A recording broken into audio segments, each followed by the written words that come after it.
Okay, welcome. Welcome everyone. Another Friday, another stream. Um yeah, a little bit later, but hey, it is what it is. We'll still have some fun today. At least let's hope so. Hope you all doing good. I'm doing pretty good. I basically finished a track from last week, or it's finished. It's close to finished. Just like the last little details and like getting everything to sound right, which is not really something that I fancy doing on stream because it's just a lot of A-Bing and a lot of just making a small change and then going outside for a little bit, coming back and listening to it again to see if you actually like it or if it's better than before, which is not really the most interesting thing. So, we're gonna maybe make something new today.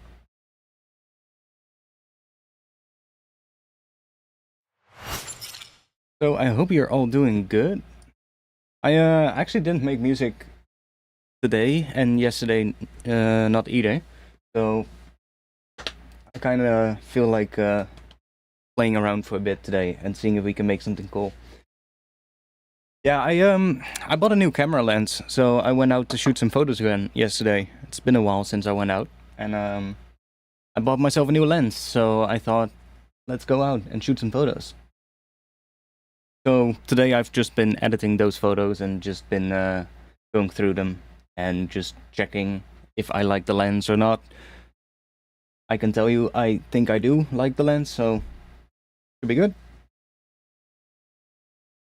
If you're making something new, maybe wait, dude, I'll get to it. I saw what you sent. I don't know. I'll have to look into it, but I didn't have any time yet.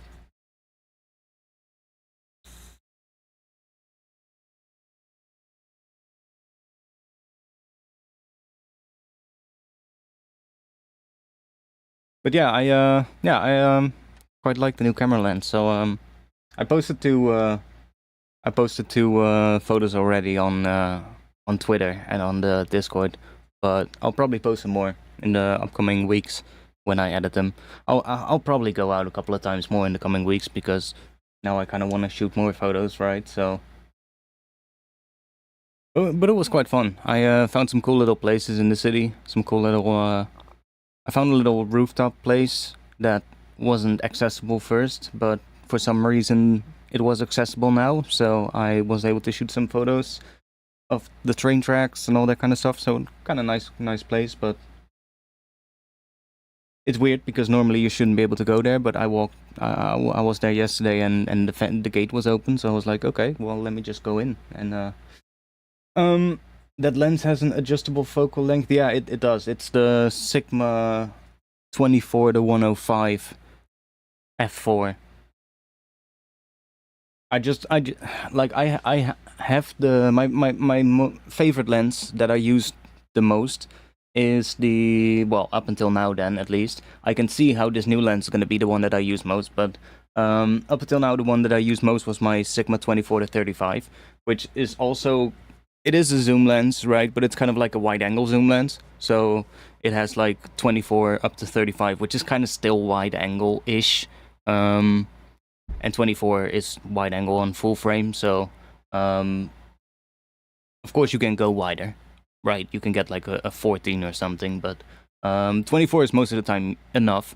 But especially when I was walking around just shooting photos in the city, I really noticed that I was just seeing so many possible photos that I would not be able to shoot with my lens because of the lack of like a longer focal length. So I was always very limited, to just shooting wide angles, which honestly, don't get me wrong, I love wide angle photos, so it's something that I really, really like shooting with. And it's also something that I'm really comfortable shooting with because when I did like urban exploring, like photographing abandoned buildings, like around, what was it, 2019, 2020, something like that. I did a lot of that back then, and I would basically just shoot on wide angle. Almost every single photo would be a wide angle shot because a lot of the places I would be in would be tight places, like and you would still want to get as much of the room in the shot as possible, right? So I would mostly just shoot on wide angle lenses. But when I was walking around the city, I was just like noticing a lot of these photos where will be like, if I had some more zoom, I would be able to zoom in on that thing there and just shoot a cool photo. But because I don't have that, I cannot do that. So, and I could have gotten something. I was kind of debating to get a 24-70, but I kind of wanted the extra little focal length. So now I have the, what is it, the 24-105, which is just a little bit more. Kind of basically just wide angle up until like short telephoto kind of lens, which is nice. The only thing I was a little bit concerned about was how sharp it was going to be across the entire like zoom range, and if it would still be reasonably sharp in the corners at like 24 millimeters. But I tested it out yesterday, and even my 24 millimeter shots are basically still sharp in the corners. A little bit less sharp than in the center of the image, of course, but it's still good enough where you only really notice that it's slightly less sharp when you zoom in to like 100% of the zoom, right? So that when you just look at the image at like its full size, which you almost never do these days because almost everybody watches your photos on like their phone screen or something. So who the fuck cares, right?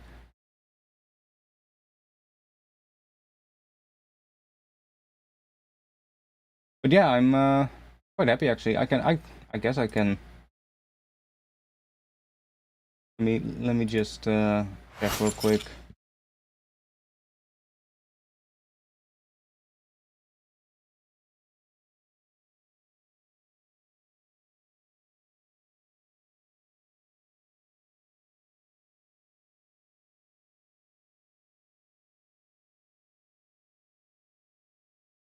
Yeah, I had a 70-200, which one of the Canon ones, you know, the white Canon lenses. I had a 70-200, which basically had enough zoom range, more than I would need, because I would almost never use the 200 millimeters, only every once in a while. But I hate shooting with that lens. It's just it's a large lens. It's long. It's white. It gains a lot of attention. It is just it's just I never enjoyed shooting with the 70-200. So plus the other downside of it is that every time I would want to shoot a photo at like a wider angle, I would have to swap over to a different lens. I would have to get my other lens out of my camera bag, swap over the lens, which isn't always ideal because, you know, I like going out in like when it rains or something like that for like some more dramatic photos. You don't really want to be swapping out your lenses in the rain, you know, that's not really something that is advisable to do. I mean, you can, but probably not the best thing to do. So I was just like, I would like something that just has enough range so that I don't have to swap lenses the entire time. Just need one lens to take with me. And this is basically exactly that. So it's quite nice.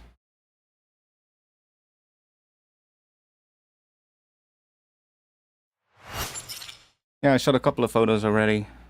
Not all of them were great, but got some cool ones.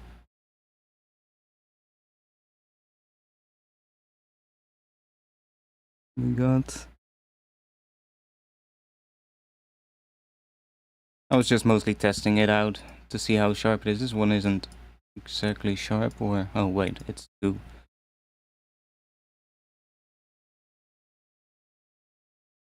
Not all of them were exactly sharp, but we got some decent ones. Anyways, let's go do some music. Yes. You'll have to check out the Discord or my Twitter. See the other ones.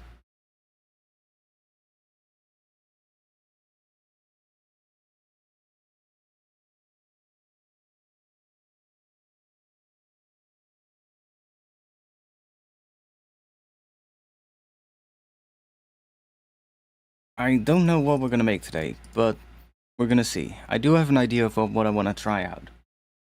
I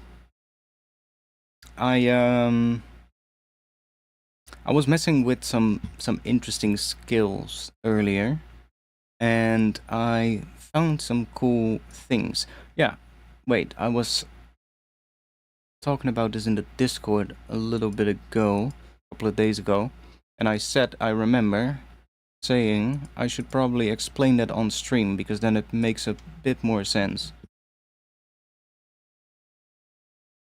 Because it was quite difficult to explain in text. But oh wait, let me add the MIDI monitor as well. Add that in here. You guys can see what the chords are that we're playing. I guess you can see it here as well, but you'll see the actual chord names there.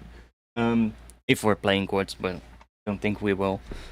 Anyways, I was messing about with like one of the things that I wanted to do on this EP is have some influences of things that I like, right?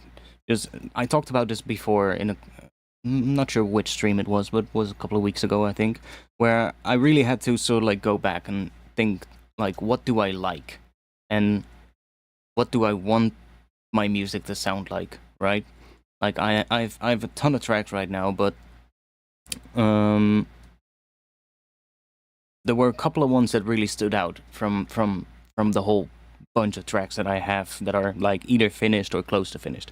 And those couple of ones had like a slightly different sound to it that made me go like, yes, that's kind of what I wanted to sound like. But then I have all these other ones which maybe could still be good enough if they worked on a little bit more. But there's definitely a couple of the tracks that have this sound that I really want to go for. And one of the things that I have been doing for all of those tracks is incorporating, not all of them have like these sounds where they're really noticeable, but there's a lot of things in there that are made from Japanese sounds, from like Japanese instruments, like traditional instruments, right? A lot of the atmosphere started just with like some plucked Japanese string sound or something like that. And even though it sounds nothing like those sounds anymore, the sort of like the sonic quality of the sound is still in there, the tone of it, right? So I was messing about with some Japanese skills earlier this week, and I was just trying to just make some sense of some of the things, or just looking into it a bit more, and I figured something out, which is actually quite interesting. So, in Western music theory, in our scales, you can often look at skills in a way of like they're where each skill, most of the Western skill at least, will be made up out of two tetrachords, which is basically just a really, well, how do you say it? A really complicated way of saying two sets of four notes, basically. And what you would get, for instance, C. Let's go up a little. So, for instance, C, you would get the root, the fourth, the fifth, and then the octave. So those are two sets of two notes equal distance apart, right? And those are basically in almost every commonly used Western scale for this root note. So if you would make a C minor scale, these notes are going to be in there. If you're going to make a C major scale, these notes are also going to be in there. These are basically the same across many of the scales. And it's the notes in between that differ. So with a lot of Western music theory, you would add two notes in between these two. So in between those two, you would add two notes. And in between these, you add two notes. And depending on which two you add, you get a particular scale. So for instance, if we want the minor scale, we would add that one,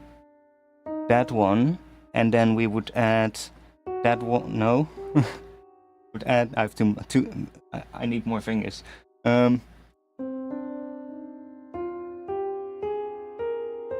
Yeah, right. So we add those two and those two, and you get a regular minor scale.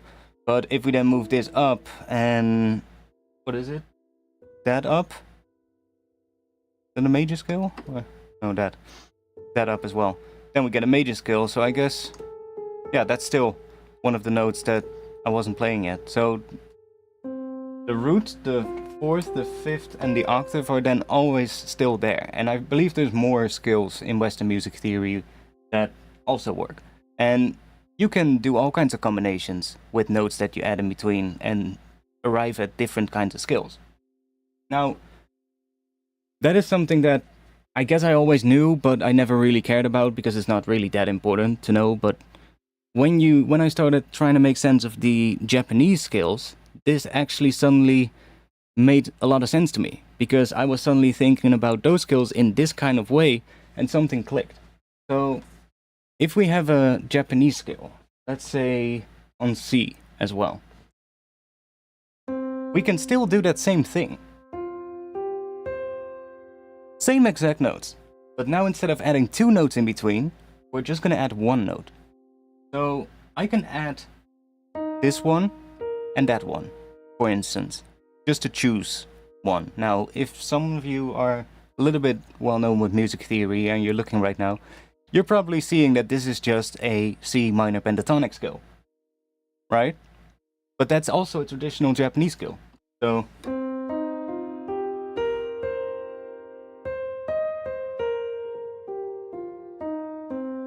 but that is one of the options. Now, we can also do that. And this is, I forgot which one this is. Kokin Joshi, I believe, something like that.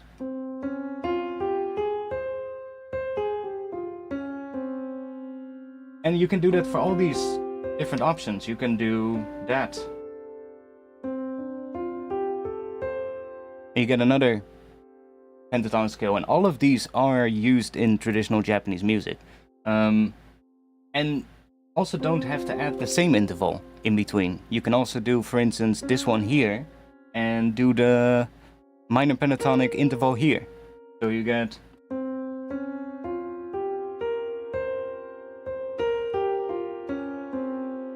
You get all these different sounding scales that are quite interesting, and a lot of them will also still fall within Western music theory skills.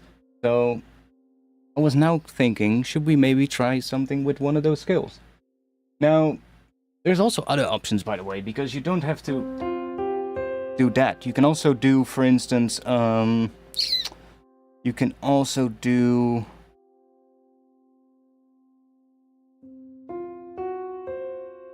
You can also do that, for instance, with a flat 5, and then add 2 notes in between. So now you would get, for instance...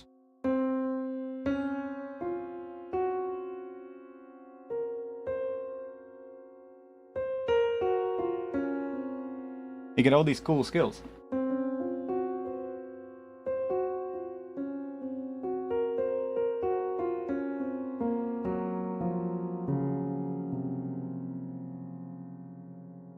Now, I think we're gonna go with something in D, which makes sense because a lot of traditional Japanese music is in keys such as D or C. So let's just do something in D, and then we'll see what we are gonna end up with.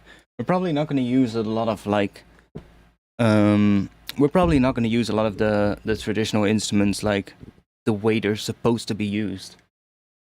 But we're gonna take some inspiration from one of those skills, and we're gonna see which one we like most. Let's just grab one of these. Grab that one. Which is technically not Japanese, but whatever. It doesn't matter. Yo, why are you closing? Okay.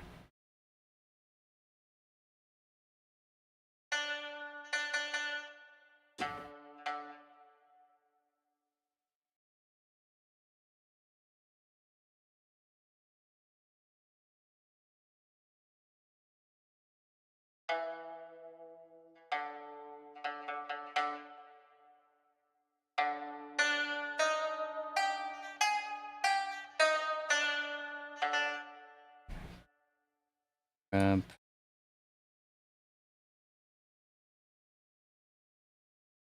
that one.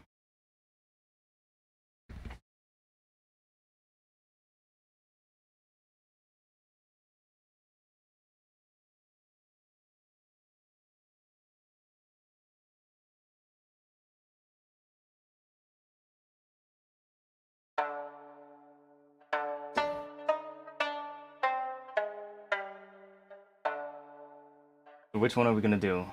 In D, we would get that.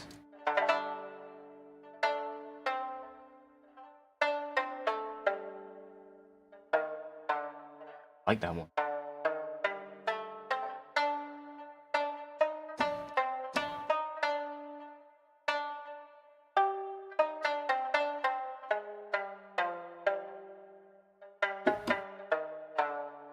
Oh, wait. I was playing something different the way when I went down. That's with a flat 5.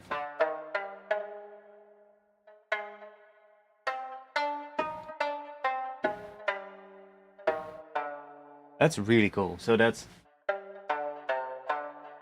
I guess that's borrowed from C minor, which is really interesting because the root that we're going to be doing is D. It still sounds like it wants to go to D though, listen.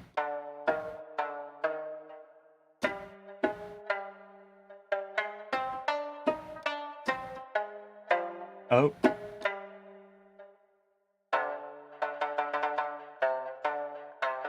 But it's kind of the same notes as in C minor.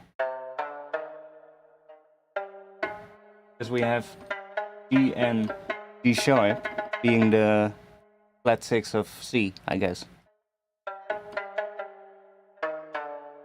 So that's quite interesting. Let's use that skill, why not? Might sound cool. This is not an eru. An eru is a bowed string instrument. Bowed, however you want to call it. Sounds that. This is more like shamisen in a way. Like this technically it's called, what is it called? Sun Xian, which is a Chinese instrument, but shamisen originally came from China as well, which is like a lot of Japanese traditional instruments come originally from China. It's just like in China they have similar instruments, and then one day that, you know, influenced traditional instruments in Japan, which then changed ever so slightly and got a different name, you know, but a lot of it comes back to Chinese instruments. Or even Mongolian instruments as well sometimes. Yeah, this library is actually quite nice. It has other sounds as well, similar kind of things. Because it does also have bowed strings. Like if we go here, we have some erhu.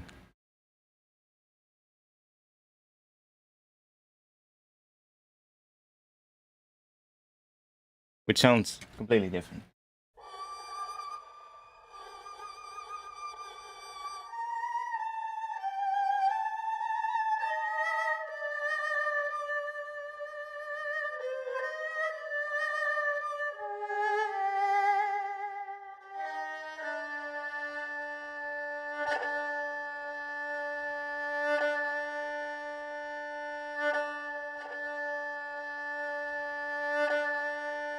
I don't mind that sound actually.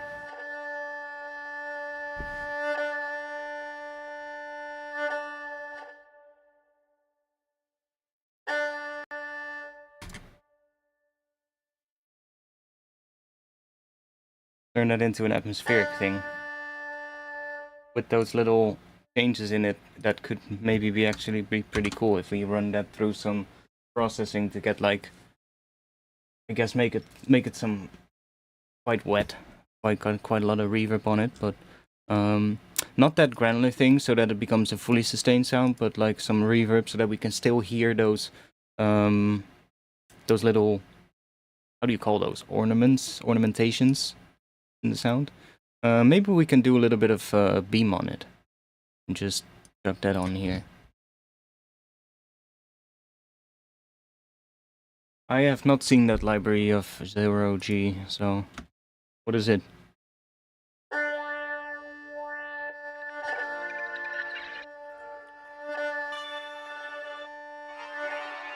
We can get something that's a bit close. Or something that inspires us.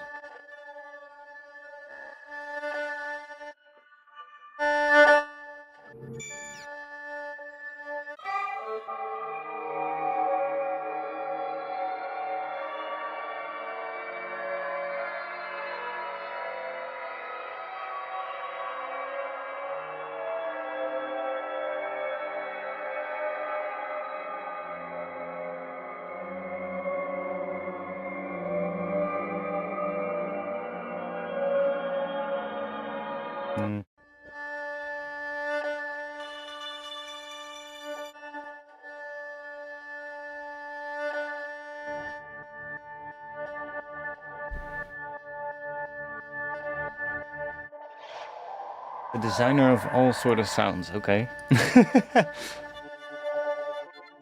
Okay, can we have something maybe...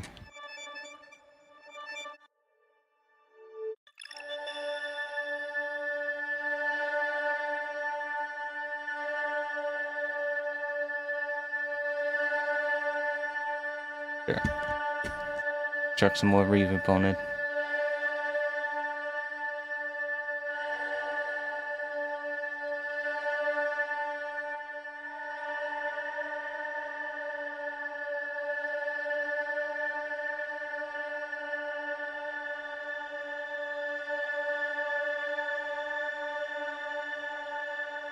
Happens if we chuck...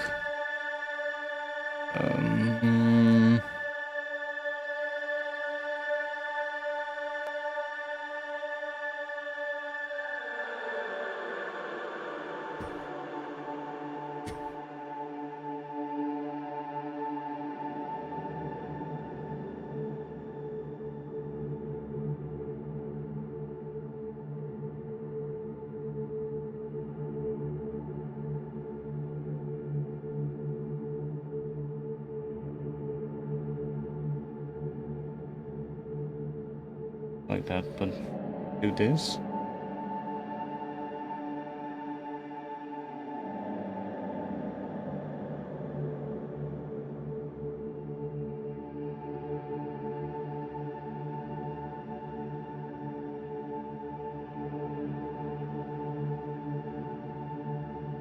What, you got an ad midstream, or that was the ad? No, I haven't seen that one.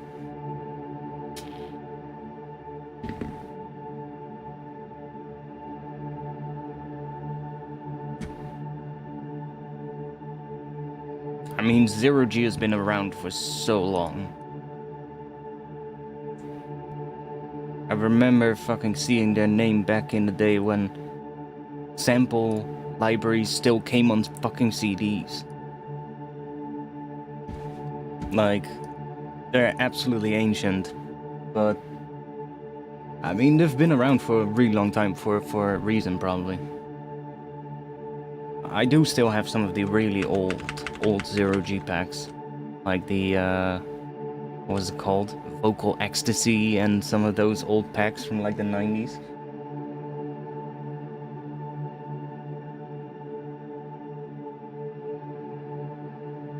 Let's search some, let's search an impact sound. A deep impact sound. We're just gonna do this again.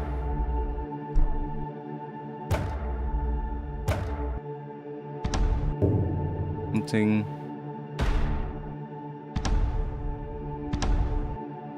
I mean, maybe that one could be cool.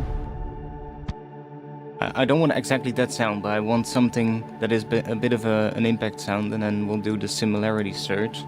Just remove that. Then we should get a ton of percussion sounds.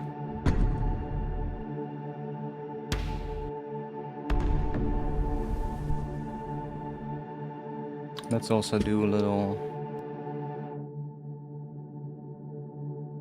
Yeah.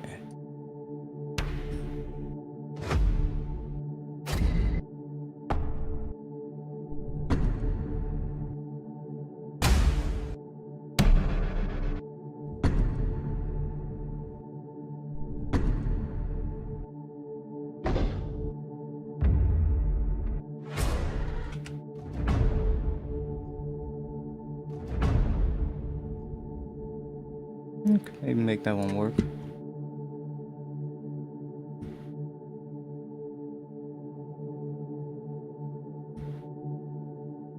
Just don't need the first part, but that's some here. There's zero crossing, not really, I think.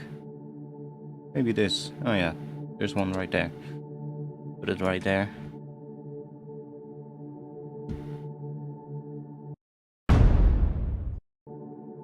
Quite a big one, to be honest. Let's see what happens if we do on it. They used to make sample packs for Reason. Yeah, they used to make a lot of things for like I believe for like hardware as well, where you would have like hardware samplers, and then you would have these. I'm not sure if they actually also did the floppy disks back in the day, but they actually might have. You know, 0G has been around for so long. They might as well also been around when that was still going on. But like back in the day, you would have like hardware samplers, and you would have these basically floppy disks with like samples, and you would put them in, and they would have like basically a little sample pack on a floppy disk. back when also in the days when people would sped up their breaks so that they would take up less space on their floppy disks for their samplers, so that they could put more breaks on their sampler, and then they would have to downsample them on the samplers to get them back in the original tempo. That's like how people did it back in the day. It was absolutely hilarious, but it's kind of cool.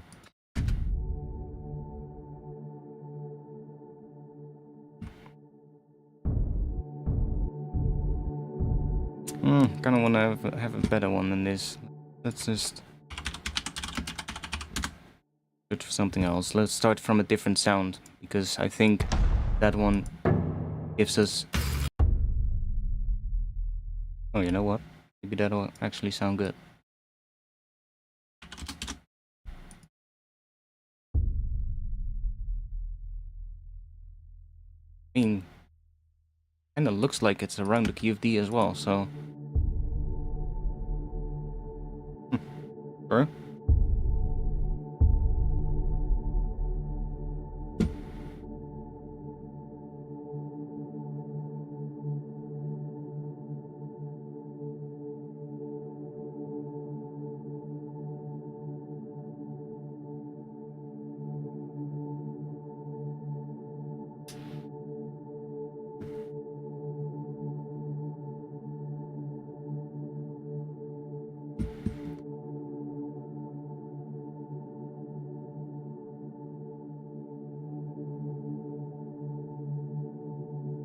I also have these Sonica ones. These are quite nice. I never really used this one. Oh, something went wrong there.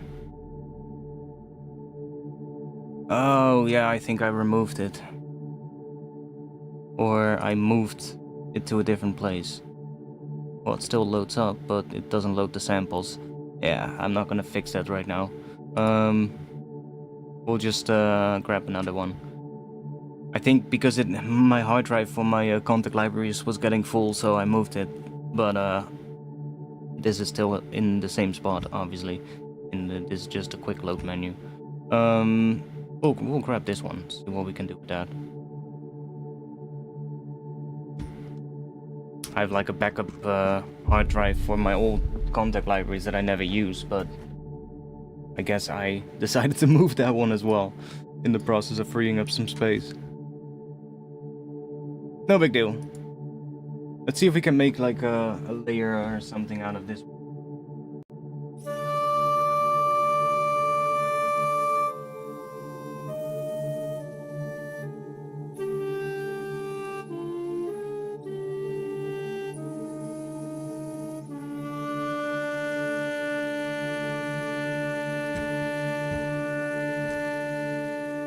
Got some reverb. Vintage verb will be nice.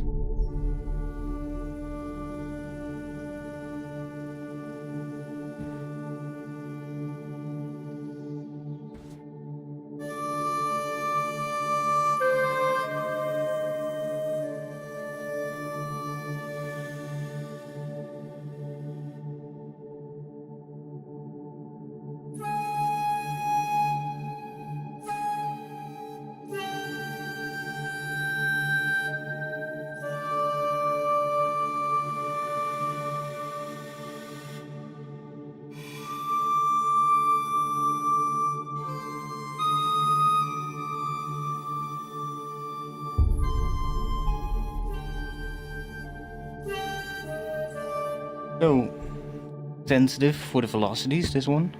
Can we change that here? Not sure if we can. The play.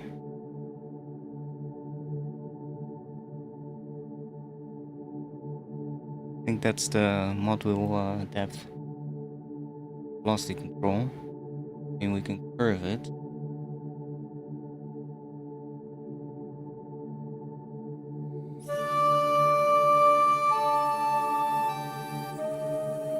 Why?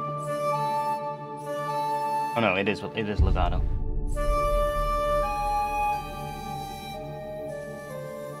So what scale are we gonna do? We just have this de-droning, so we can test out a couple of skills on top of it. We can do this.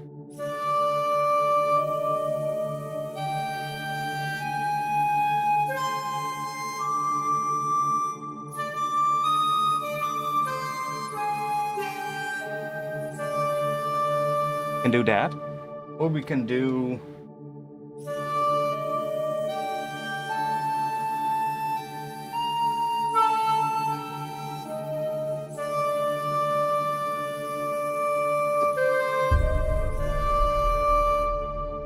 that's kind of very well, it's really similar. The only difference is in one we have E flat, B, A flat, C, D. And then the other one is same thing, but then the A flat becomes an A. I guess. Yeah. Also.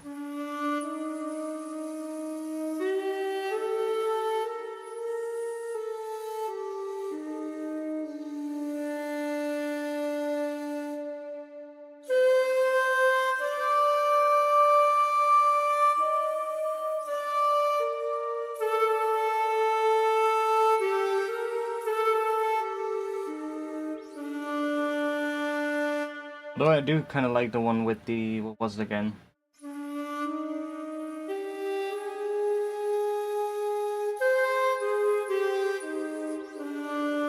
That one is kind of nice.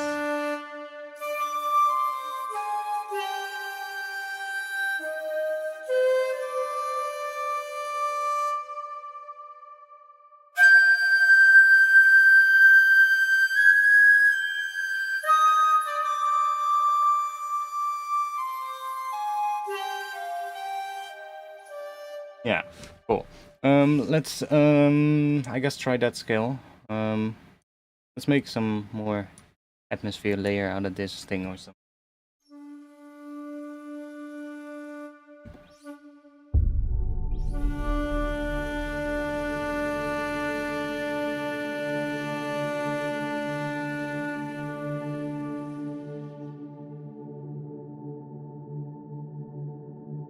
Cool. All we need for now.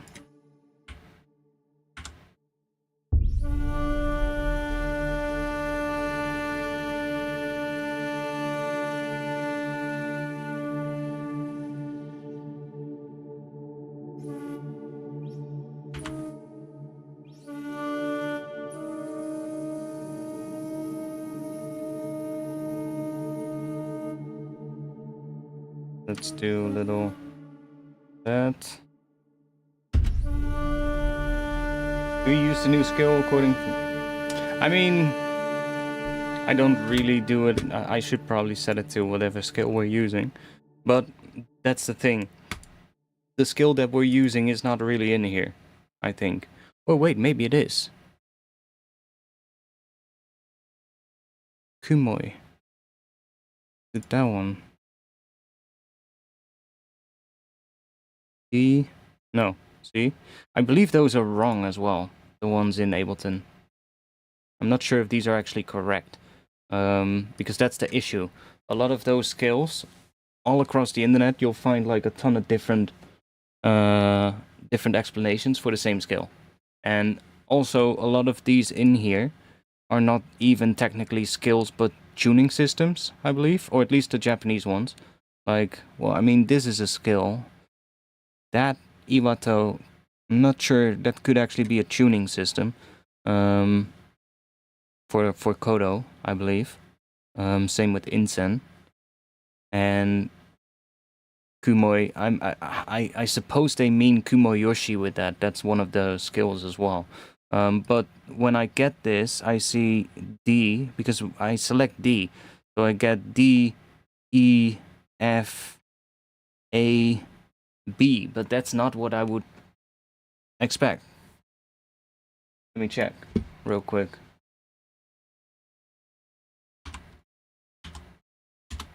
Because what are we doing? We are doing D, E flat. We skip 3 notes, right? Yeah. Skip 3 notes, we get that, and we get that.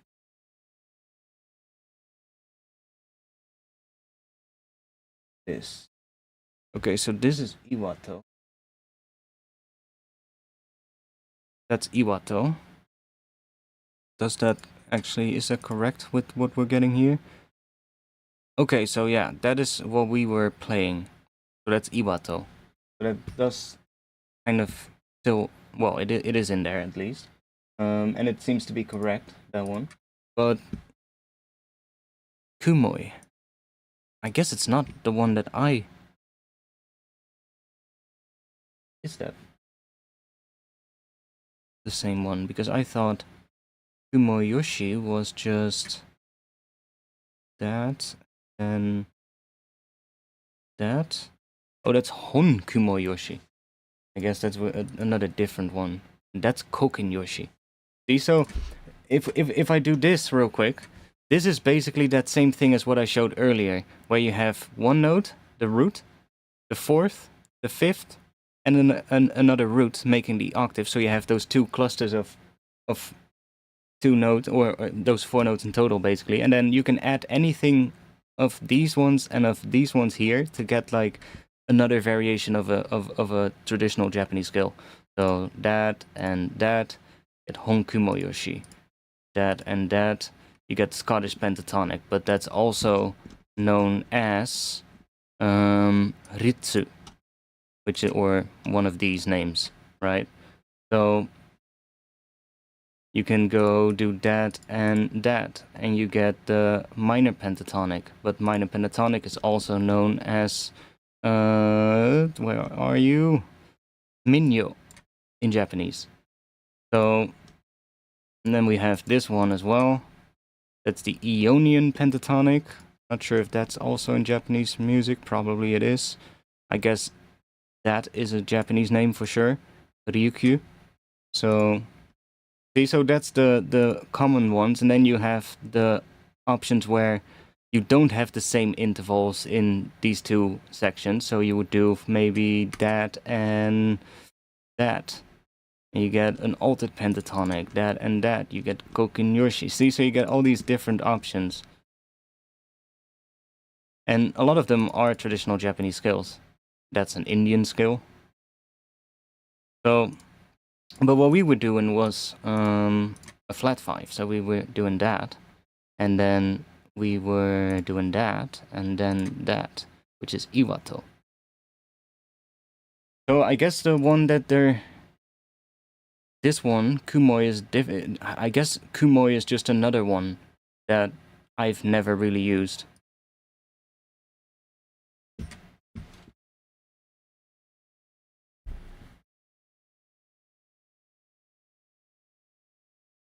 But I guess we can set this to, what was it? Iwato. Let's set it to that.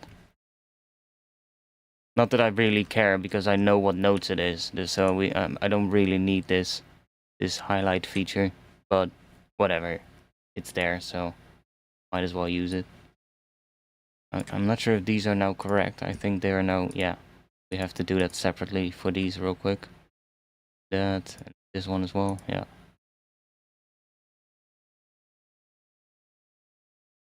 Cool.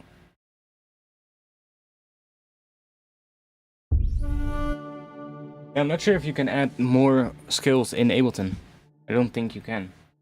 They're probably, well, I'm not sure if they are actually in, like, scale files in the Ableton file folder system. I think they are probably hard coded in the software, in the code, which doesn't mean that it's not possible to add more, because the whole thing that this person that I, got this from, that has been making a tool to do these color swatch preset things, that's also hard coded in the code of Ableton. But he just made he made a tool that basically just searches for the color codes in Ableton and then just allows you to change them. So, and then you just patch the Ableton code, which is quite nice. So in a way, it should then also be possible to add more skills here. But honestly, just learn your skills. Just if you want to use a skill, just learn the skill. Not that hard. Believe me. Just learn the notes.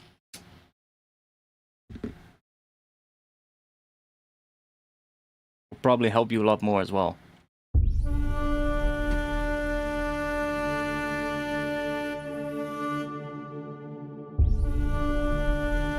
So this library should also have some cool key switch things in here.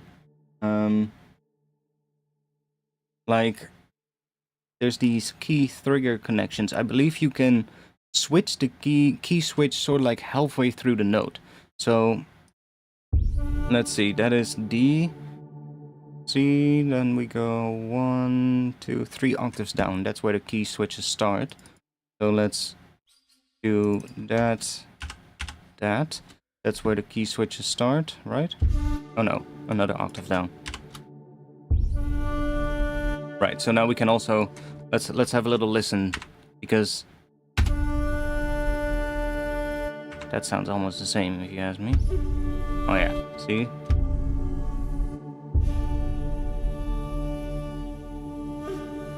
Oh, we got some.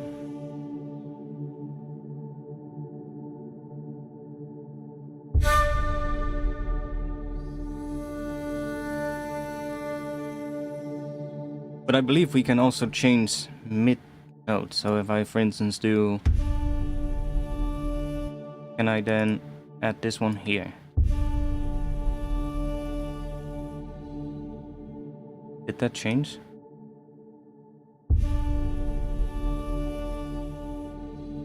I mean, it does change there to something, but it becomes a really breathy kind of sound. Yeah, so from F0 and up, those are these ones, and we should be able to use those throughout the note itself. So if we, yeah.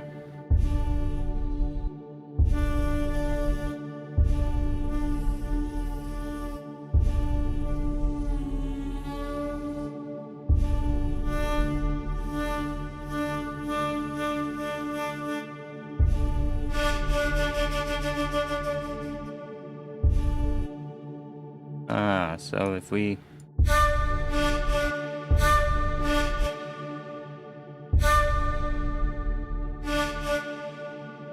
okay, cool. Let's see if we can find something interesting here first. Something that we can turn into more atmosphere.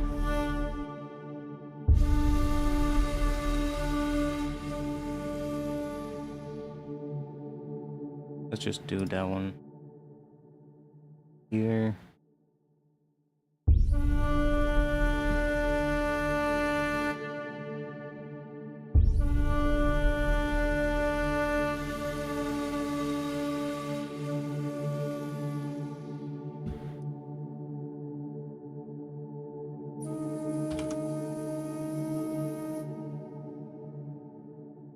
Can we do another one after that? Does that still change then? I guess it will. Huh, okay.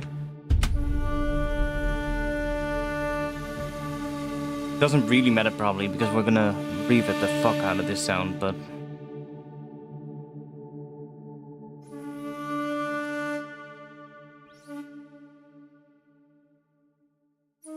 this should work as a legato instrument as well, so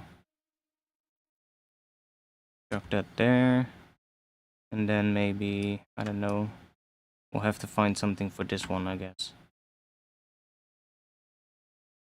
Not sure if the key switches have to be before the note, but they might have to, so we'll have to adjust that later.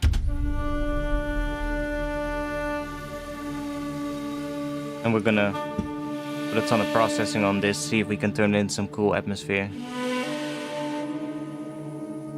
Ooh. That was actually quite interesting. Let's add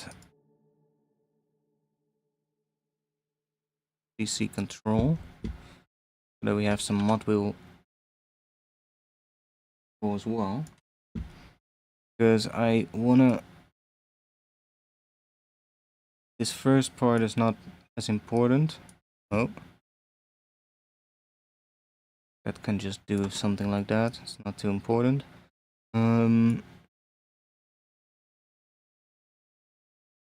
Here we want a bit of a slow thing coming up, I think.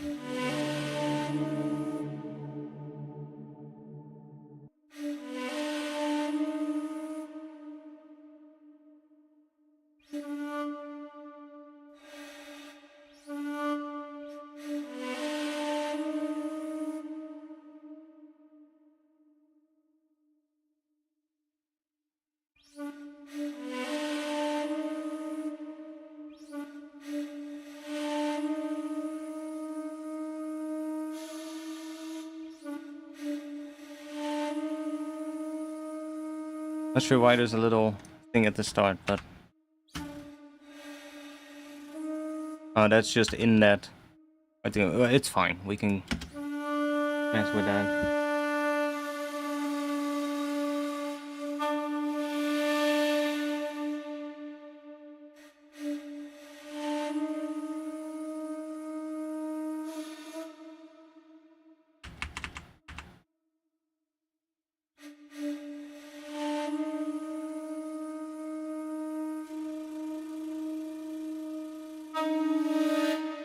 Okay, that one is a bit shit. I think the key switches might also be ending there as well. That's still... Oh yeah, these are still key switches as well.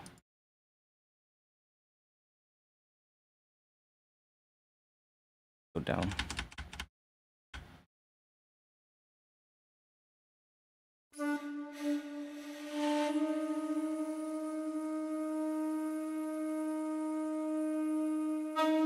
Oh yeah, this one doesn't work there. It's from F0 and up.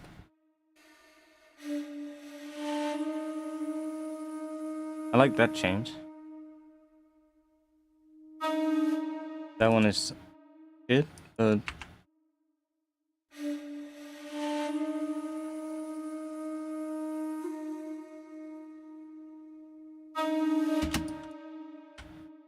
Move you to there for now.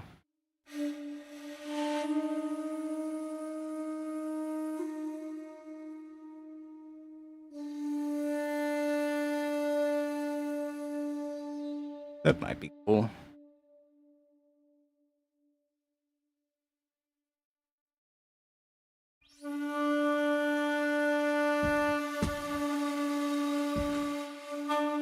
Okay, let's chuck more reverb on it.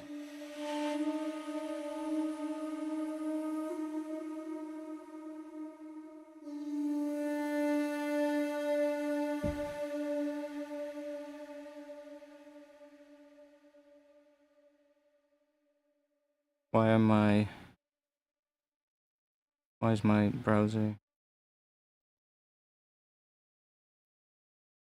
Huh?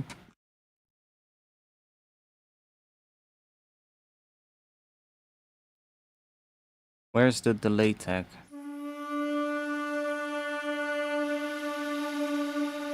What? Okay, it's back. What the fuck? That was weird.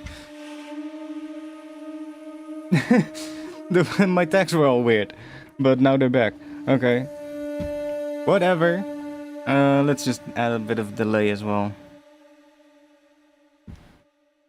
Oh, maybe we should add a grain delay. Grain delay is superior, in my opinion. Let's not do any pitching with it, but let's just add. Yeah, we'll just do this as well, so we can. Oh no, let's just down a bit.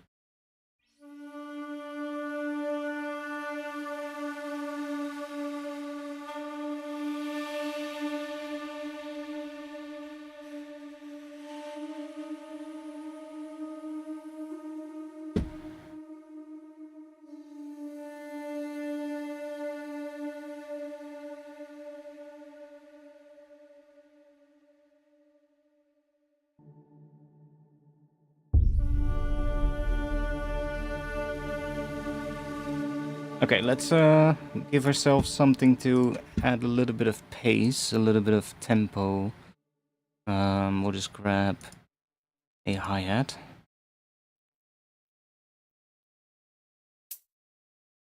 Sure. 2.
That one sounds weird here.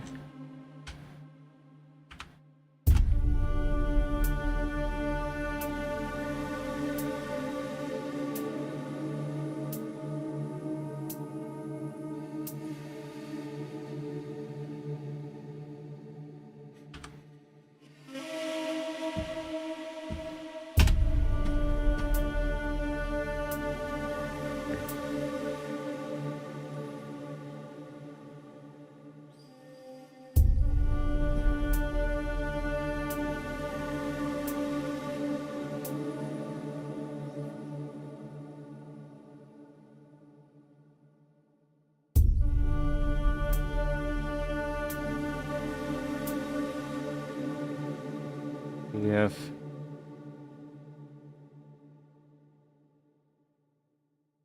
no, there's no automation there. So why am I not hearing that note? This one. There we go. Because there was a legato thing. I guess that makes the note quieter. Okay. Let's just make all of these MIDI notes not legato then. We'll just do that.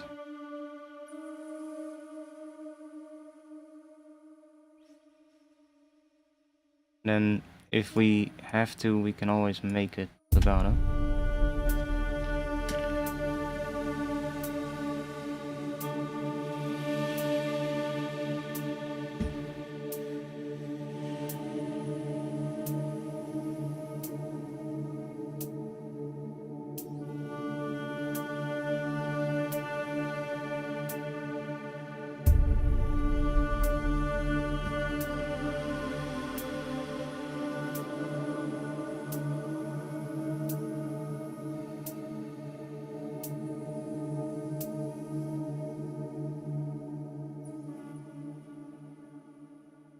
Just wants to go back down there.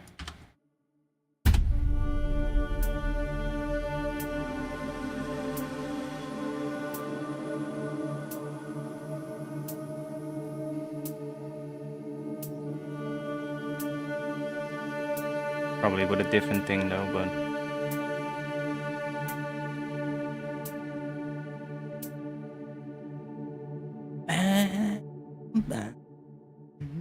I mean, we're getting a bit of a vibe.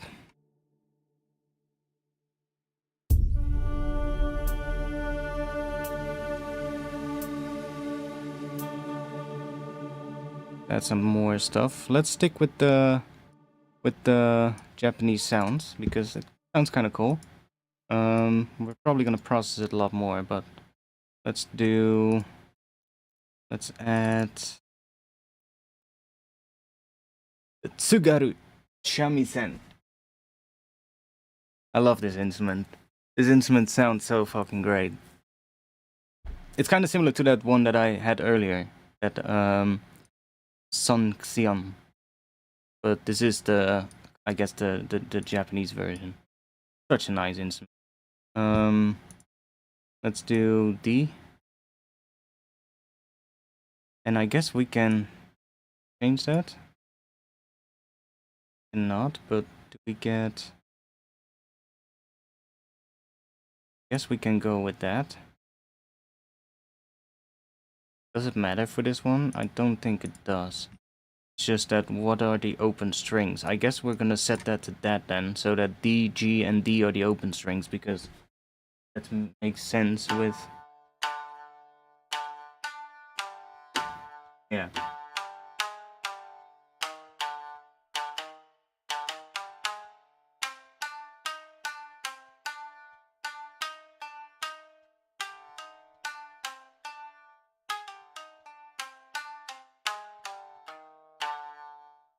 Can we turn that into some extra atmosphere layer?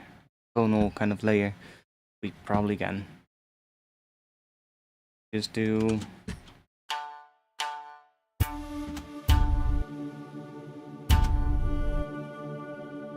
Right, that's probably all we need. And let's go... Let's try adding... one? Spectral blur. Let's chuck the frequency up there. Let's bring that down a bit. Chuck the gain up a lot. Also gonna give us some noise, so let's add a gate after this. We're just gonna chuck that almost all the way down, and then we'll just bring the release up quite a bit. Bring the floor down so that it basically just cuts that off again. Like, that's really quiet noise, but it's gonna make quite a bit of a difference if you start processing this thing later, you know, and there's that noise going on. If you have like a couple of saturation stages on it or something, then at some point that noise becomes quite loud. So I like to just cut it off. Okay, make it a little bit louder maybe. Okay, that's the starting point. Let's add more reverb to that. Shimmer. And now the shimmer can go after this, because that basically just adds some more tail. So let's set this to 0. Do some feedback here. Quite long. Then I'll add good old buddy OTT. I think we still have some noise going on or not.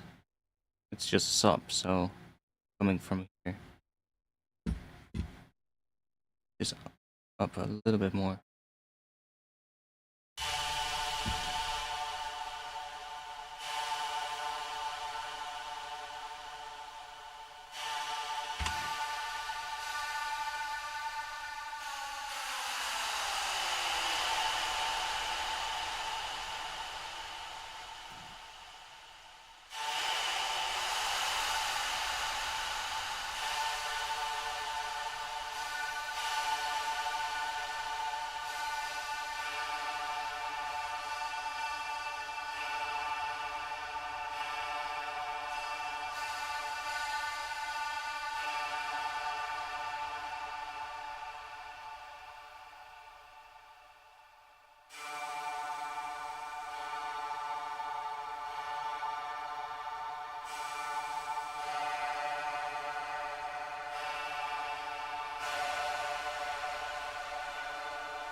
If I like this.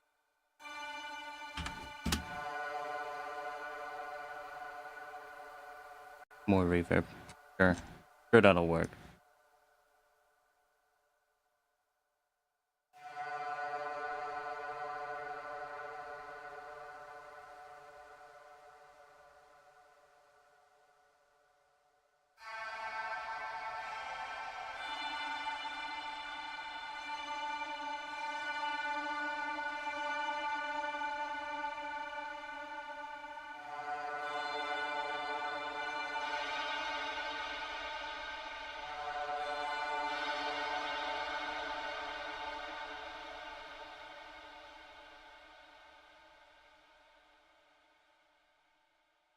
See what we get. We do that.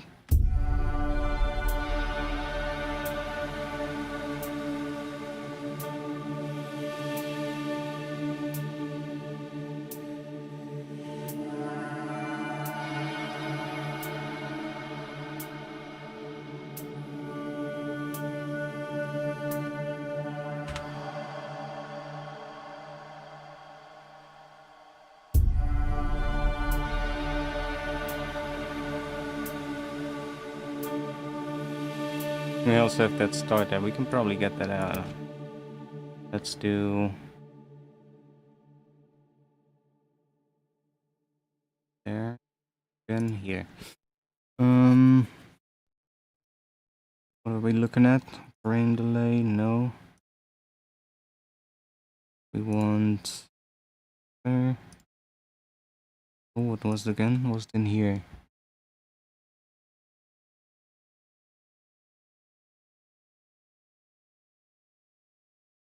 Guess it's the channel volume. We just do this real quick.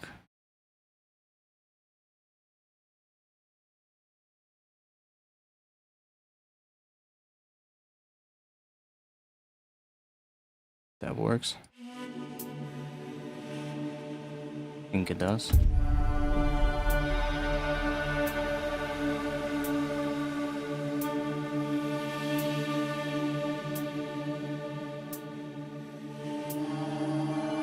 Yeah, that worked pretty well. There's also a little thing happening here that I don't like. See if we can fix that with this as well. This, maybe.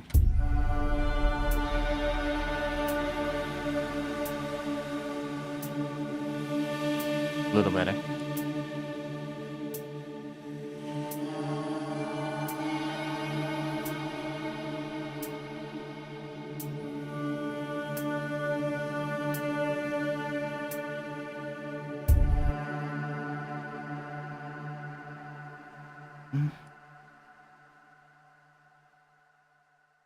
Probably don't need this note, to be quite honest.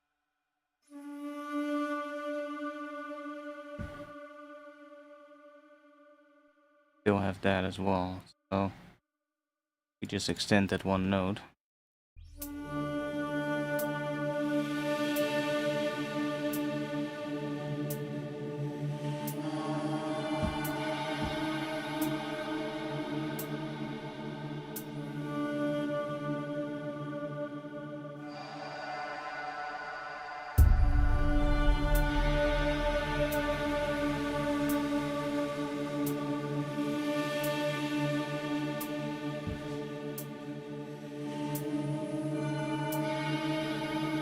That is probably better without that low note.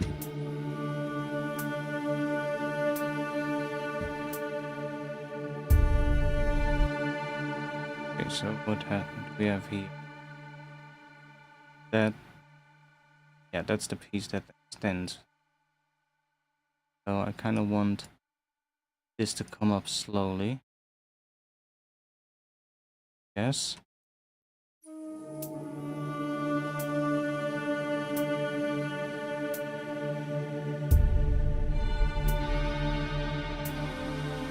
Yeah, that's better.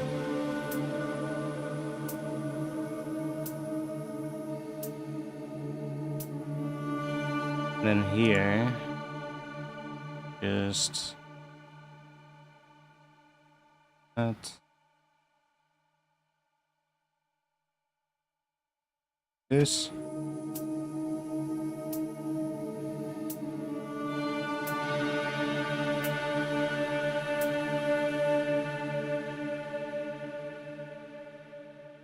This one. Like that.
We'll see, probably add like another high thing somewhere, but let's start thinking about some...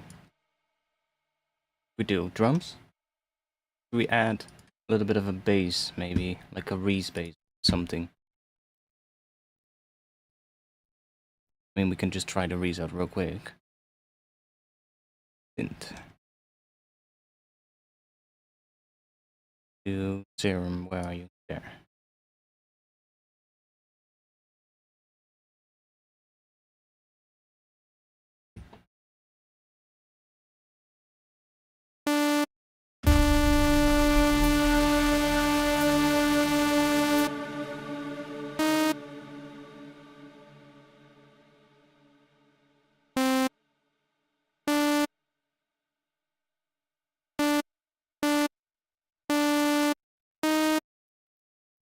We'll just do this for now.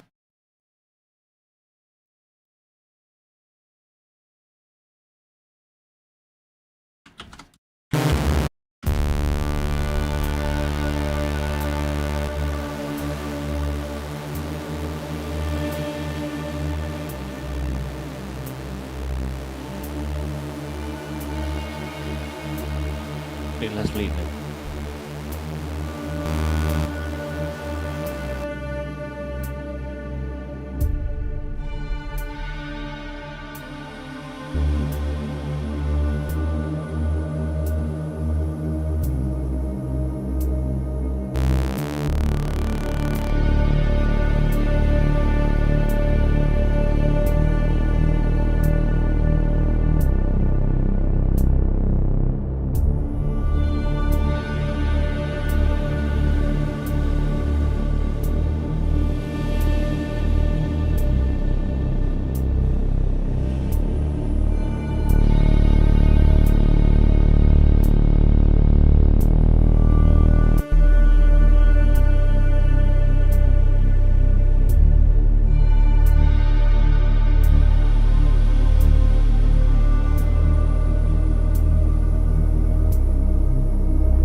Let's grab something else. I mean, we'll just grab a serum still, but do simple. Let's do this.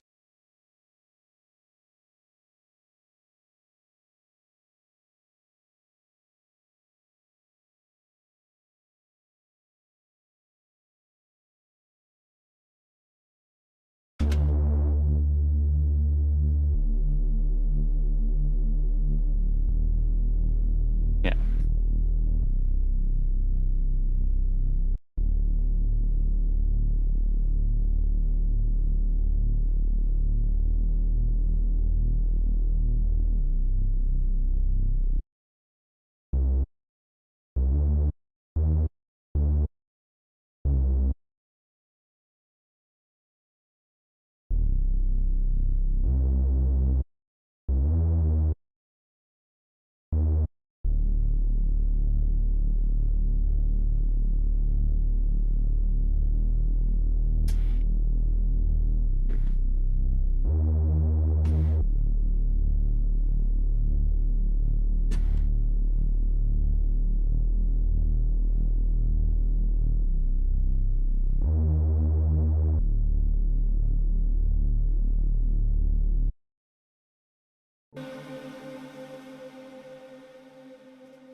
Yeah, this one gets too loud. That note, yeah. So we could try fix that by choosing a different. See if we get a different result.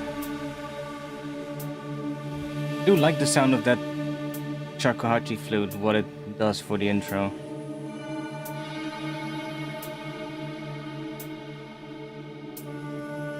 That's already slightly better.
Okay. See, we're not gonna have everything come back here. Let's go.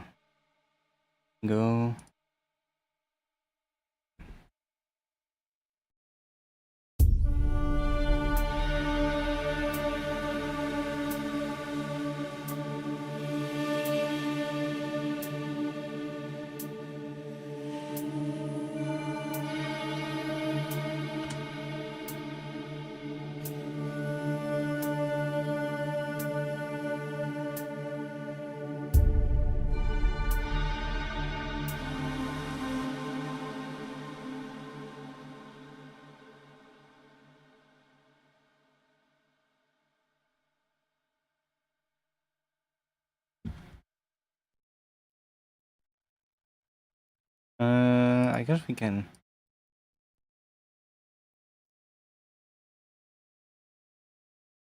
We just add another. I want to have a high note coming in, but I don't want to cut off the low one. So what if we just remove this? Beware.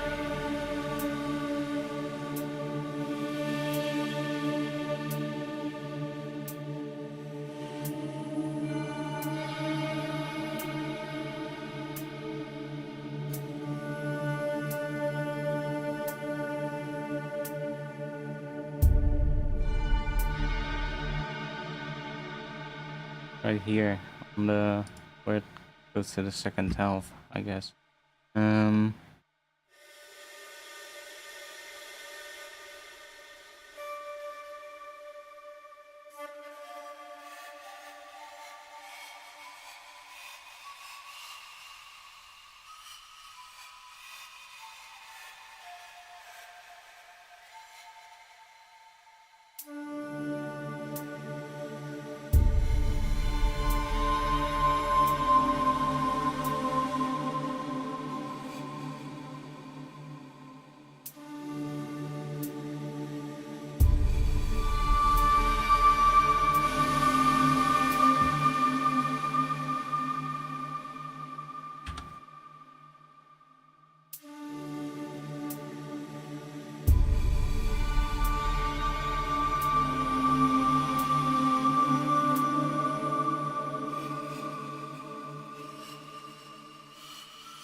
Interesting. Now this one goes to F sharp or D sharp and then to D. When this one goes to D sharp, but it sounds kind of cool. Because this high one then becomes the major seventh of that note, I guess. It's a little bit loud, but let's mess with these.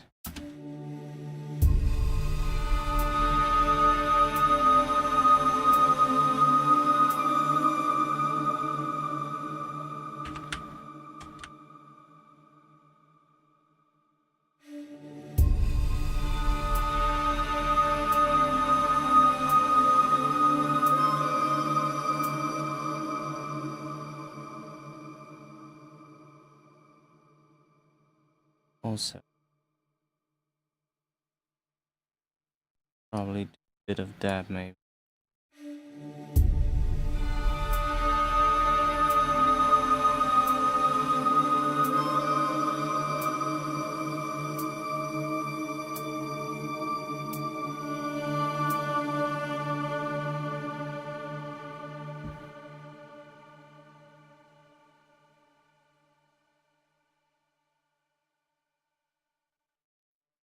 I haven't gotten used to the new position of this yet. It's every time I'm looking for it, I'm like, where did they put that again?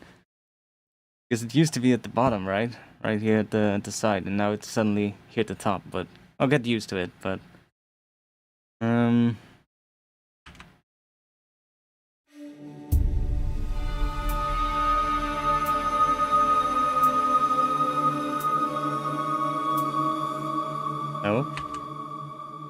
it sounds out of tune.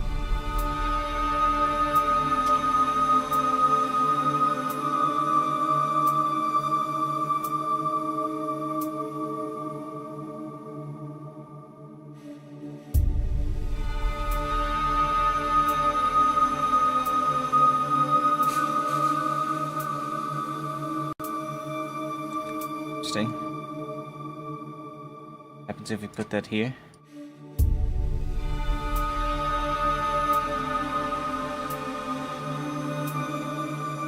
Oh, that's actually kind of cool.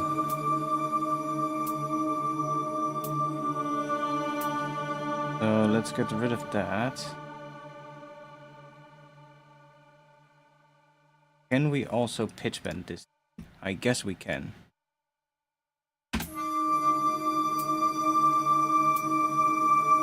Of course. Of course we can.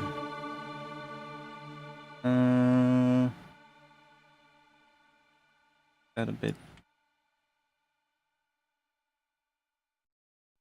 Oh wait, that's the low one.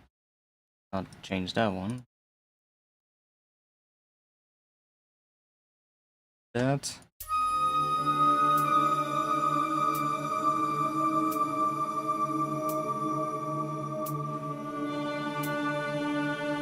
I think the range is just one semitone.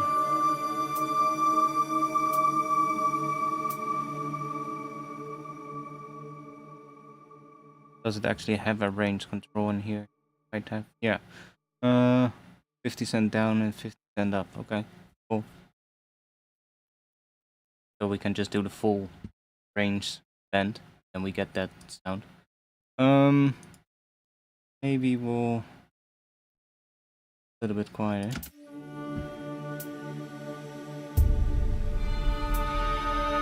Oh, and by the way, since we have this now, we can grab all of that. We can group these. Chuck that on the group. Then we can get rid of the same stuff here. Which means that we can put other things in here, kind of add to the full atmosphere, because this kind of does that. So we might even as well just put this one in there. See what happens.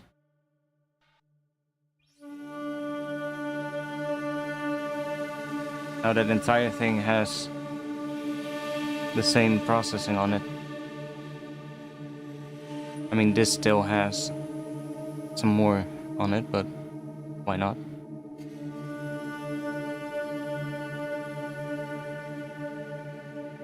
And maybe also automate this one a bit. That high note is still too loud. That first note is too loud. It needs to come in sort of like slowly, so that it sort of like adds a bit of a high harmonic there. Just to add a bit of tension, you know. But let's automate this first a bit. It's just the low layer.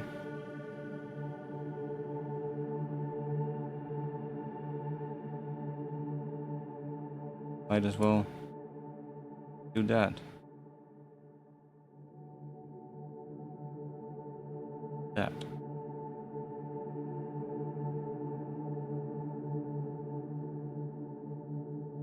Give it some variety. Not the same the entire time.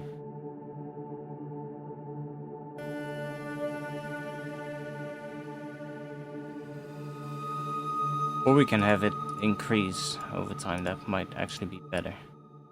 Build tension, you know? We just, I don't know, that.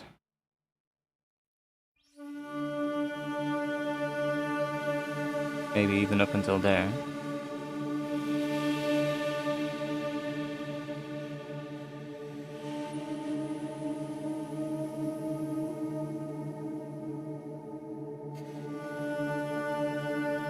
And if we put that in front of the reverb,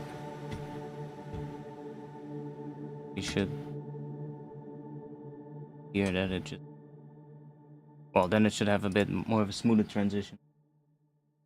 It sounds so cool. I mean, we're just making a bit of an atmosphere vibe to start off with. But that's usually what I need to get something properly started anyway. Like, I can make drums, of course, first.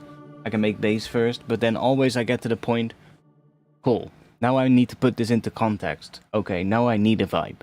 Now I need something that makes me go, ah, yeah. That's something that we can make it turn into a track. And most of the time it is a feeling, right? Either a melody thing or some harmony or some pads and atmosphere or something like that that makes me go, yeah. Because then I can envision where it wants to go. Whereas if I have a drop and a bass, and I start thinking, okay, now I have this, I find it a lot harder to listen to what then goes in front of it, or envision what leads into something, as opposed to envision what comes after something. Still, doesn't always work, of course. Sometimes you just make a drop and then you're like, oh, this sounds cool. Oh, let's just turn this into a tune. But most of the time I will start from something like this. And even then, this will a lot of times still change, right?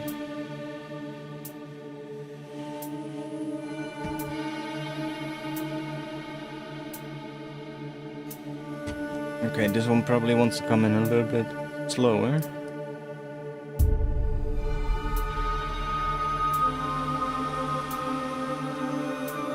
I mean, it's not that bad, actually.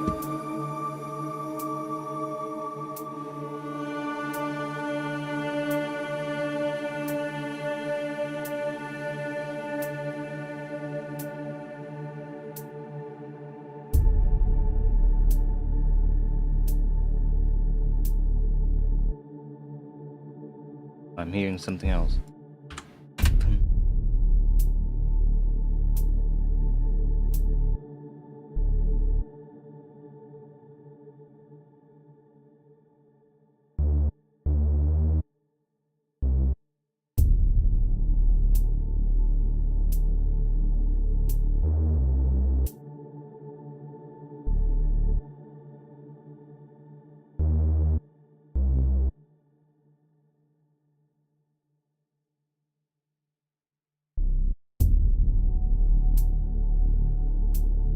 What is your favorite granulizer?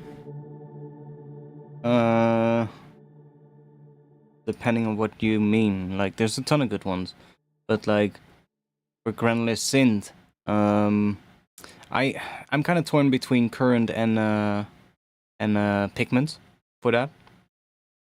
But as an effect, I guess the best one in my opinion is still Portal by Output.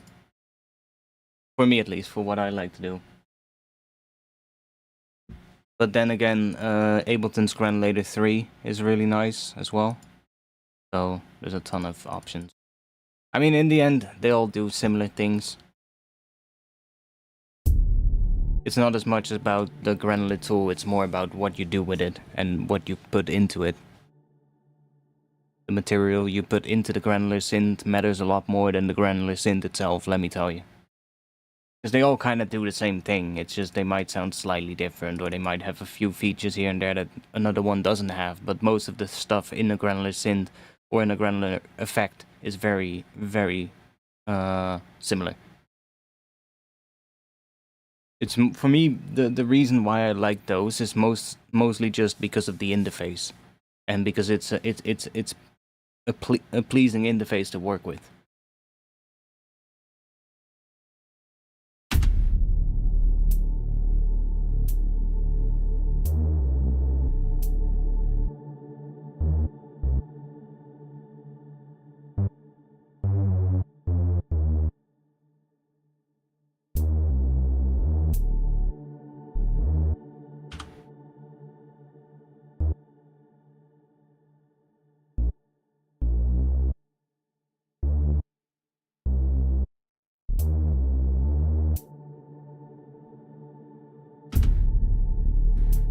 I guess we can just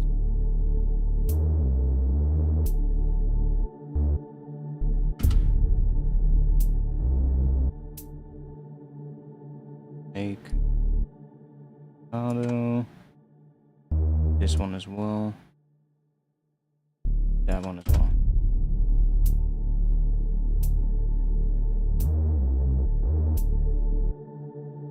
Not that one.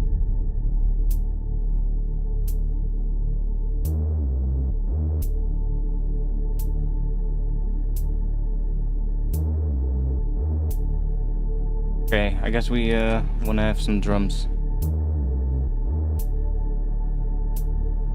Want to make some drums now. So this is already 16 bars, right? Yeah. So this whole part would be 64 bars. So this would probably be where it would drop, or maybe even here, to be honest. See.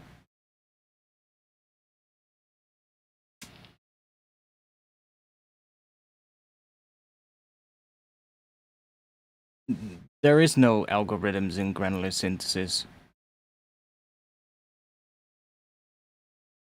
It's literally a very basic thing, what it's doing. It's just that it sounds really interesting.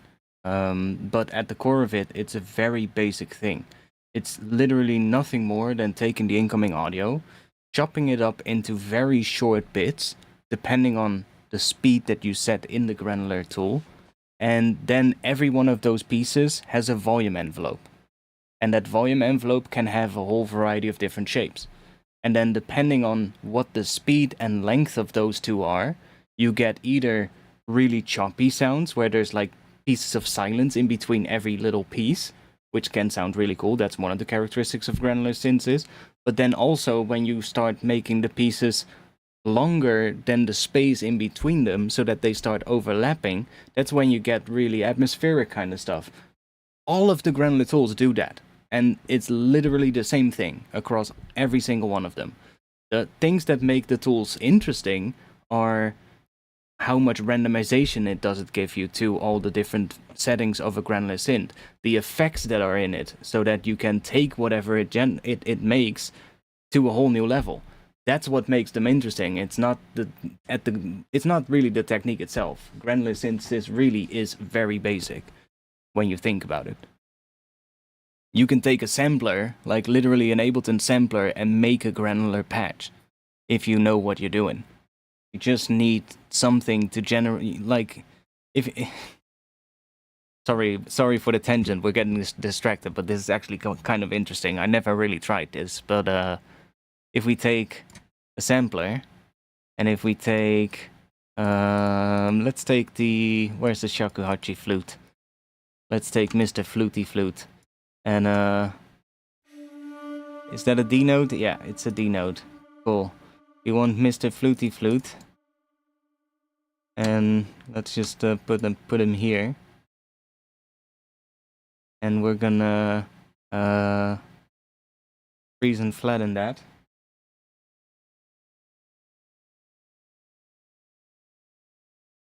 And we're gonna chuck that into the sampler.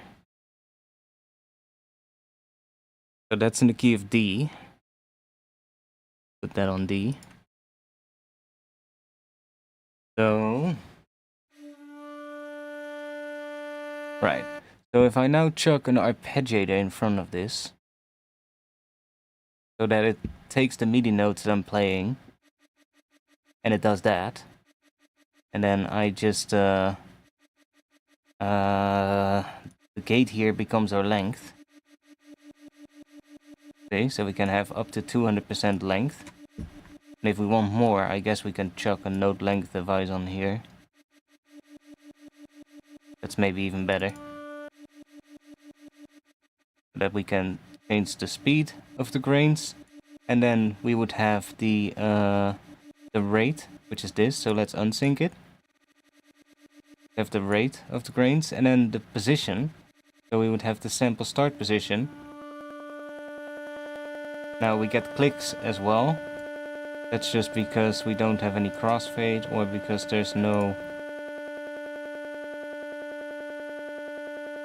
tag here. Let's give it a bit of a tag. That way we don't get clicks. But now we've basically created a very basic granular synth. It's just that there's no randomization, so it sounds really static. But like, if you would be able to randomize this per little thing that it triggers, which I guess maybe you can. We can do that. If we add this and we do random, now we get random velocities for the different notes. Then we can put,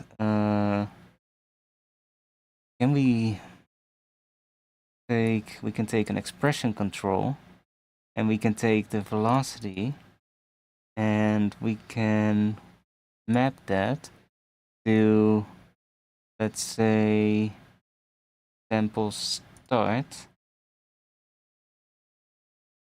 Cannot. Okay.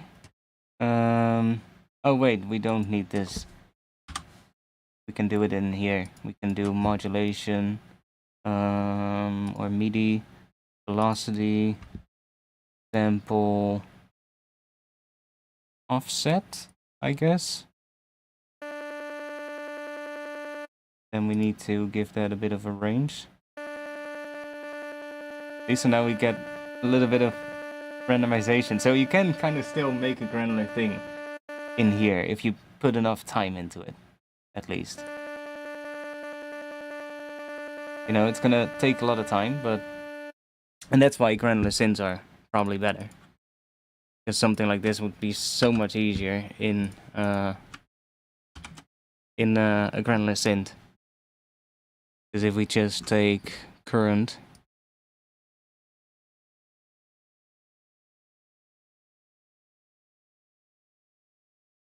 Did the mic turn off? I mean, still looks like it's working, although my software does look kind of weird. It looks like it's kind of... The VU meter is moving very weirdly. So, do you guys still hear me?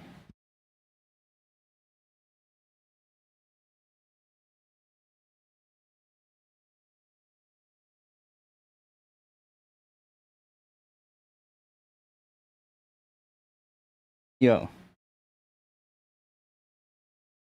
Let me know in the chat if you still hear me.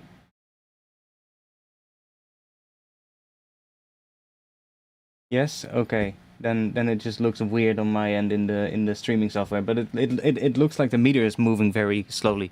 Maybe that's because current is open. Because current does tend to be a little bit heavy on the CPU sometimes. Or on the GPU, I believe. Still looks weird, but whatever, I'll just not look at it. Like, this would make things so much easier, because if we just go into the current project, samples, processed, consolidate, that one. Oh. Frozen, that one. Yeah, there we go. Right, so now it's the same thing. This just our position. The speed is gonna be on 0, and then we have the rate here. So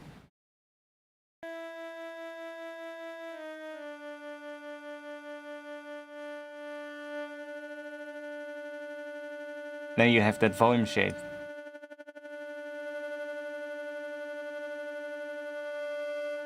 But now the best part about these tools are when you add like these randomization things, that's when things become really interesting. Then, especially current, because it has these layers, that is something that a lot of granular synths don't have. You can really spread that out.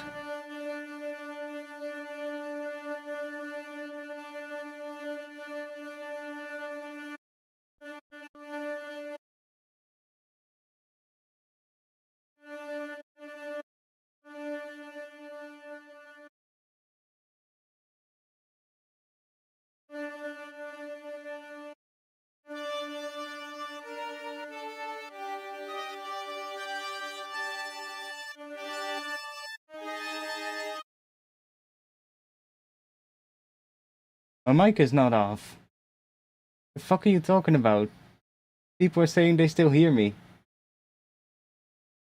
Somebody say to Adekan that he's something is off with his thing.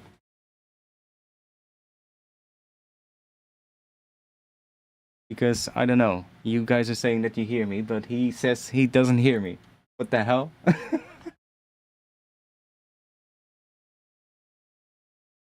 It makes no sense. Anyways, yeah, I like granular synths, but they all kind of do similar thing.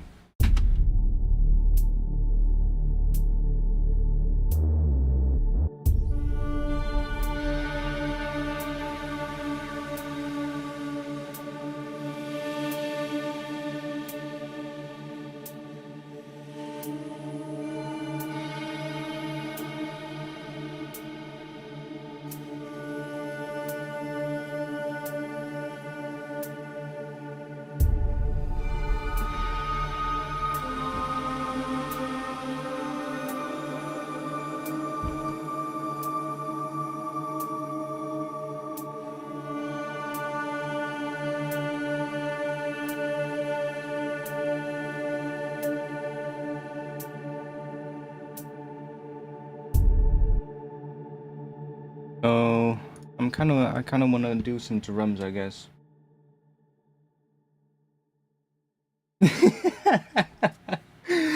I was like, I don't know, mate, but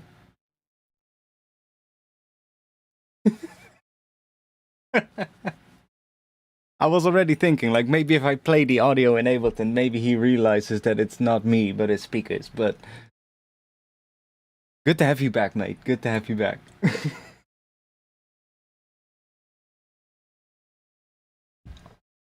I'm feeling like we need some drums to get this properly going now. Because I like this intro atmosphere.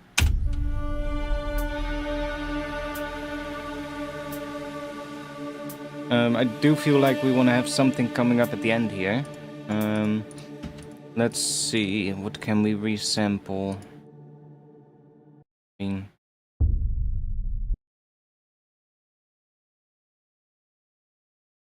I don't have to resample. I can grab something. Let's go here. Let's do pulse stretch. Sure, that'll do.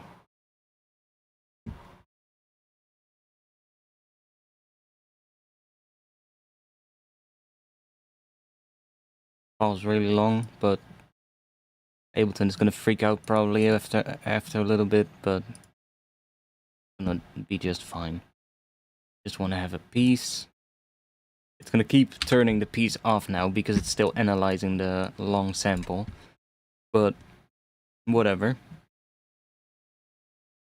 Grab a section somewhere.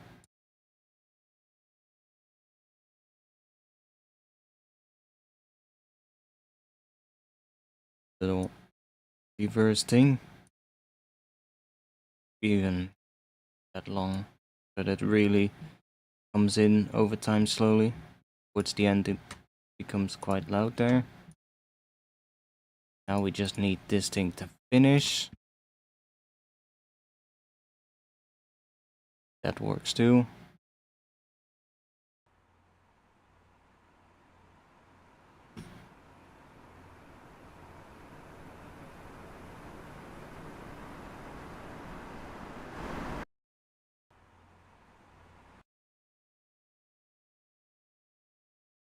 See if we can find a bit of a section where it seems to, like there for instance.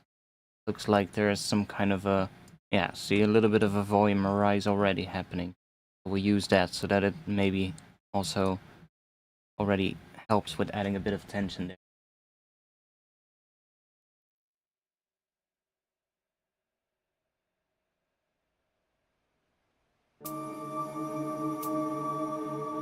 So maybe EQ that.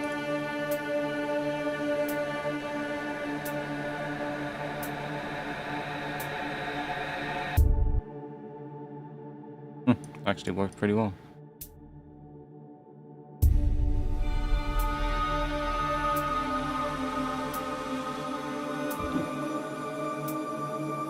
Like we can probably put this in that same group, and it has the same sort of like processing on it.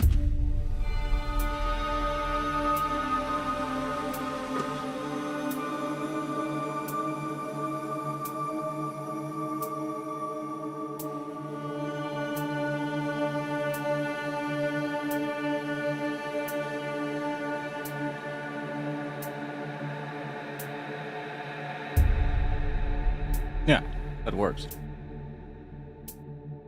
Cool. So I guess we want drums. Let's rename all these things. We know what we have. We've got our impact sound. This is our atmosphere. Some noise. That is our... What was that again? Oh yeah, that was an air hood. Aha. Air hood drone. Huh? What are you doing? Oh. The long file has finished analyzing. Ableton is freezing for a moment. Bear with me. That's how long it took for that file to analyze. Just a bit long. I think it's an hour long or something. Ableton, please. Could you please respond? That would be great.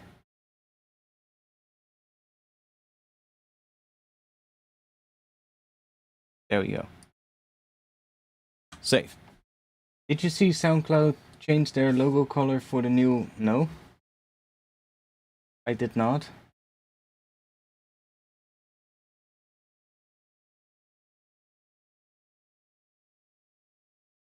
Did they do? They made it blue? Okay. I mean...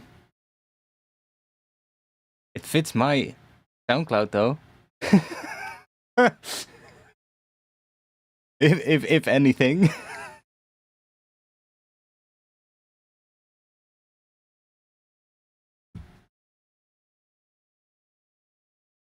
We got our Shaku Haji.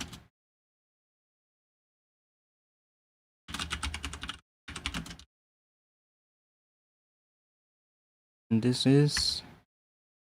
What was that again? Kami-san. Yeah.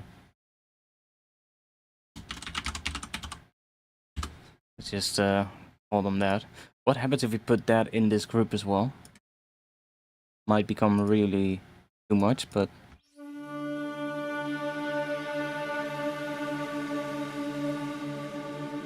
You almost don't hear it anymore, I think, when we do that. Oh, you still hear it. It actually works.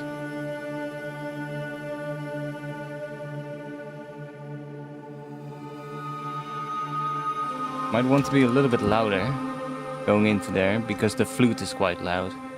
It kind of takes over from everything. Guess I could have used the output gain.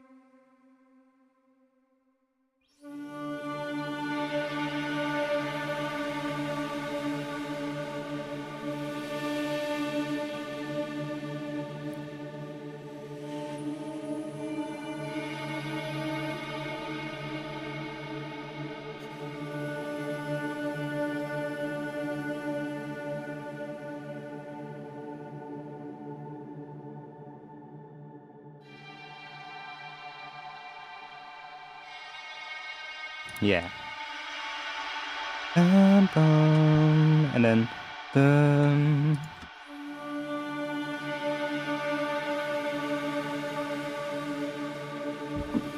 I like the whole sort of like feel, the vibe of this atmosphere thing. Works pretty well.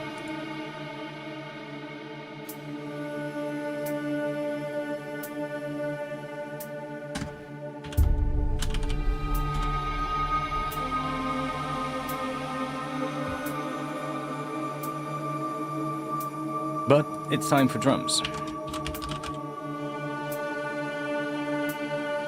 And I guess we're gonna start from a break.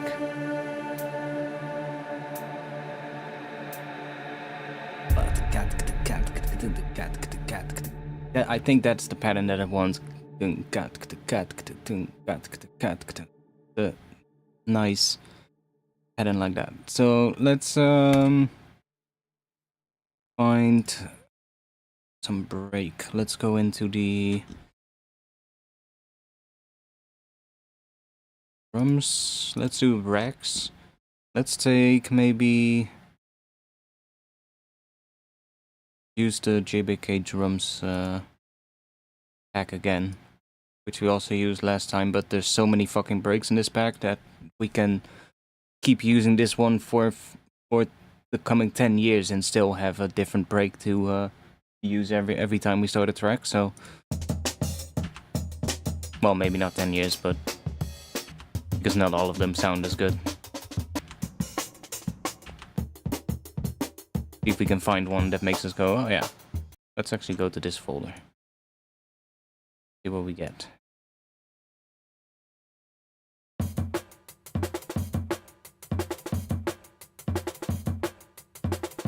I do like the kick and snare in that one. Pattern is a bit shit, but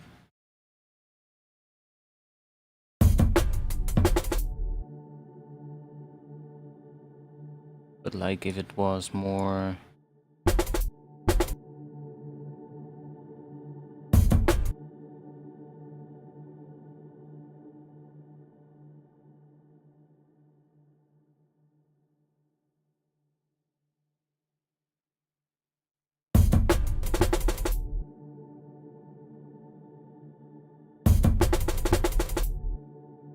bit weird.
That's already the right pattern. But not really the nice sounding break. Okay, I'm not gonna go to these ones because those are actually quicker than the project tempo, so let's go to this folder then because those are a little bit slower.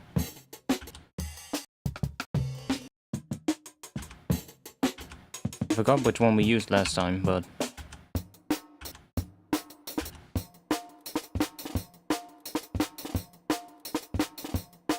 that one snare is pretty nice though.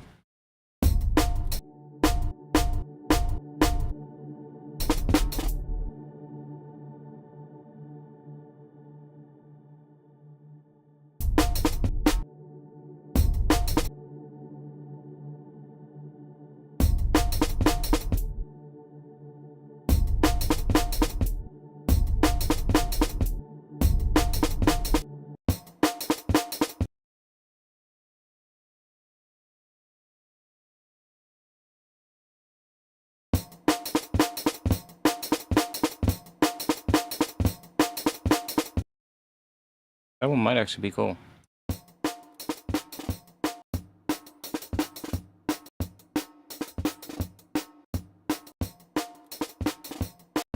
We've got...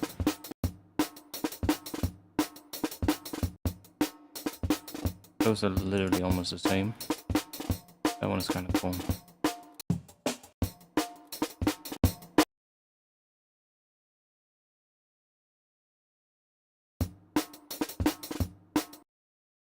We take that and that one. There's a shame we cannot do this. I wish Ableton would do this, that you would just be able to select twice, two of these, and do slice to MIDI. That would be so fucking helpful. I know that I can join these two together, but then I lose the transient information from the Rex file. So it would be so great if they could just give us an option that you could just select like multiple clips and then just do like slice to MIDI. But we're gonna fix that. We're just gonna do this one, slice to MIDI. Slice a new MIDI track. Okay. And then we'll just do this one, slice a new MIDI track. Then we just have to move that to here, and then we have to move these hits, these ones, to the other track. So that they're in the same clip, so that we have basically more information to work with. A couple of more extra hits. Nice. Let's do that. So from this one, we want to move them all to there. Now, there's no quick way of doing that, sadly. So how we're gonna have to do that is just clicking here, and then wait, I have to do this one. We have to click here, and then there, and then just chuck it right here.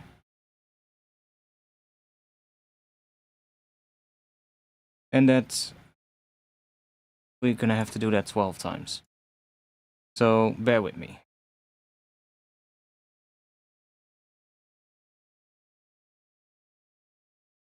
Might have actually been quicker to just make them into one file and just redo the transients. But whatever. It's not like it's that much hits that we have to move over. We already done half of them, so it's fine. Not that big of a deal. Almost done.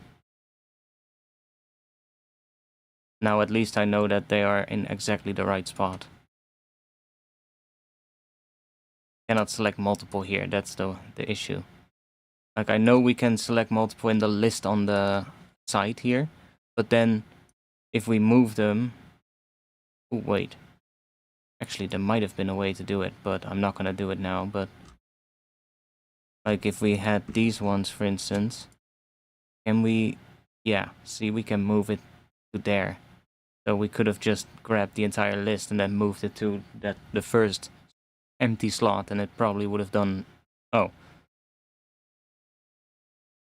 I, for some reason, moved these way too far up. So 5 to 12. Now we can actually test it. 5 to 12. Right there. Oh no, see, it only moves the first one.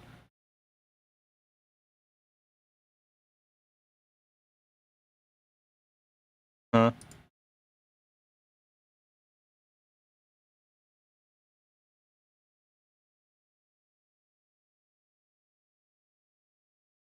You would expect if you select the entire bunch that it would just move all of them, but hey. We've done it. So now it's all in the same thing. So we can do this. By the way, we have some weird thing there that we don't need. And this can go right there. I guess that's happening here as well. An empty little slice for some reason. Just remove those slices. We'll just remove slice 1. And there's another slice 1 somewhere. Right there. There we go. So now we have everything. And let's do that. Why didn't it not do the end? Quantize end. There we go.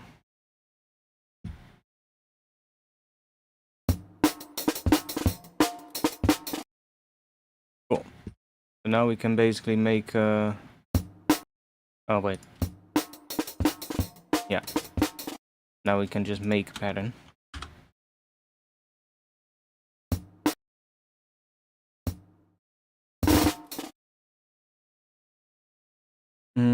Let's keep this MIDI for now. I'll move it aside so that we still have that.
Cool. That's what we'll start with.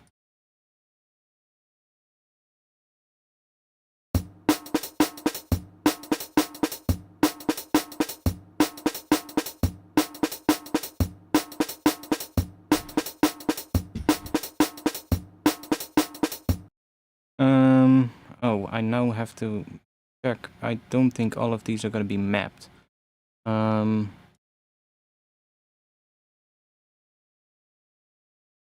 which might be a bit of an issue, but let's check. If we go here, then some of these things are probably not. Yeah, see, these are all not mapped. Let's go to here, where we can actually see the mapping. I can just do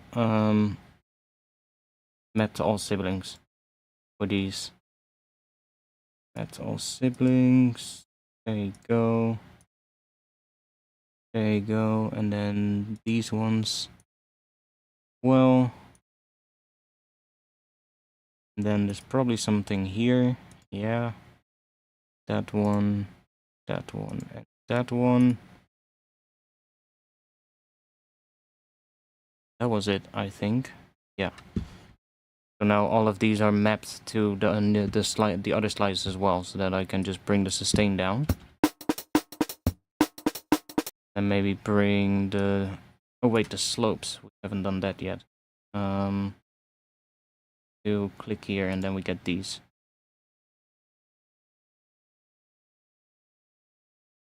So now we have these slopes as well, so we can do that.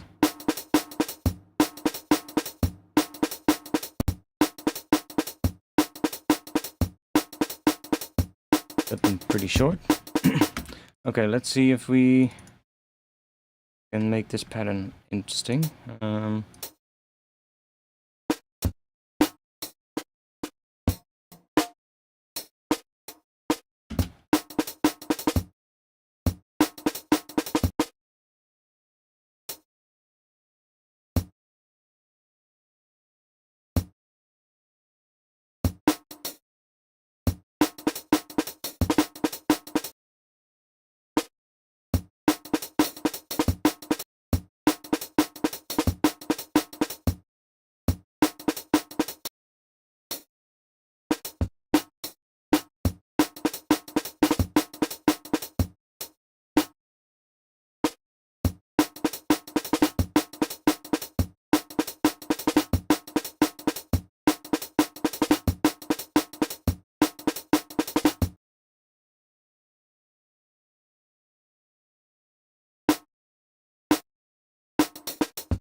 Nice. I got some heads of an old June Miller pack and they were Rex files, but they were super phasey. Is that a Rex file issue? It's probably just a sample. I might even have the same pack. Because the June Miller pack, I'm not sure if I have that one though, but packs, loops, drum breaks. Was it in the drum breaks thing? June Miller should be in here. June Miller. I got the construction kits here. And there's probably some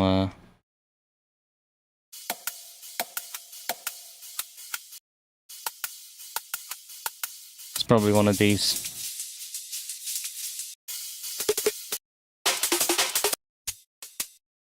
But it's probably in the sample.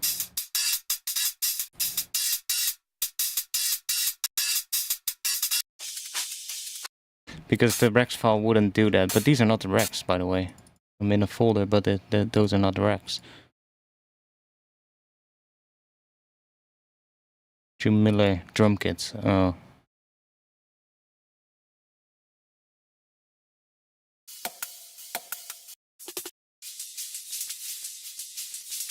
Ah, I see what you mean.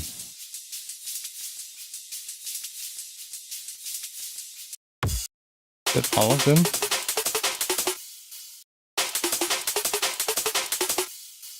The fuck? That's literally not hats, mate. That's fucking snares. No, not all of them, but some of them do seem to be very wide. Where the left and right channel is so different from each other that if you sum it to mono, it probably is going to sound very phasey.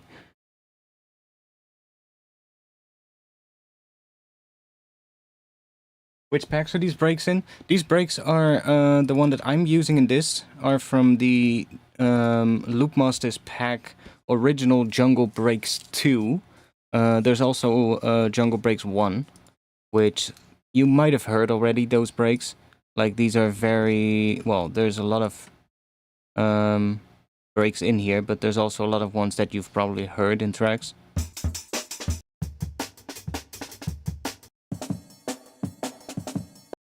I would honestly say that the first version of the pack is probably the more usable one, honestly. I find the breaks in that one to be a little bit better. Right off the bat. But I've already gone through these so many times that I now most of the times tend to gravitate towards picking ones from the second pack that they did. But it's basically just called Original Jungle Breaks on the Loopmasters website. And there's like a lot of breaks in there. Like, both of those packs have so many breaks, because you can see right here, like, JBK drum loops. And then these are all different folders of the tempos. And then all of these folders have like a ton of different breaks. So, like, you cannot see everything, but if you... So, like, see, that's just one folder of the 162 BPM folder, but then we got 163, right? And they all have a ton of breaks in them, so...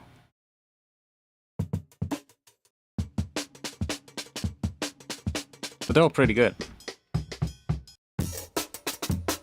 Oh, that one is really nice. Kick is a bit shit here. But a lot of these breaks as well, they're not perfectly on grid either. So, see? They're slightly off. So I think that they've been played in with like an electric drum kit or something, because they have that kind of sound. But if you just quantize that, then still you can get some pretty nice stuff out of it as well. Makes it a bit more controlled, but... And the great thing is that they come in Rex format, so that they have that transient information already. They also come in wave format, by the way, but like the second version of the pack has even more breaks in it. Like, that's one folder. It's insane. There's too many. Like I said, there's way too many to go through and use them all. But usually I just pick one and just start working from there, seeing what we get. This kind of pattern works already.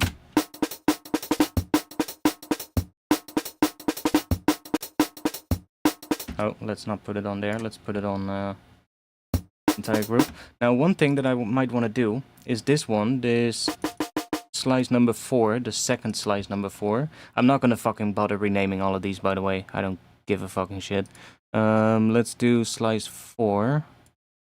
Slice 4. What I'm gonna do is I'm gonna unlink the decay time from the macro, so that I can have a longer decay time on this one. So we get that full, bigger sound on that one. And I might even as well unlink the slope, so that I can curve it up. So we get the full volume on that snare. And the full length, which is nice, because if we then start processing and distorting this break later, then that should work pretty well.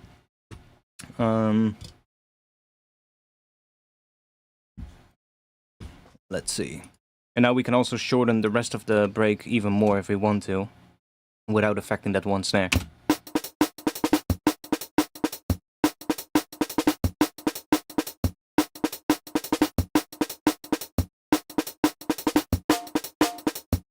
Now, I don't really need that kick. So I'm looking at where the snare is sort of like sitting right here. Snare is, by the way, hitting on a D sharp. So what I'm gonna do is I'm gonna high pass this, or let's start with shifting it down. So we're going to take a frequency shifter. Where are you? There. Take a frequency shifter. We can, I guess we can also use the pitch. Might be good, because then that snare even becomes lower as well. Did I already map that one to? I think I did. We can try just using the pitch. It's gonna make all the hits a little bit longer as well, but I mean that works pretty well. Let's just do that. Then we don't need to do the frequency shifting thing. Cool. So I'm gonna high pass this so that we only get the snare basically, and we don't really get the low end from the kick.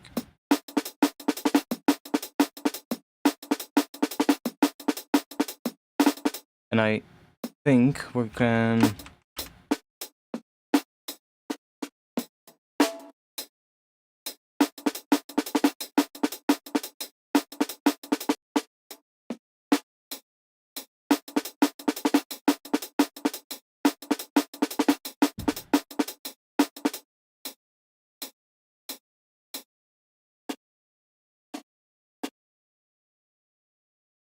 See if we can do a little.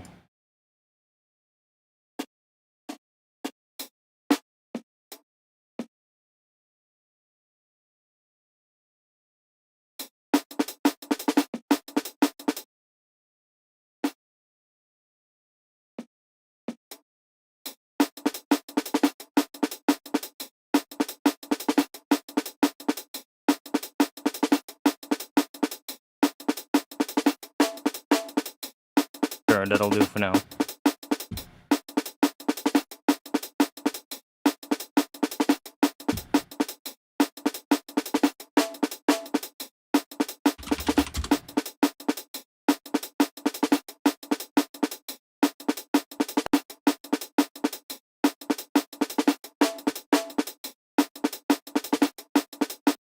Then I guess we're gonna do one here.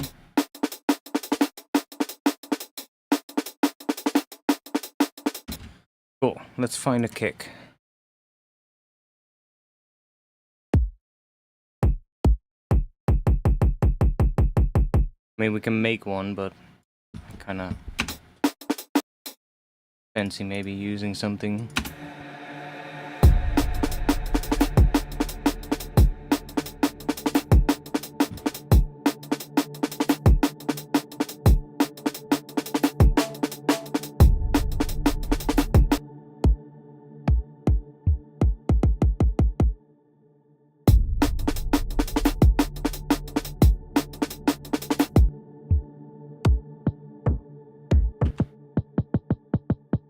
A very tiny small kick, but kind of cool.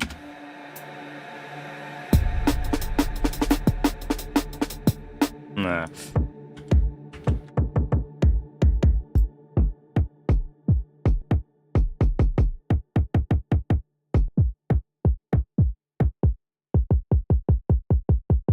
Kind of like that.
Not sure if I like this extra one here.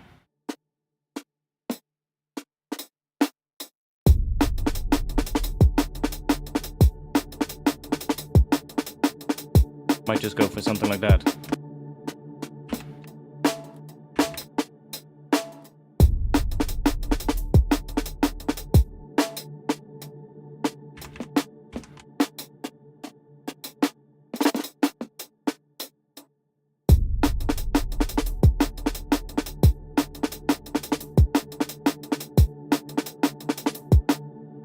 And then can find another ghost snare.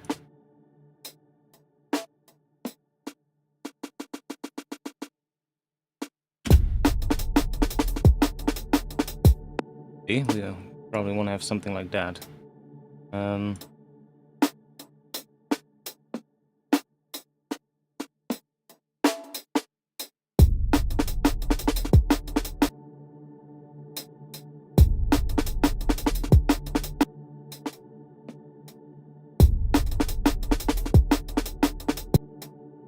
Sure.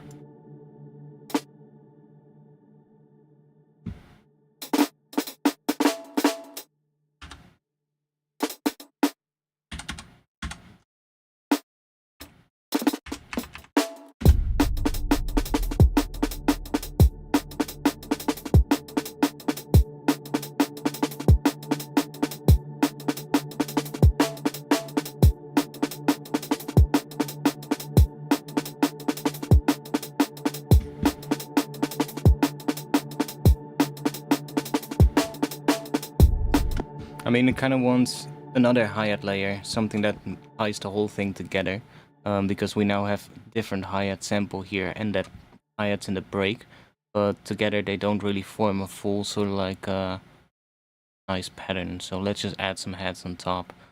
So let's just grab an addict drums.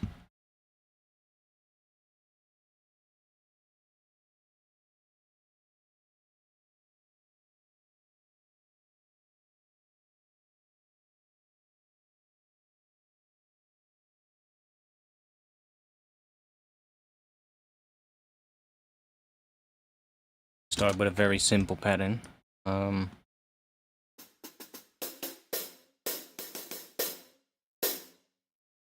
do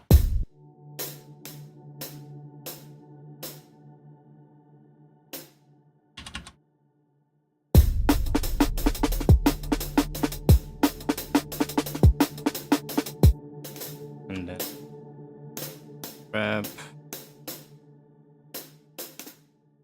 that one.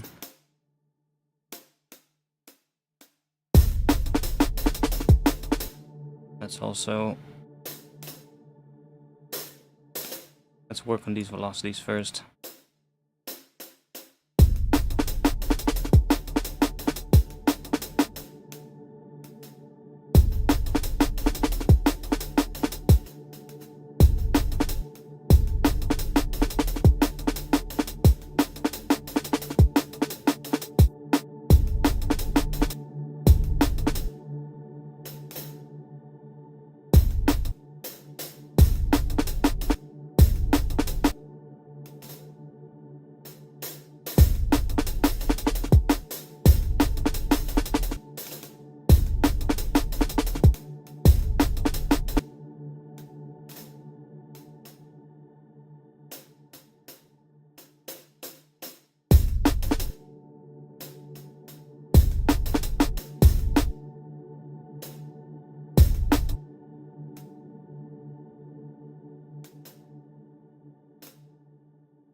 Yeah, that's maybe better. Oh.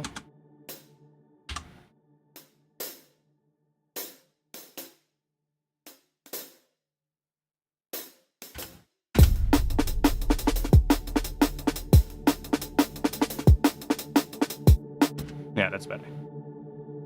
That's a starting point.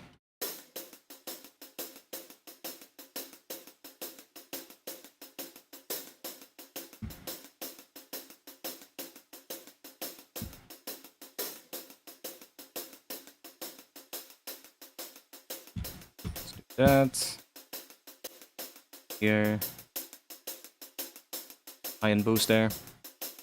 Also go overheads in the rooms. I guess we can maybe do another here.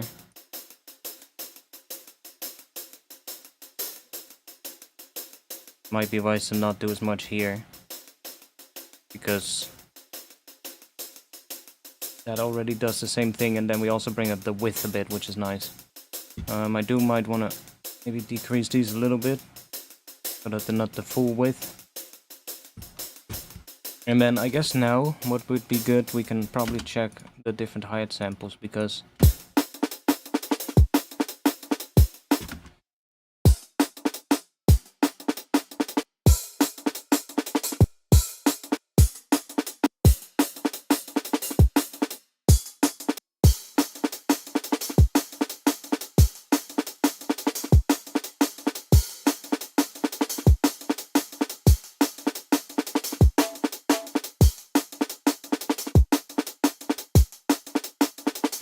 when you're doing drum and bass, you don't need the hats to be that long, so...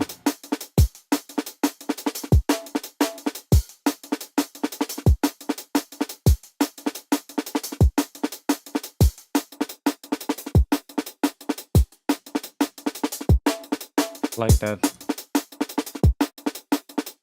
Which one was it?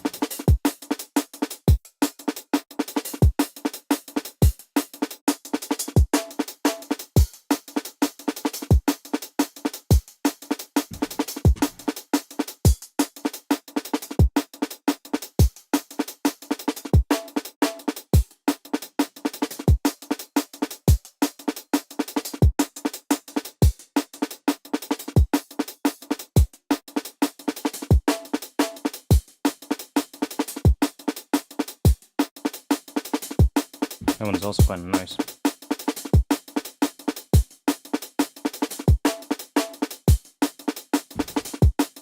Let's do maybe a little...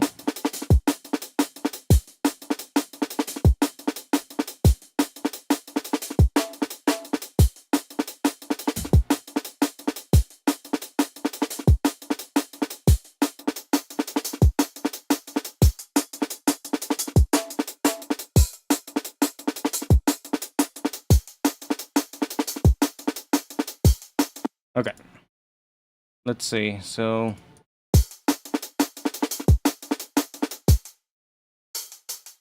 now these are pretty resonant, so what I'm gonna do is I'm gonna add a bit of soothe to that. For drum and bass, I usually do that with the hi-hats from Addictive Drums. Just sounds a little bit better most of the time. Makes it easier to mix. That's...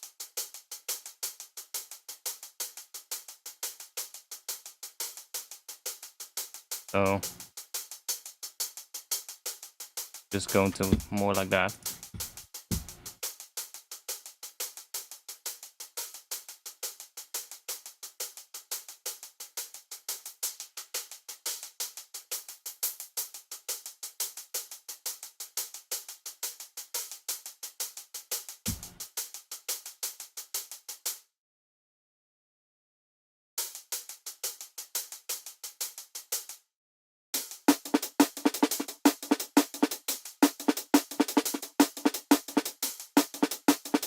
Okay.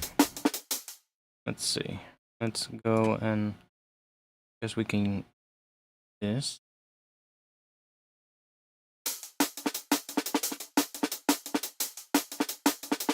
Bring that down a bit. I guess the overall thing can go up a bit.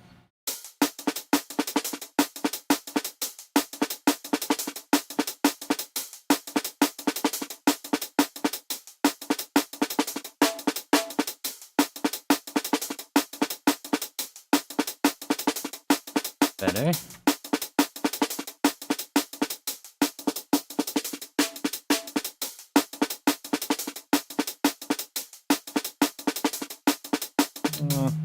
Fine for now, I guess.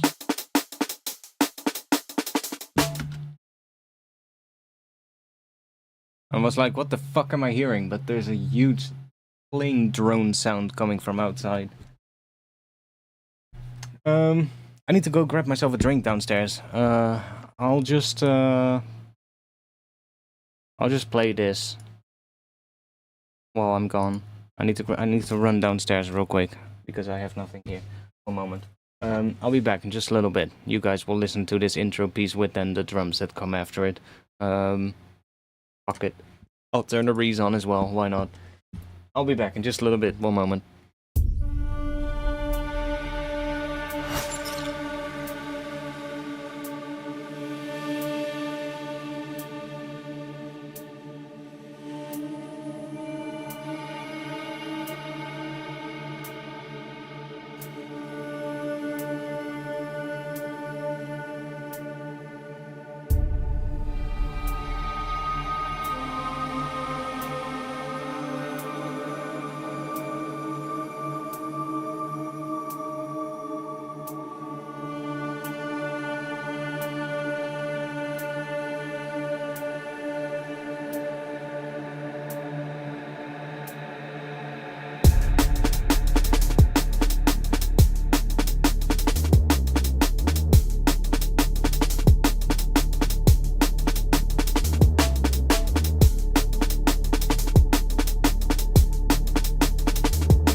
I'm back. Exactly at when it looped around, so I haven't heard it. Let's listen to the whole thing one more time.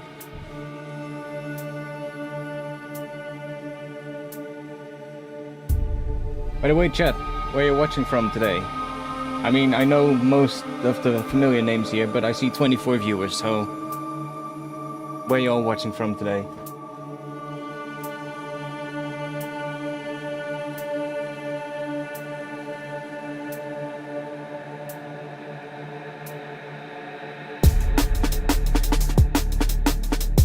Oh yeah, that low impact sound probably doesn't have to go here.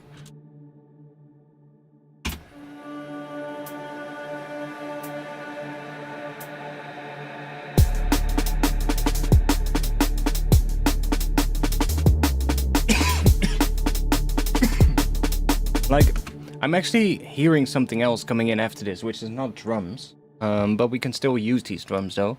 Like, this is not bad. We don't need this anymore.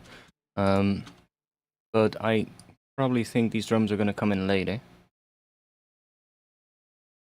What we're gonna get now is probably... I'm hearing some kind of bass thing coming in. We will have to do some resampling for that, I think. Make some bass thing. Let's see.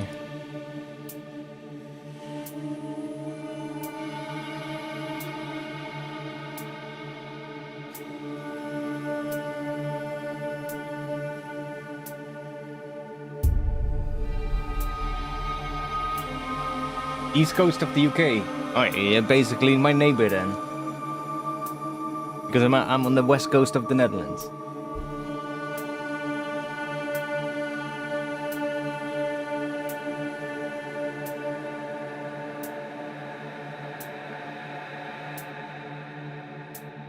Okay, I'm hearing something.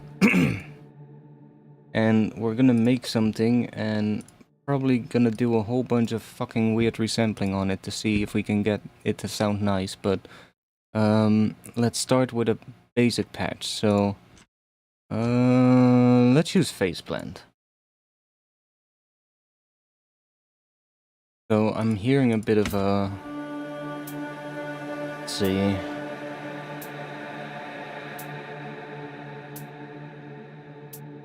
Guess that length.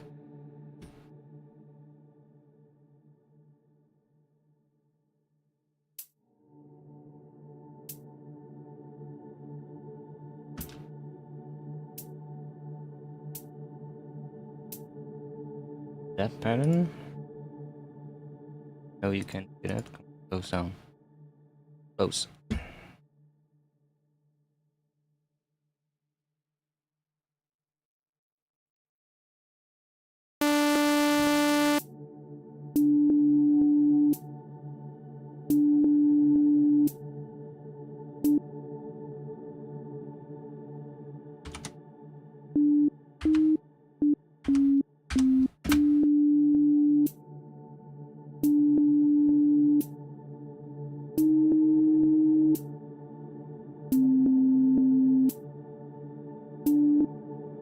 Like a bass thing that does that pattern.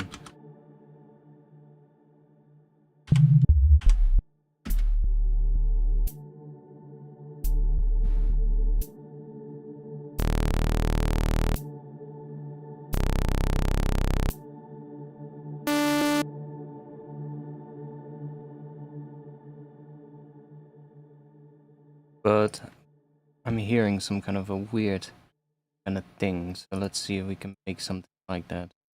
So definitely want to have a bit of a filter. We want to have some kind of an envelope here.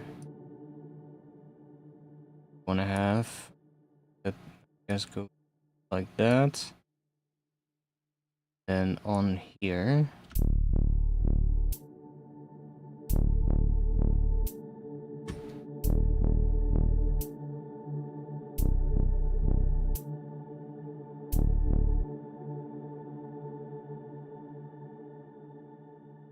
Why is there no hold? Oh, there is. My bad.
How are we gonna make what I'm hearing?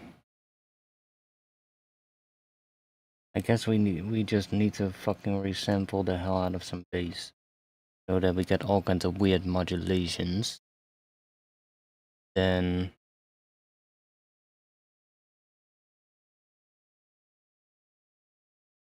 because it's gonna be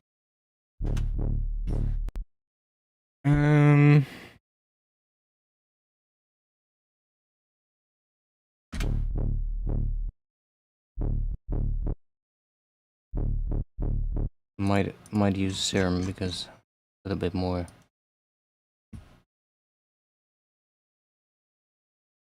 A little bit easier to do with serum for me.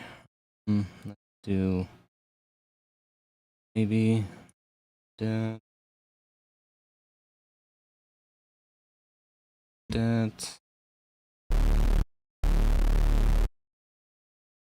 I guess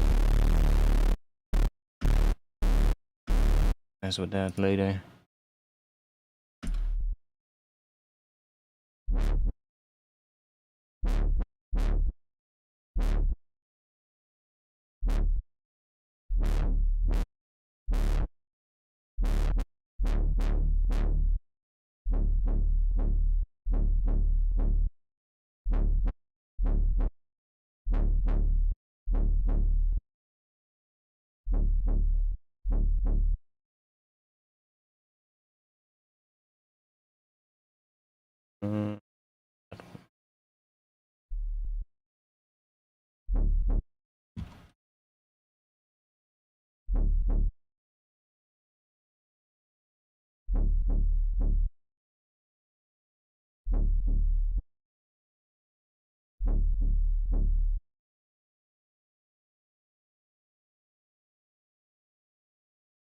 Probably don't have to do that entire length, but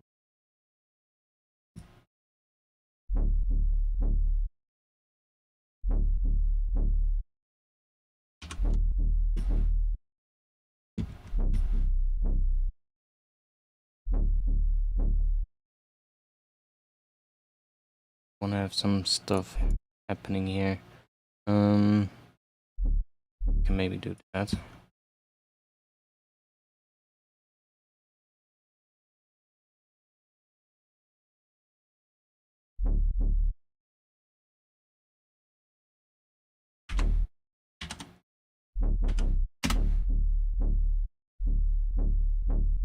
We have a bit more stuff happening.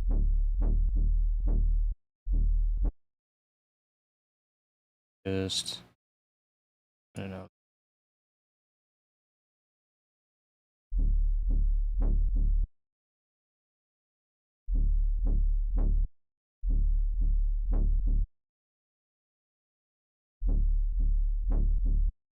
Sure.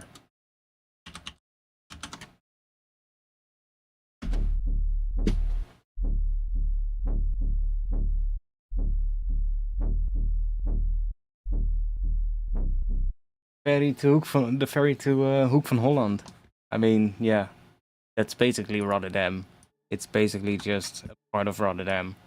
At this point, like it used to be its own thing, but the harbor of Rotterdam is extended so far into like towards the coast that you know, like Rotterdam itself is not along the coast, right? It's like, I mean, it's close, but there is definitely still quite a bit of land between Rotterdam and the coastline. It's just that the harbor is just so big that Hoek van Holland, which is basically closer to The Hague than it is to Rotterdam, in a sense, is now basically just part of Rotterdam. Like the the Rotterdam subway system gets really close to Hoek van Holland as well, which, I mean, it kind of extends all the way to The Hague anyway. So the whole western part of the Netherlands is starting to kind of slowly morph into becoming one big city at this point. There's like Amsterdam, Rotterdam, and The Hague, and those three are so close together that give it another 25 years or something, and it's probably become one city. maybe not Amsterdam, maybe Rotterdam and The Hague.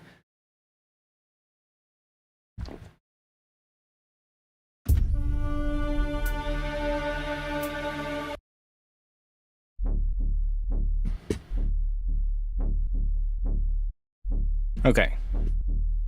This sounds like crap, but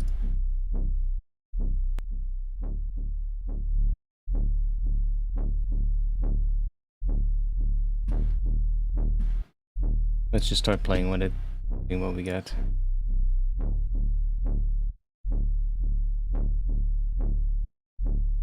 Add a little bit of something.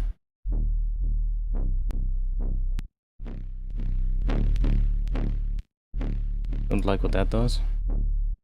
Let's add a little bit of noise, maybe.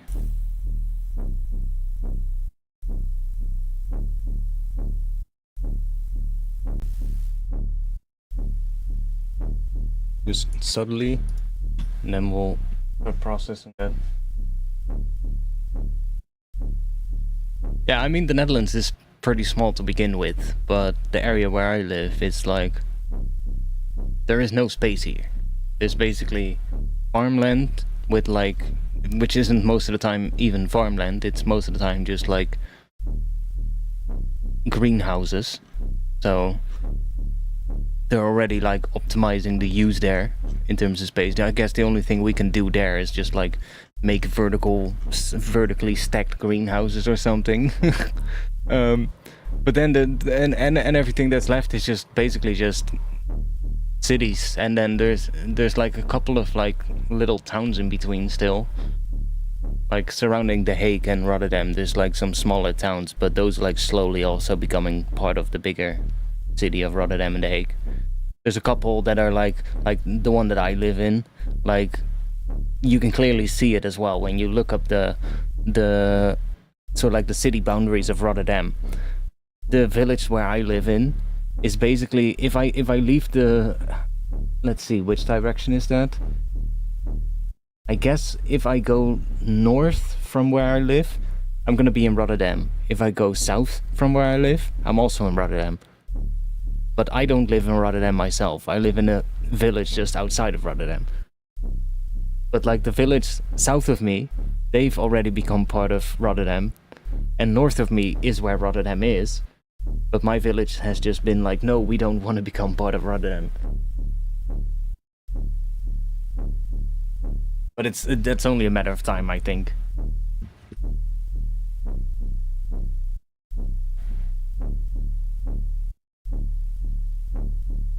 But it's weird how that shit happens.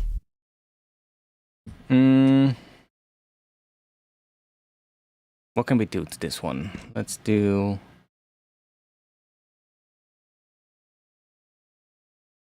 let's add a thermal and see what happens if we mess with it a bit more.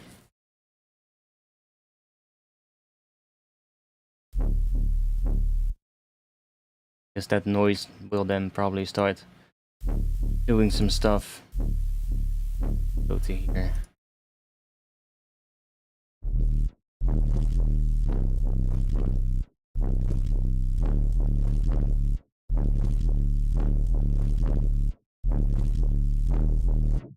Before we do that, let's group this.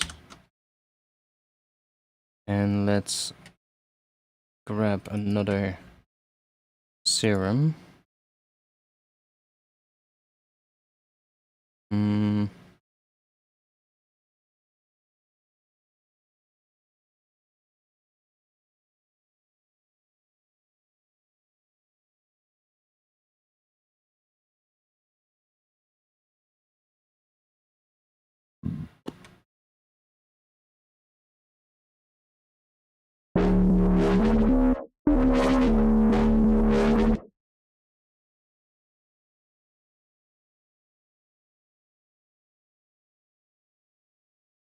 Something like that, what we had.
Probably not making sense that we do it with a filter because it's a sine wave, but I guess we could do it with the volume as well. Do this.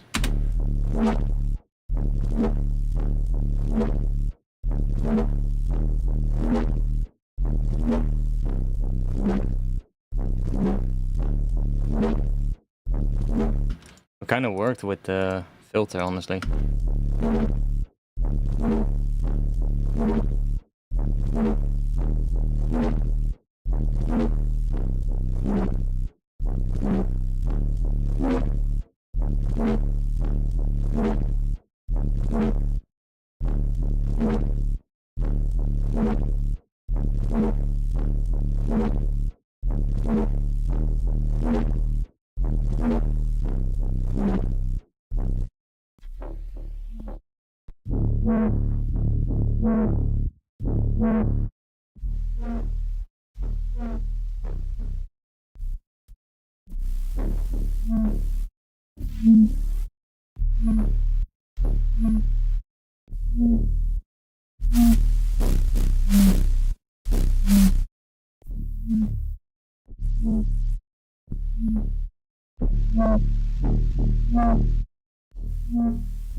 How much bass do you want? Yes.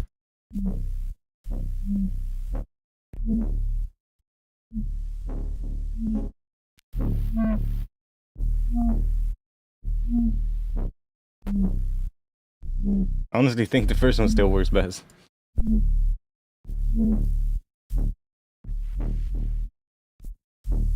We still got these ones here. These are pretty cool.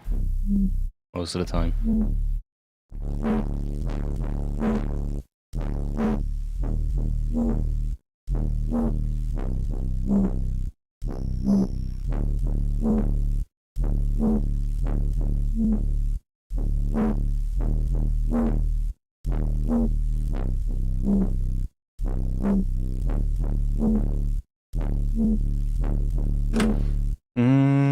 Good moment to do some. Let's see.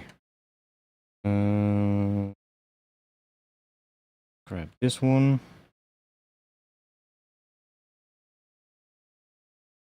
And let's grab ourselves.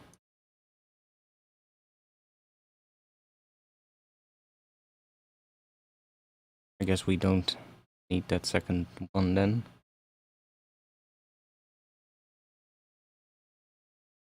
Need that.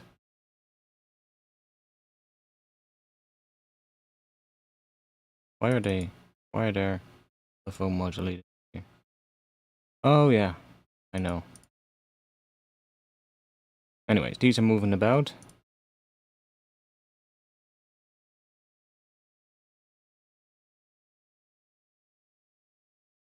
Drive. Well.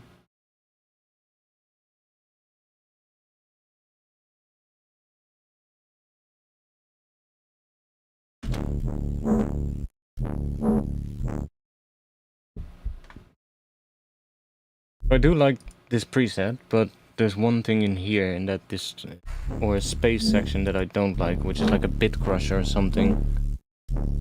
It's this.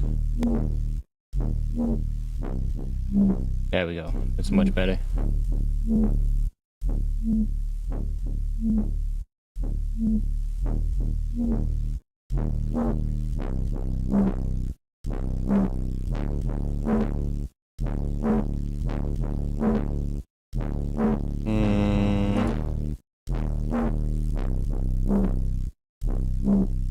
I don't like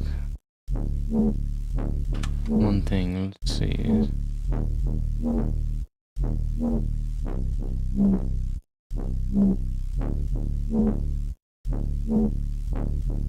Yeah, that's the better version. Where these macros are gonna be moving a little bit quicker in that one. Plus yeah, that gives us more nicer sort of like movements. Okay, let's start processing this more now, I guess.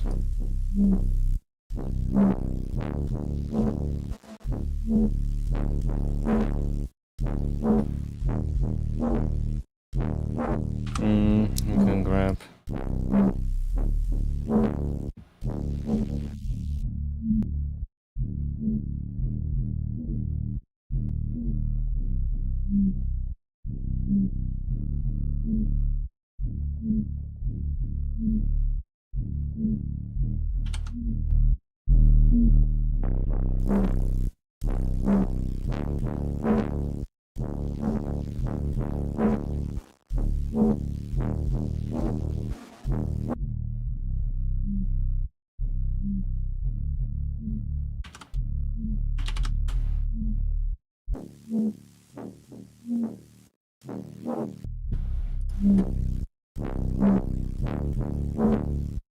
Cross them differently from each other if we want to, but I first want to maybe do a little bit more, maybe just some OTT on it now actually, just to kind of squash the whole thing a bit, maybe even before the thermal.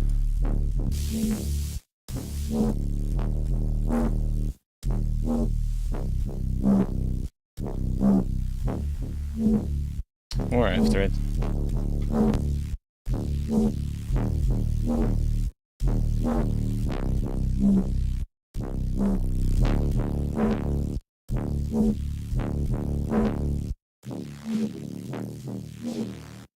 Okay, so I'm gonna split the mids and highs up as well. So, the reason why is because we have that sort of like extra mid-range tone, that one.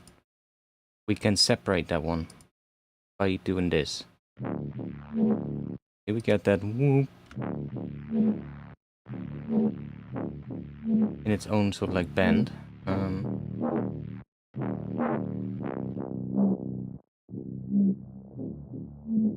There we go. Because it's a bit in that kind of range.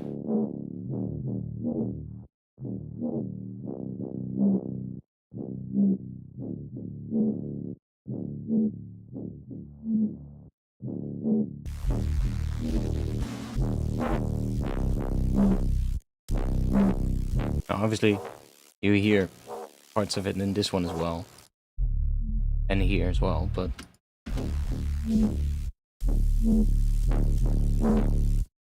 that way we can say, for instance, maybe we want the low's probably gonna stay clean, but the mids we could maybe add Maybe the mids and the highs could both have like some reverb, but I'll do... Let's do the hybrid reverb.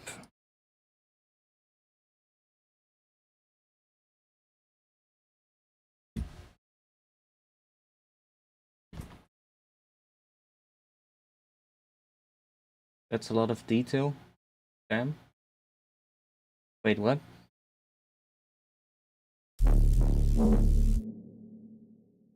What are you talking about?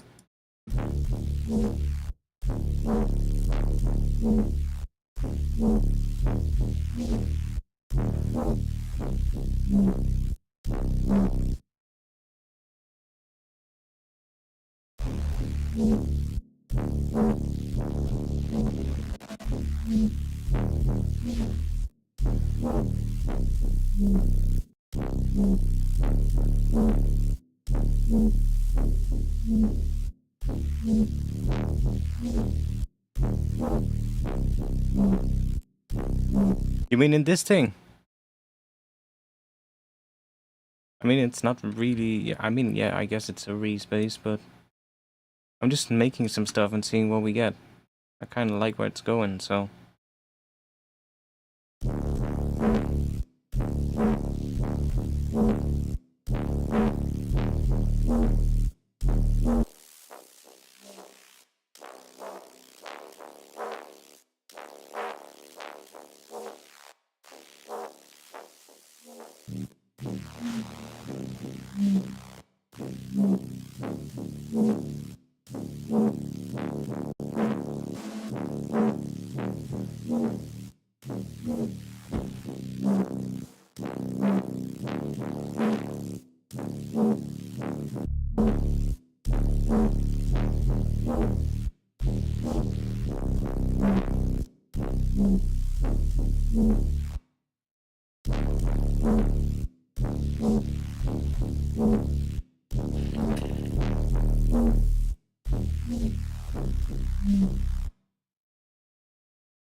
I'm hearing something else here at the end. What if we do... So we have this one. Why don't we add another one?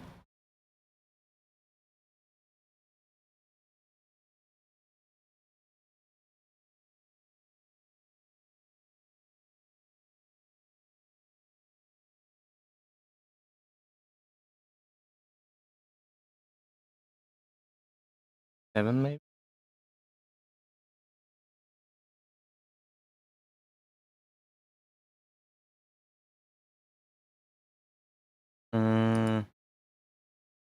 Wait, fuck. How are we gonna do that? Wait. Automate this.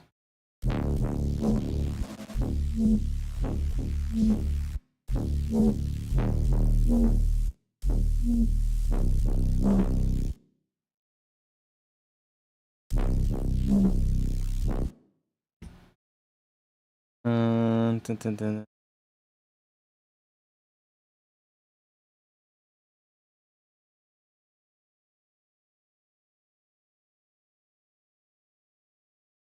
If we get...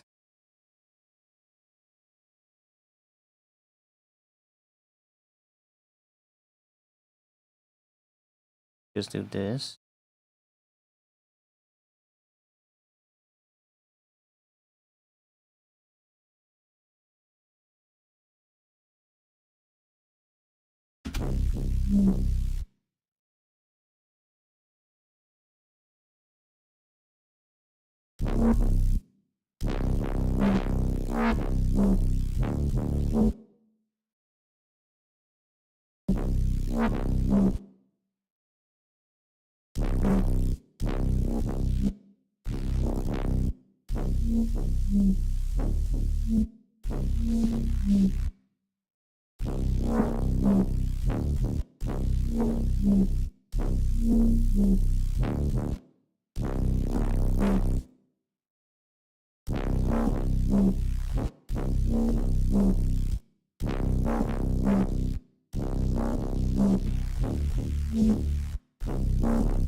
Did that sound like what I thought it sounded like?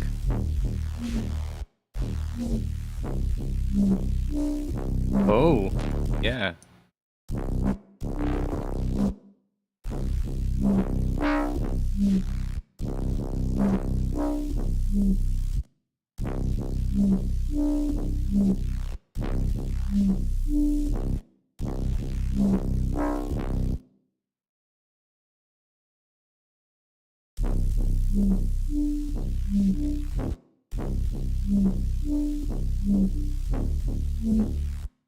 Let's just leave it like that.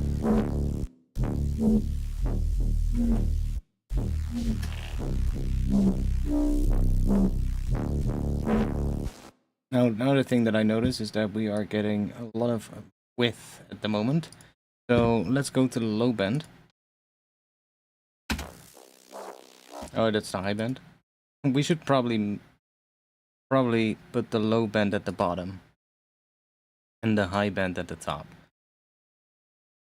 Okay, so low band. I'm not gonna sum it to mono, because then if the differences between the left and right channel are phasing, which they probably are, then if we sum it to mono, then we will get phase cancellation. So instead, I'm going to just use mid-side EQ. I'm gonna do that, and I'm gonna check. See, we have all this stuff here that we don't need. I'm gonna do probably that.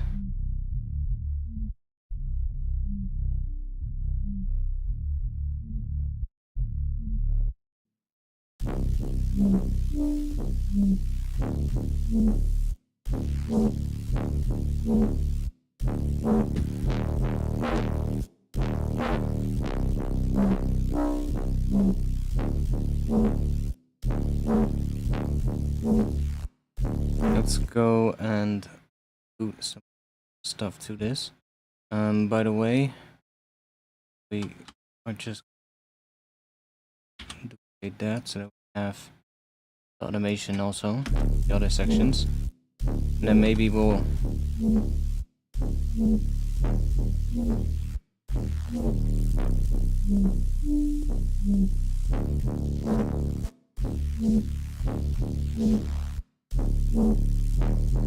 make that one a bit stronger. Sure. Cool.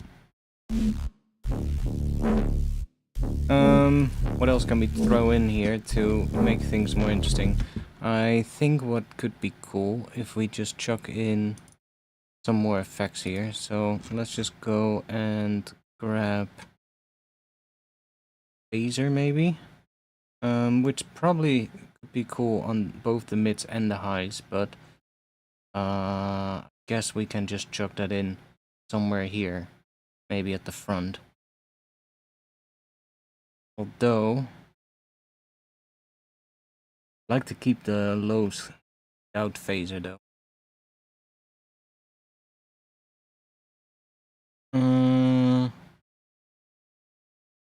I mean, we can.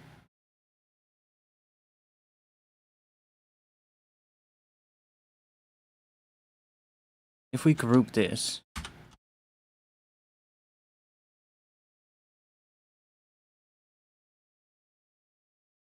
then this is the mids.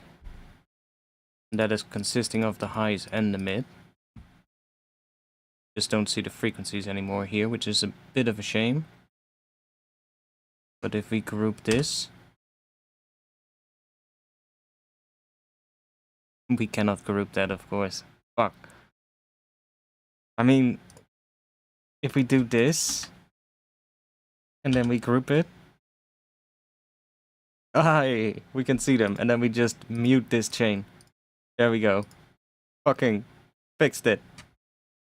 Because this is grouped right, and then it wants, in this one, it also wants it grouped, otherwise it doesn't understand it, and it will give us the weird values, but now we can actually see the hertz values, so that's nice.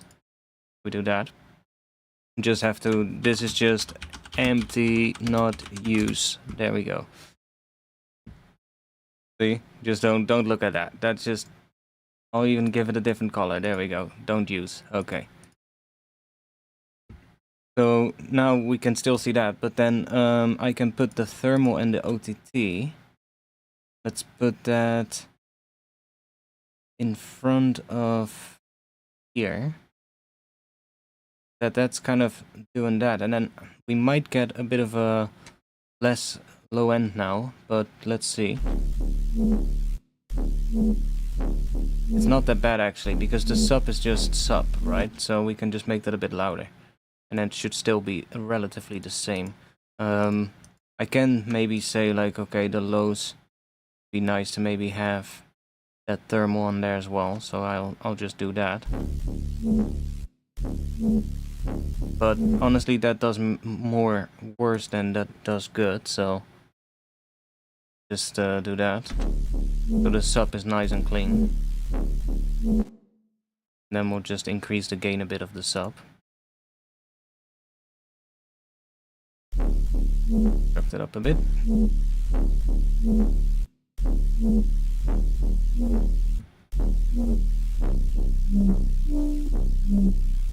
And that sound of this is still being distorted before it's filtered, so that's why we still get so like the sound as if it's coming from the same lower thing.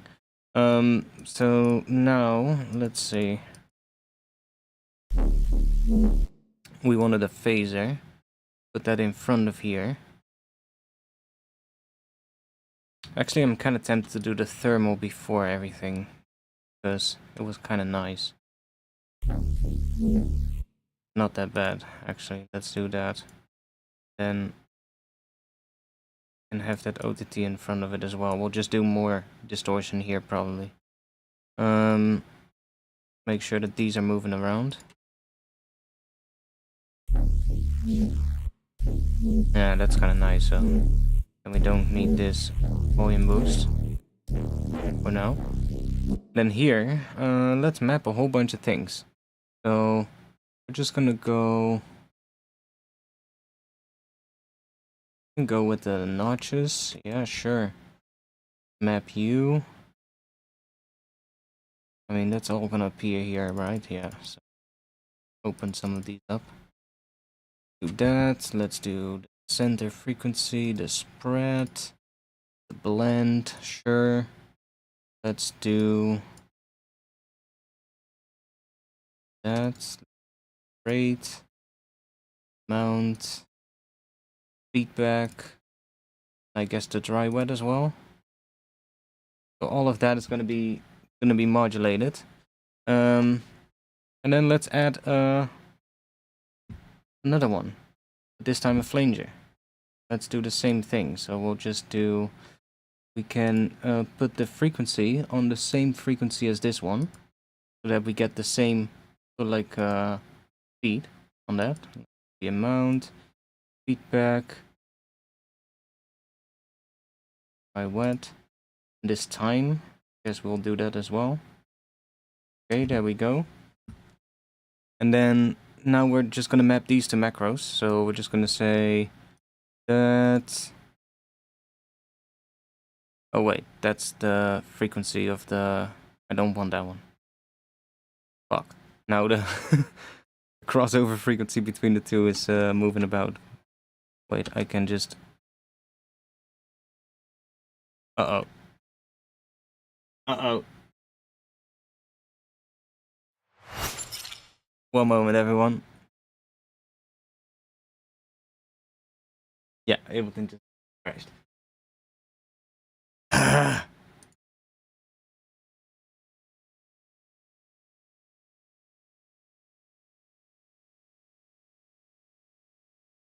Ableton just said, yo, what the fuck were you doing?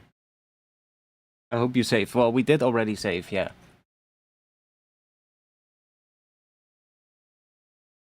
I'm just not sure how much of that it will recover, but we'll see.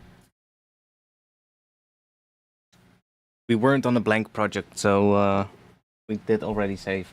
I had that previous streams, and I learned from my mistakes. These days I just save the project file before we start streaming. That's what I do these days. I save the empty project file before I even click start streaming, so that when because that's the issue, right? Ableton sometimes has problems recovering things, but that most of the time happens when you hadn't saved your project file yet. So when you're working on like an unsaved project file, then it usually gets into some problems with recovering some things. Now, one thing that it most of the time will also have issues with is recovering synth presets. That sometimes it, or not like not presets, but like the things that you've done in a synth, that sometimes it will have issues with, but.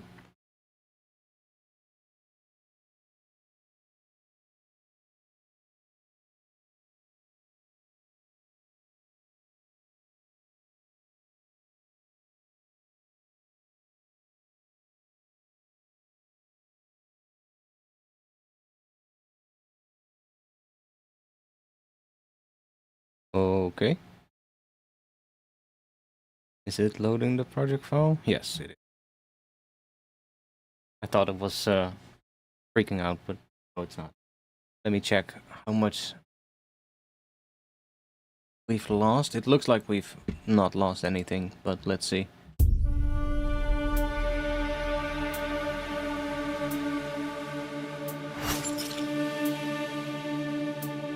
Seems like it still sounds the same.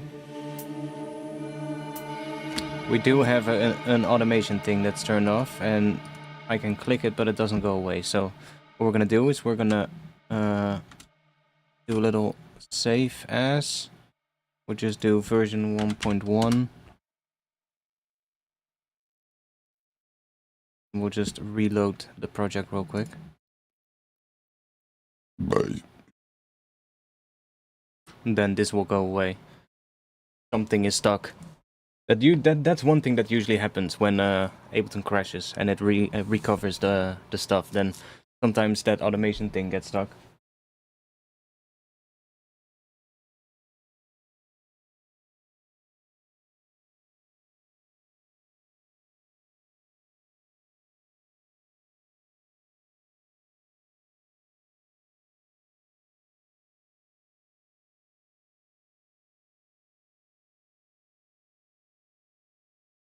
The only question is how much of that bass sound has it saved.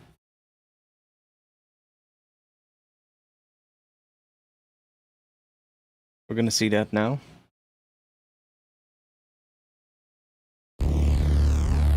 Yeah, what I thought. That's back to, oh no, it's not.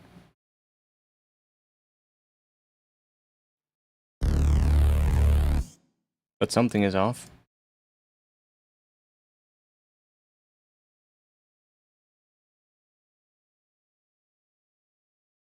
That's off. Ah, okay, but that's not that bad. We can fix that. We can do that again. That wasn't too complicated what we did, because what we did, we just did a harmonic series on 6, and then we used that with a bit of a shape that was something like that, I believe. Wait, that was free running on 1 bar, I think. Yeah, I know. Come on, do it.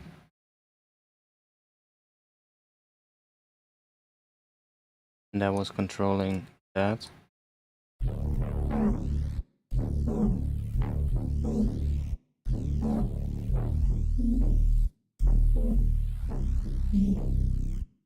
Turn this off for now so we can... Yeah.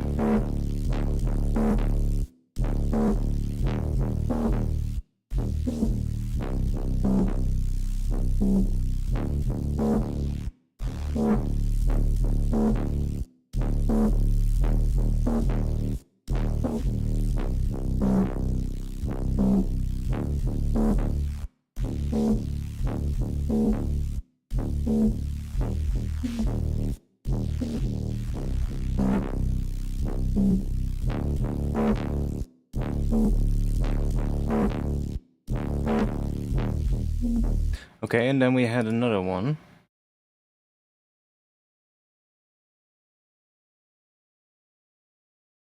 Not sure which one it was, but let's just see. Do that. Then we come up. Oh, that should still be automated, yeah. There we go.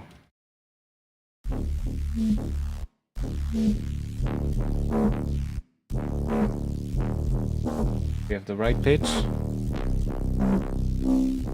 Yes. There we go. We're back to what we had. Save. Okay. So let's go and have a look at all these macros. So we want this. Want that. That. That. That. That. That. That.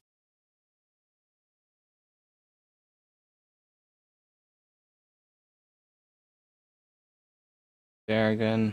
Okay. Now that is all being modulated. You get a whole bunch of weirdness out of this.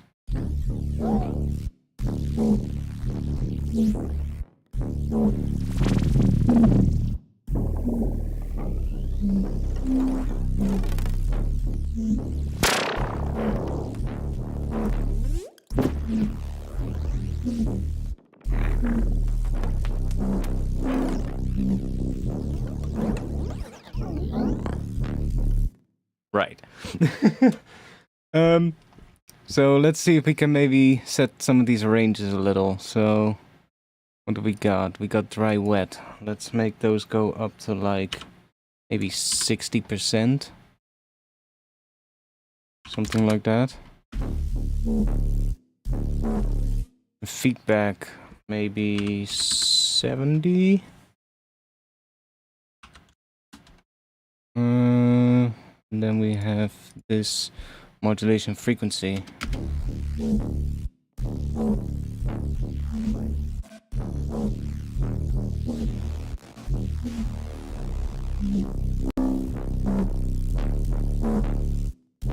Just we can leave that.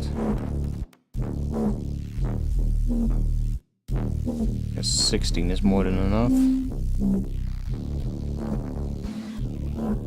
I just want to get some weirdness happening in here.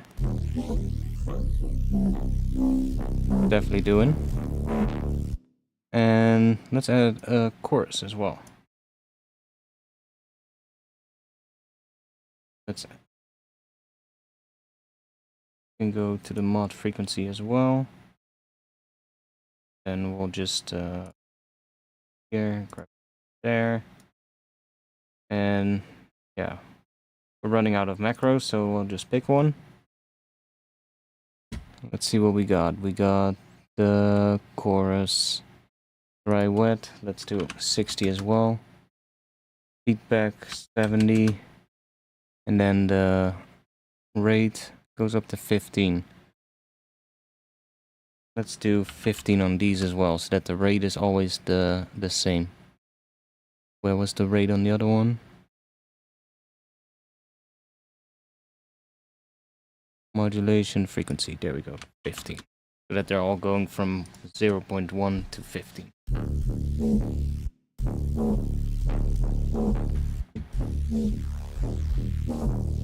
Is this something you would resample? Yeah, I would just keep doing this and just keep adding stuff until I get something cool.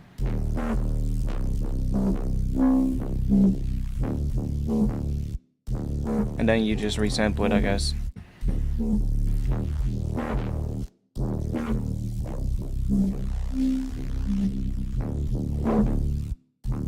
Okay, so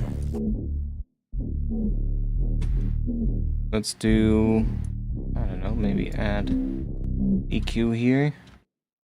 we'll just add a notch and another notch. Do like that. Do that here. You probably this one we want that. You this one we want that. That. I kind of messed up the macros there, but whatever. Okay. Then let's here. Then let's see the resonance. We don't want to have that go up that much though, so let's just set those to like 4 or something.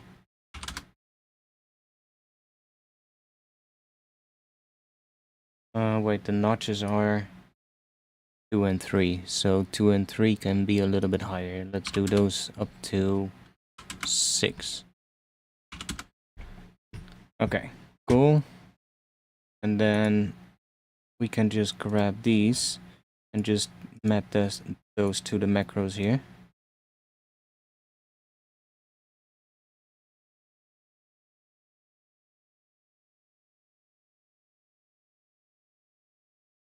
More.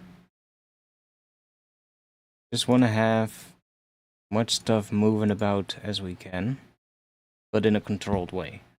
Let's see what we will get. This is all just doing that now.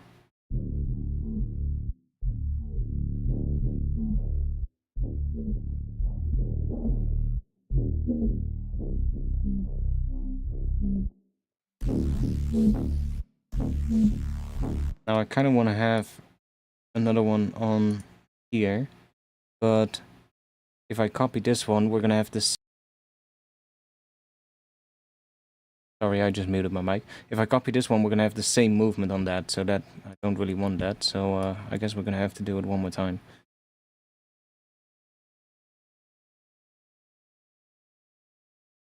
Grab that. Put that on here. Grab that. We'll do. Let's just do 2 notches on the high end.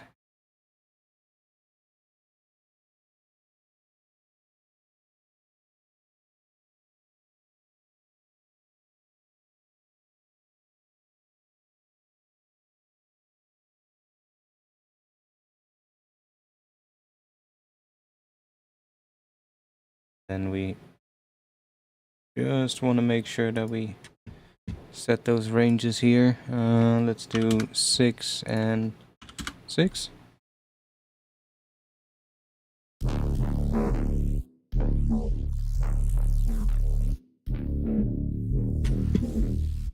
What else can we chuck in here?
Kind of like that. Let's map the amount and the bias here. So we're gonna do this one. We're gonna take the bias as well. I'll go in here. Let's go roar. The amount can go to, I don't know, maybe 50. And then this bias, we're gonna go from I don't know, maybe like 0 to...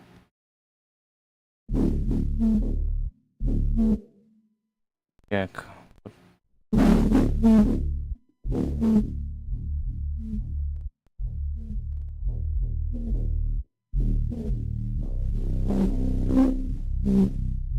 Guess around there.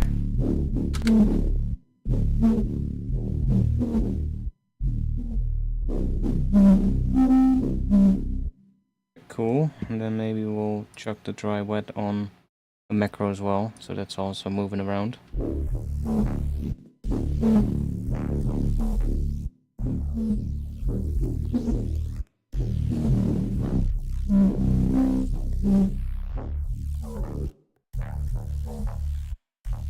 We try the same thing on the high end.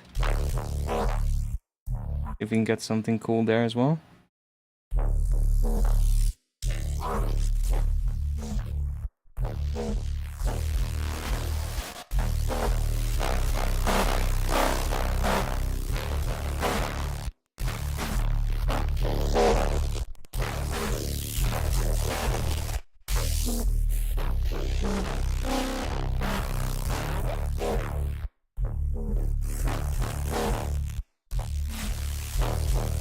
It's kind of cool.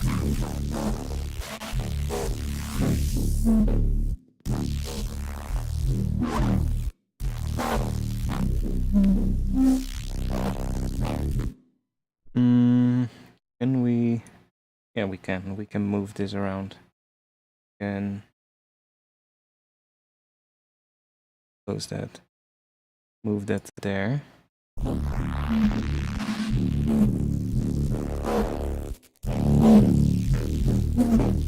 Now we get low ends up again, but we just have to do a mid-side EQ after this.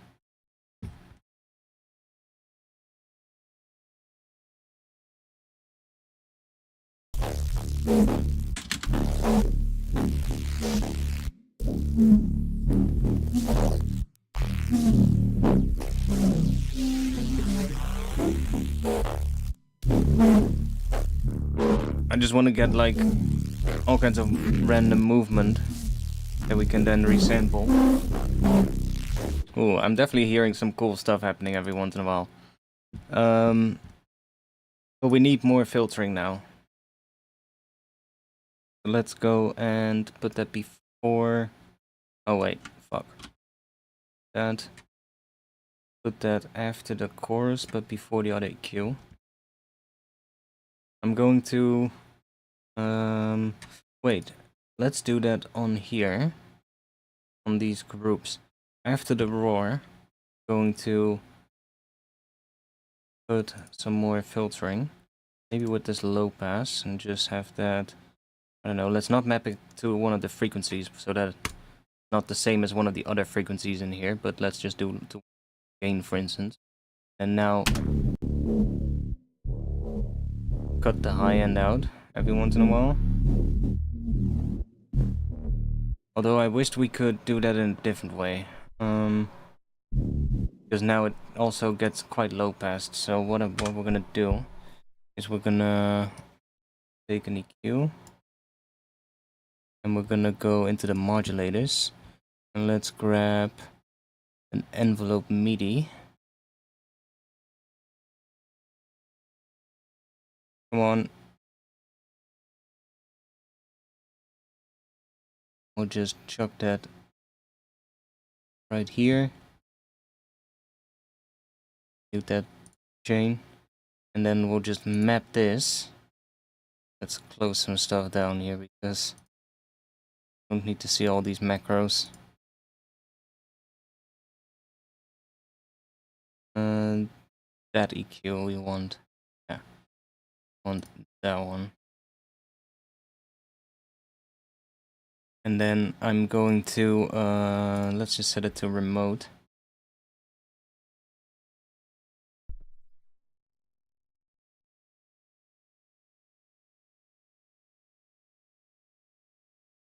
God damn it. Can't see. But yeah, now we can. Then we can open up that. I mean, it's better than... I wish we could see those at the same time. We cannot really close this down. Do that, we lose everything behind it. Yeah. So, whatever. So this is all the way at the bottom now. That's not what we want. Somewhere there, maybe. See, this is basically responding as an envelope on every node now. So we can create a bit of a shape like this.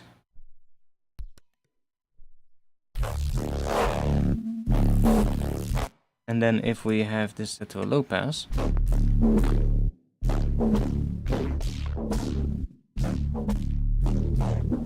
does this also have a hold?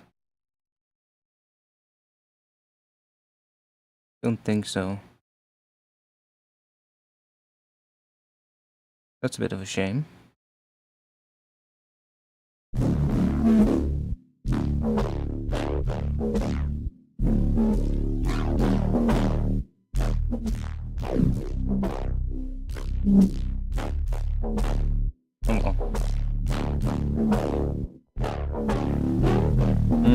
That's a bit of a shame. Well, okay, then we'll do it in a different way. Then we'll just have this on a macro.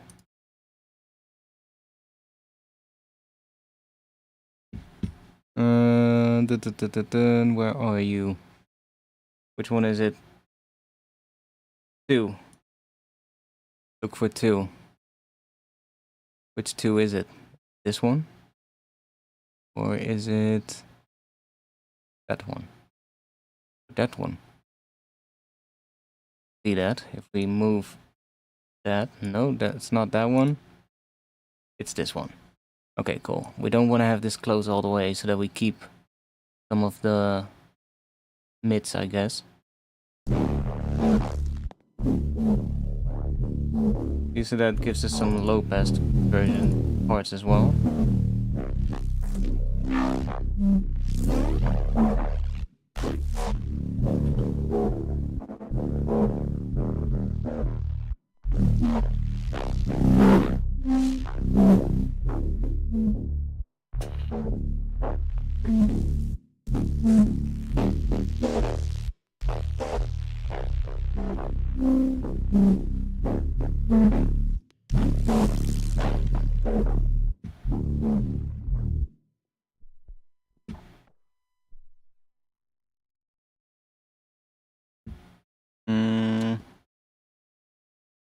Kind of tempted to put a corpus in this thing.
doing all kinds of weird shit, but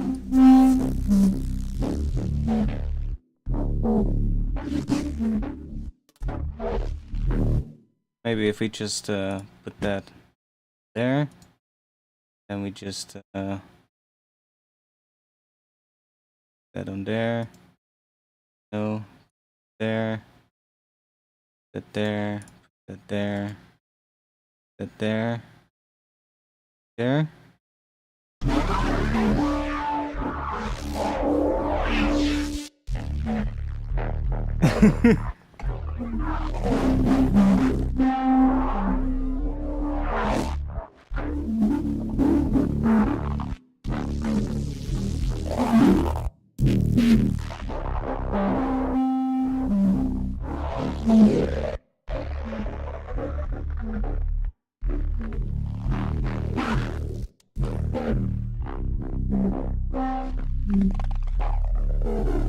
There's some weird shit happening every once in a while with some... almost sounds like weird plucky kind of bits.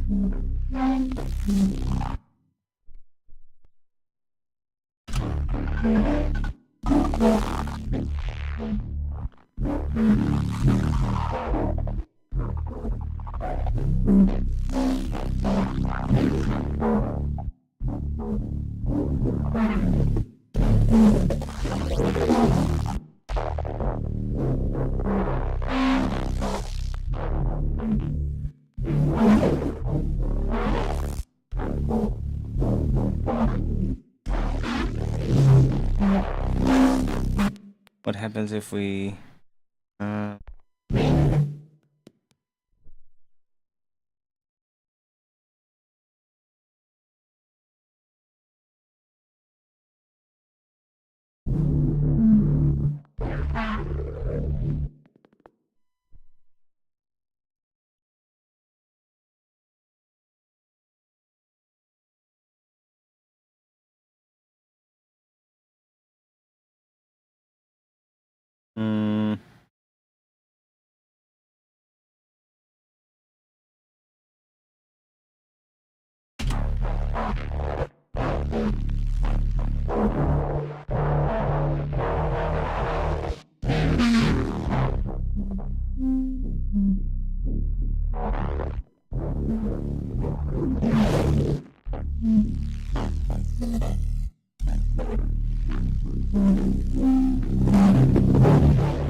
leave the range a little bit bigger for now first.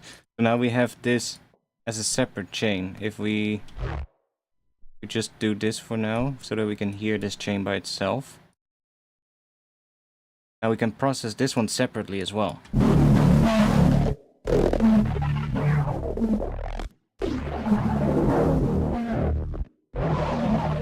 That one is doing all kinds of weird shit. I say we start with maybe a bandpass. Why are you not moving? There you go.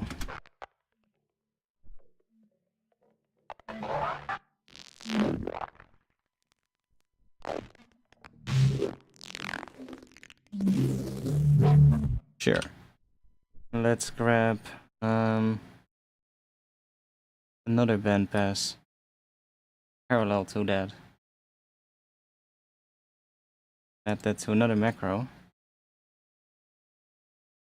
Hopefully a different one than we had before. That they're moving against each other. Let's... yeah, that was a different one. Let's chuck that on there.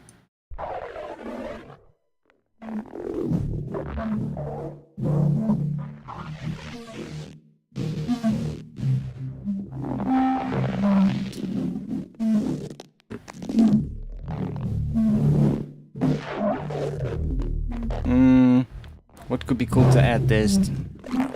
Let's try something really weird. Let's do spectral time. What does that do? Let's put that not in this rack, that there.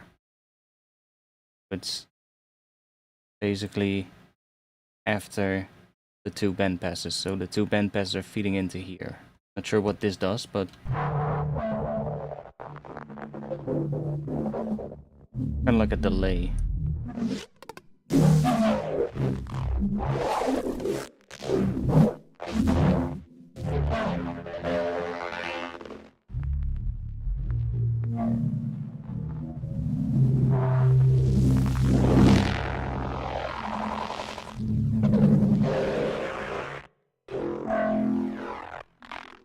Let's try something else. Let's try the spectral blur.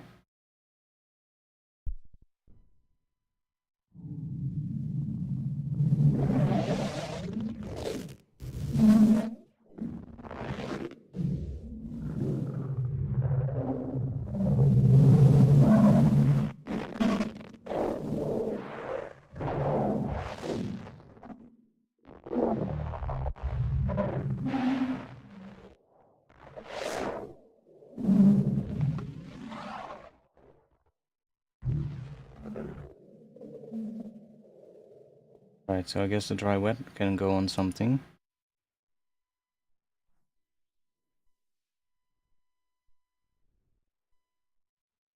Where's the dry wet? There.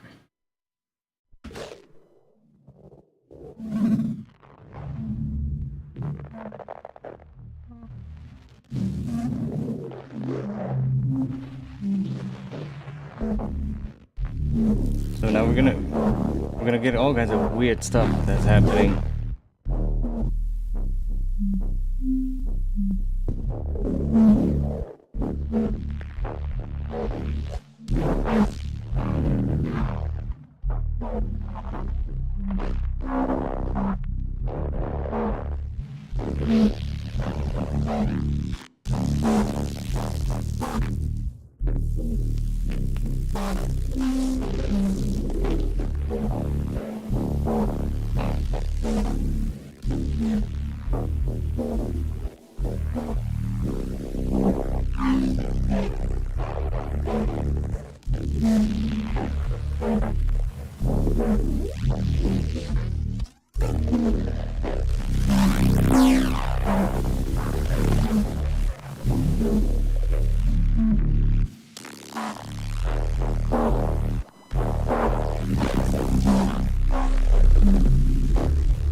Just want to include that.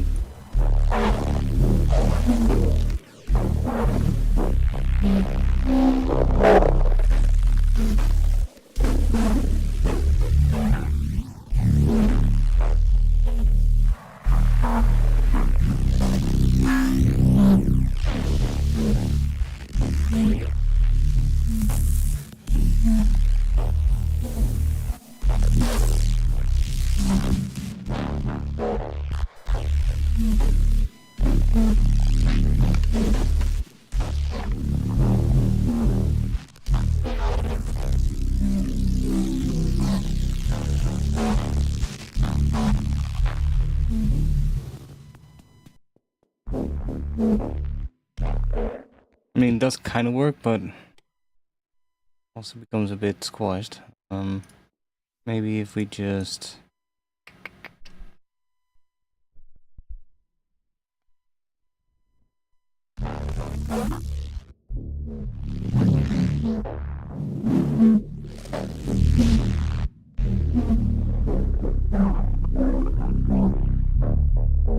There we got our sub.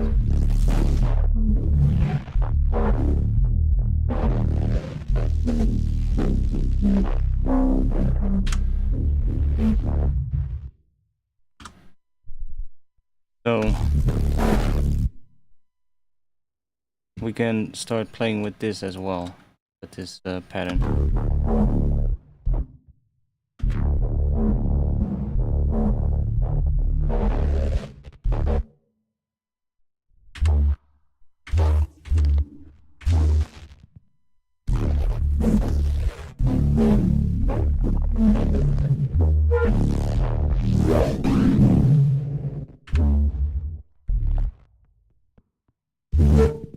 happens if we do that.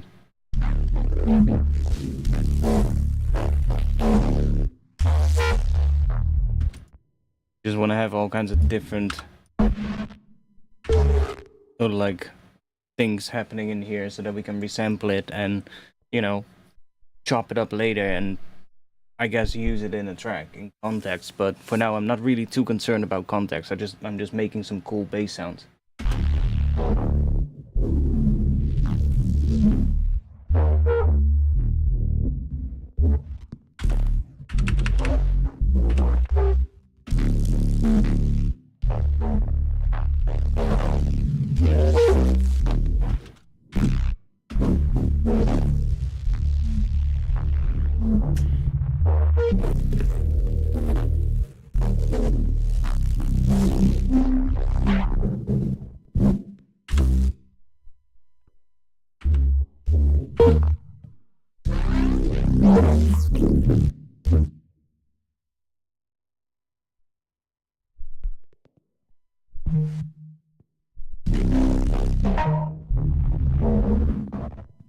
Like that might be cool to have, and then we'll just do this.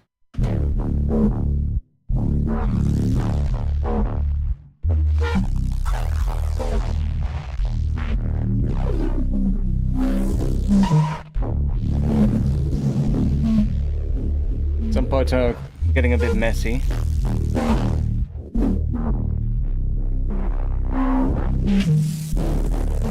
Ooh. There was some pretty cool things happening there.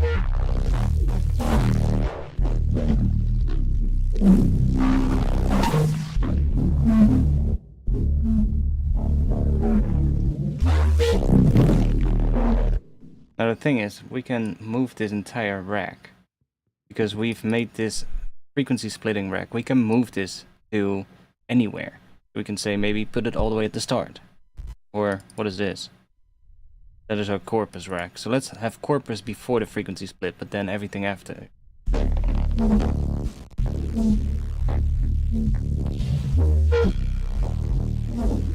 Now we have an issue again with stereo sub, but that's fine. I just need to make sure that there's, at the end, that we have our EQ. Where are you? Where's our EQ that makes everything... I lost it somewhere, but...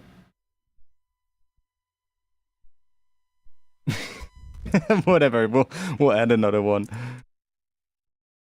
I think there's 3 EQs on this track now that do mid-side EQ to make the bass mono, but whatever. And we're also getting some weird stuff that just keeps generating sound. But that's kind of the beautiful thing of this. Just keep getting weird things happening. It's kind of fun.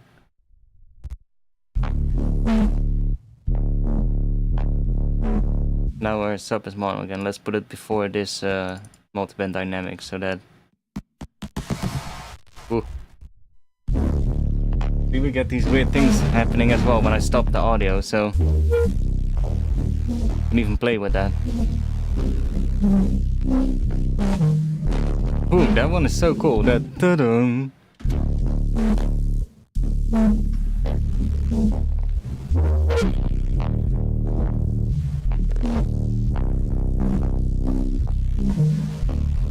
So I have another idea. I'm gonna give this more random stuff because we need to keep going with this generative thing because this really helps the sound design.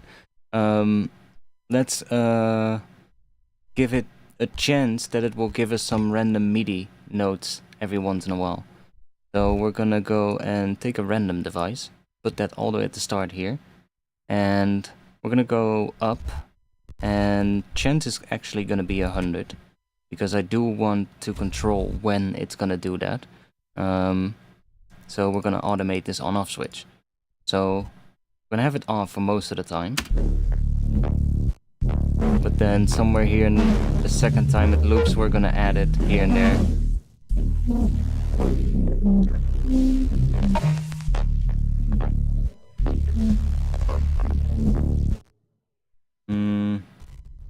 Probably somewhere. Let's see. turn it on right there. Then turn it on right here.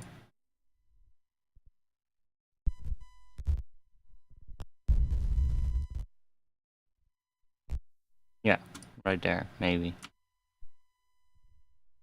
And then we could maybe do a little thing at the end here as well. Do, I don't know, that one, just for fun. So that's gonna turn on those parts, which is then going to change the MIDI note. So we're going to then put a scale device on here, and we're gonna say D Iwato, which is what we were using, remember? So it's gonna pick a different note from that scale. I love the bits of noise that are also coming in, and there's a sustained sub just happening for some weird reason, but whatever. So this is now folding those notes back to the scale that we're in.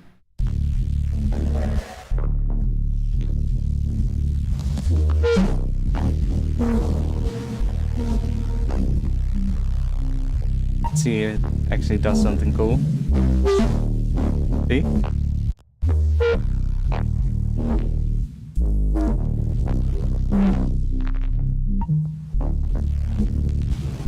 Actually worked. To give us some different pitches.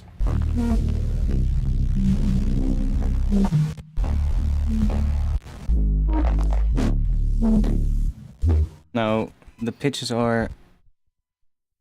I'm gonna... see. I should have just grouped this.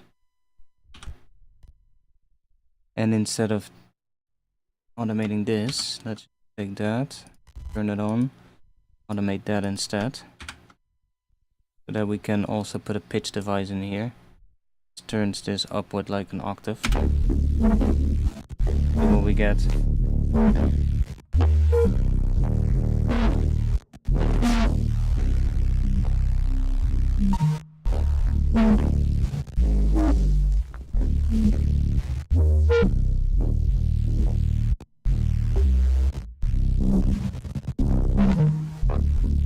Sure.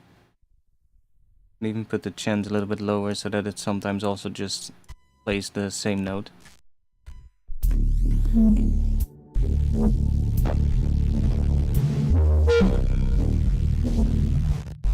We're getting a lot of weird movement happening now on this though.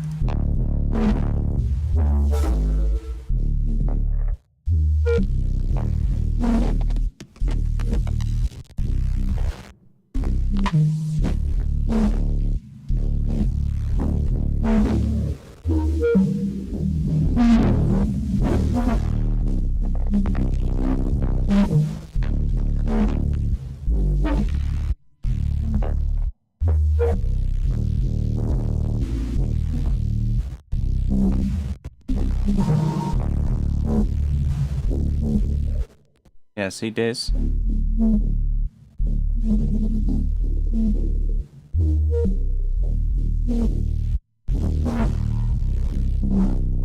Also has high end because from this one. So what could maybe be cool is to have an EQ on this one. So let's put an EQ here. We're going to have a low pass. Put it on there. Then make sure that it doesn't go down that far. Is that this one? Yes. Do something like this maybe.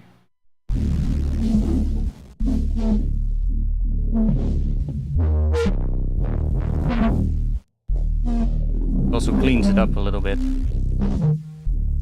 We get some more modulation happening with that.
At this point we could just start resampling the hell out of this.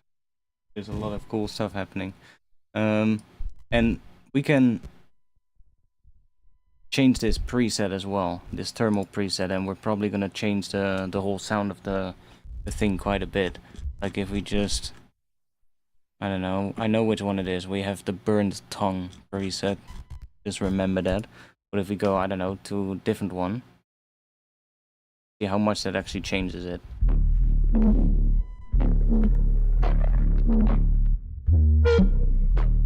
Definitely gets less noisy.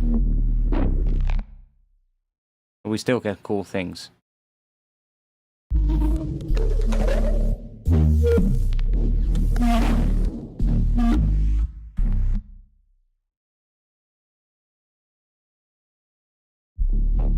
Damn, Therm was slow today.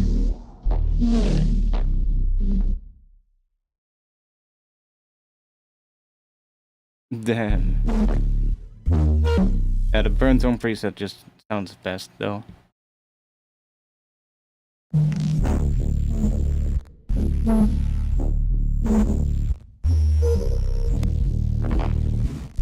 can also change this for something else. Let's just turn it off, that's one enough.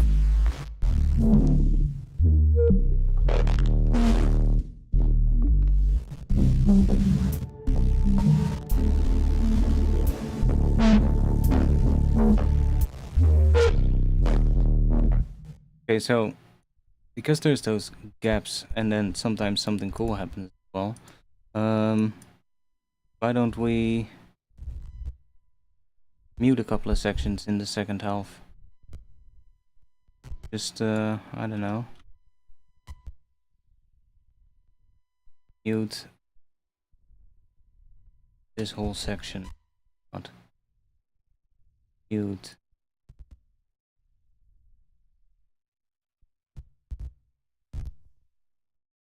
That section. And take that section. Why not?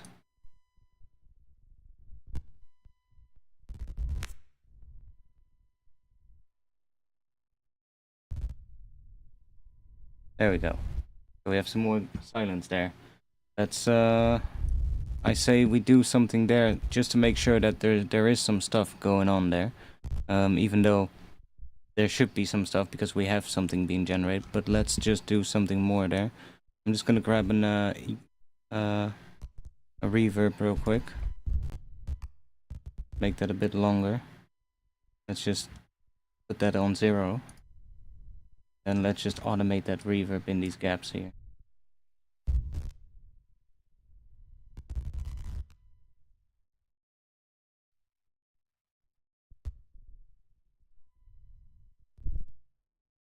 Maybe be quite fun.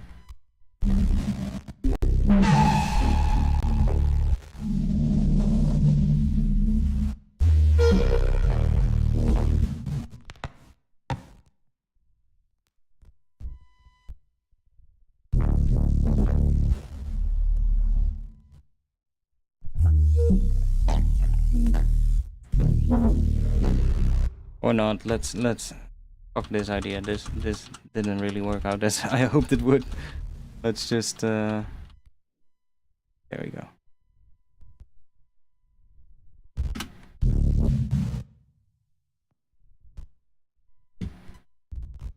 Let's resample some of this actually.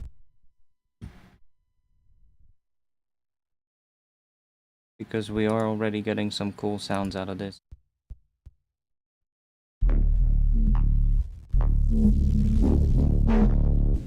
This, I was like, is it consistent volume, but might be good to just put saturator at the end.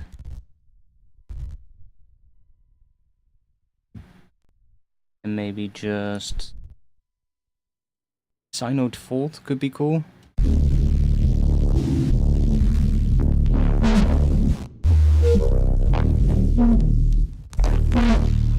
Makes it nice and loud. I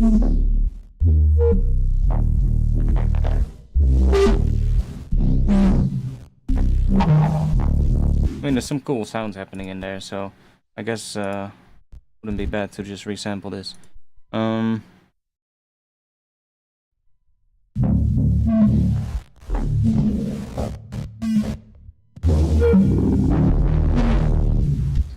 Where's the messy sound coming from? Sounds like it's a reverb somewhere, but it's not this one.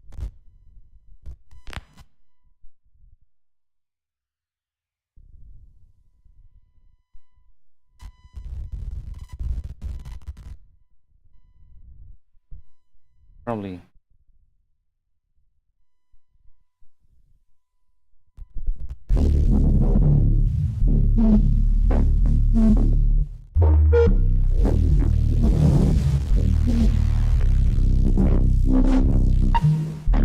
Whatever. Let's just let it be. Could also be this one.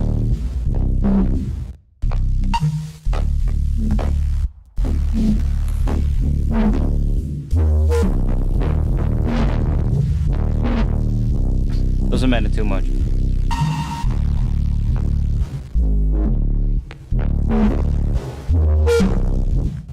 The only thing I'm not too fussed about is this whole thing.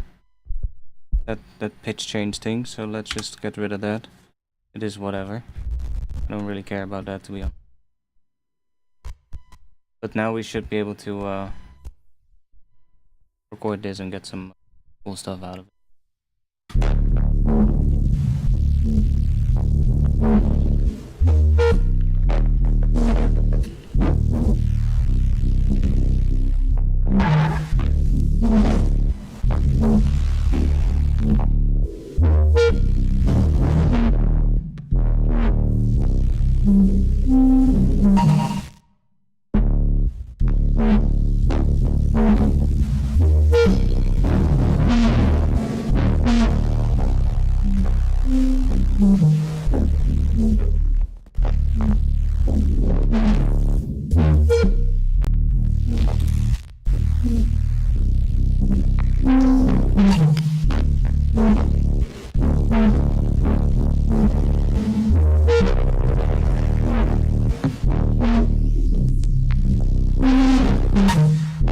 Definitely cool sounds happening in there.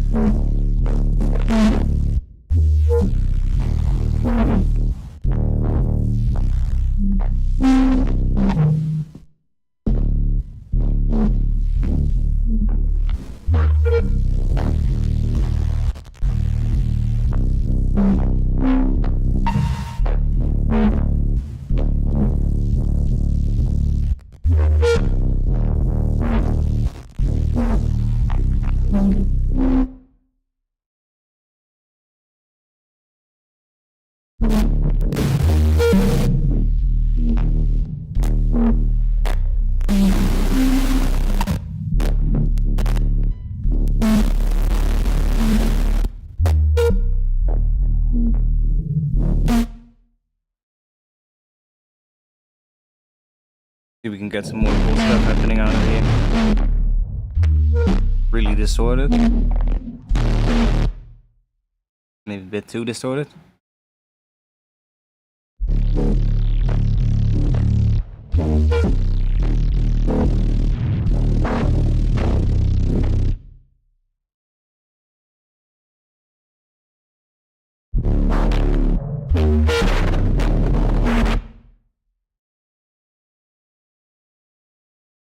wish thermal wasn't so fucking slow. Oh, this one has some cool things happening too.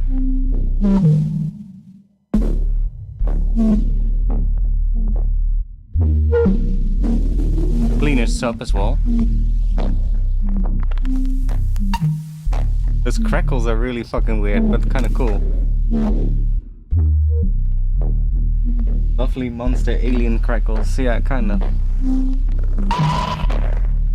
I know what is causing that. It's the flanger and the flanger and the phasers that are doing that.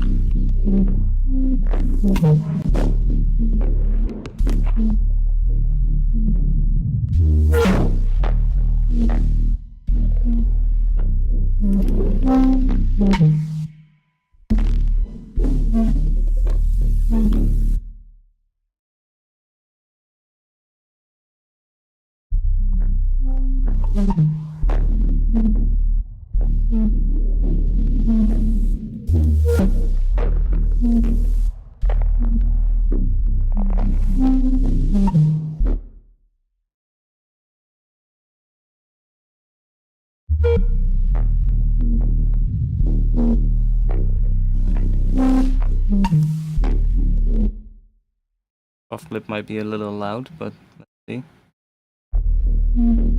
Ah, not that bad. Go to these shaper ones. Those should probably do some more distorted stuff again.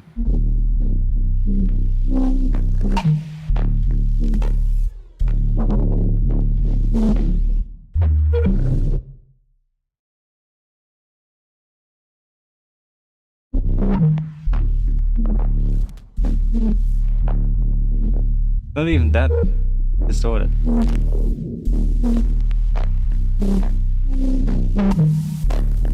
This one should be.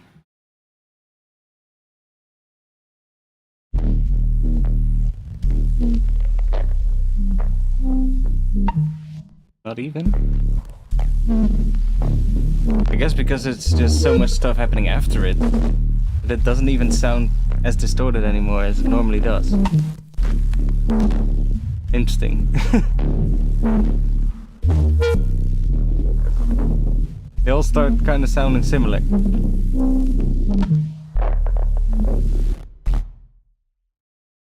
Grab a random one, see what we get.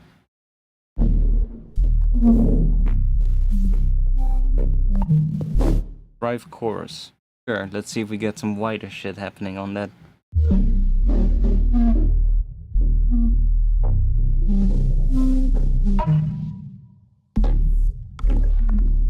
That sound there, that dun, kind of worked pretty well. Let's see if we can trigger more sounds like that. We can, if we get some more plucky sounds going. Let's do this. Give that a gap. Maybe not that one.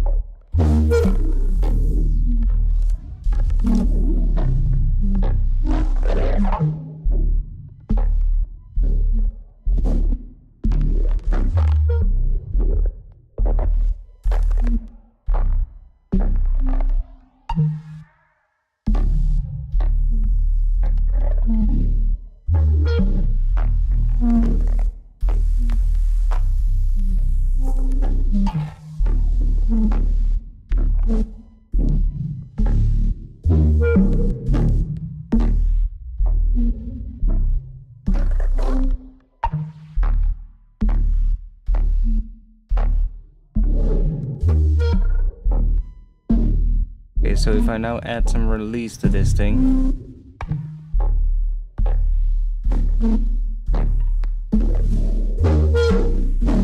Oh.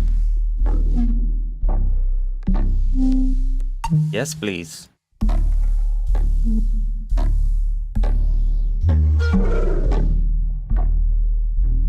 I don't mind this.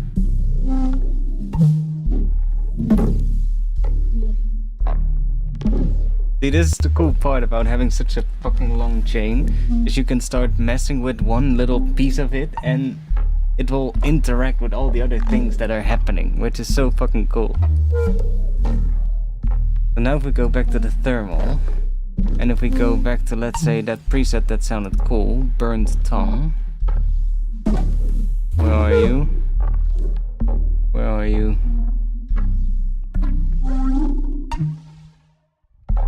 Burnt Tongue.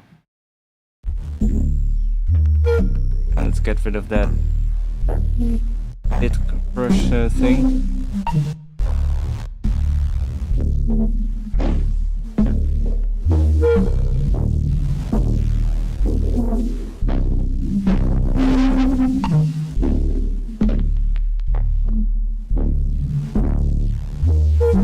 Might also be this reverb that I'm hearing that makes everything messy.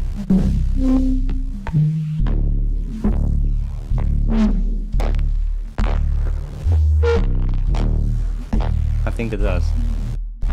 But it also makes it sound pretty cool. So.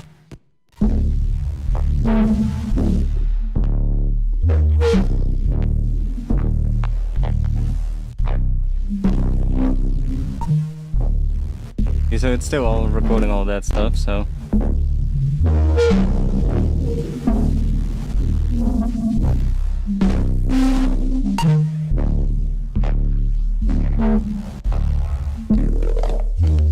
Give it a bit of attack.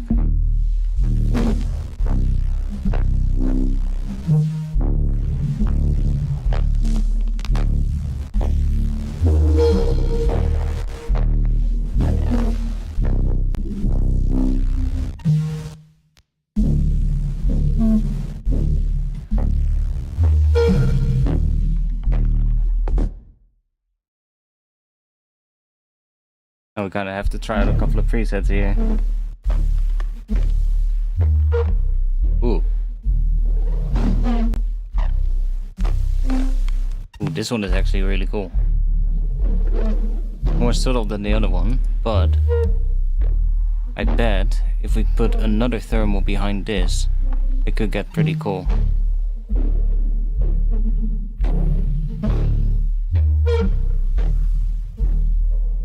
Take another thermal, chuck that here. Jesus, why are you so big? Come on.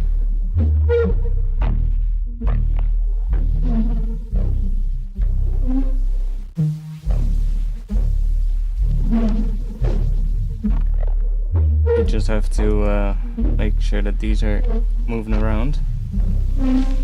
Oh, oh no, they're not using the same. I mean, the first one looks like it's the same.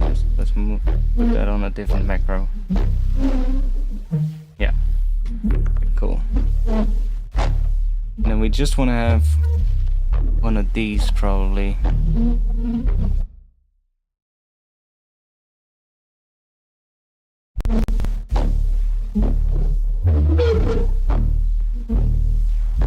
Just makes it a little bit dirtier.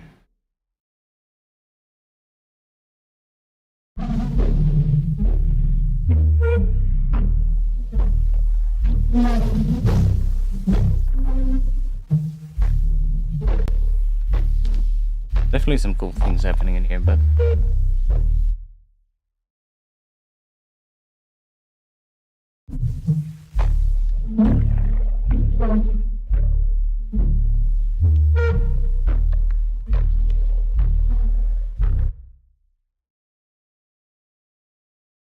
are there still people watching this, or are you getting bored?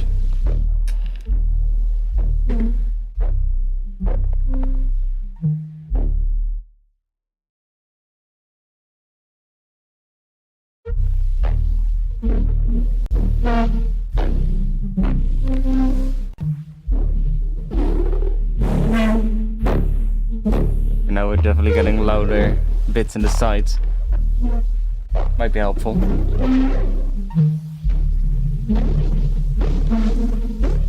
Okay, let's go and mess with these pitches a bit.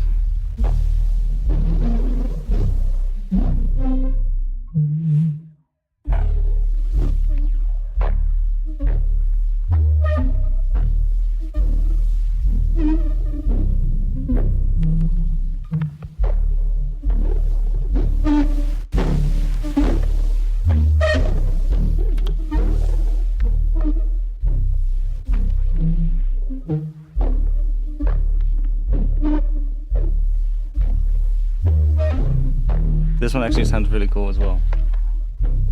I'm hearing a lot of great sounds in this, actually. Ooh, that had some really sick, crunchy parts on top.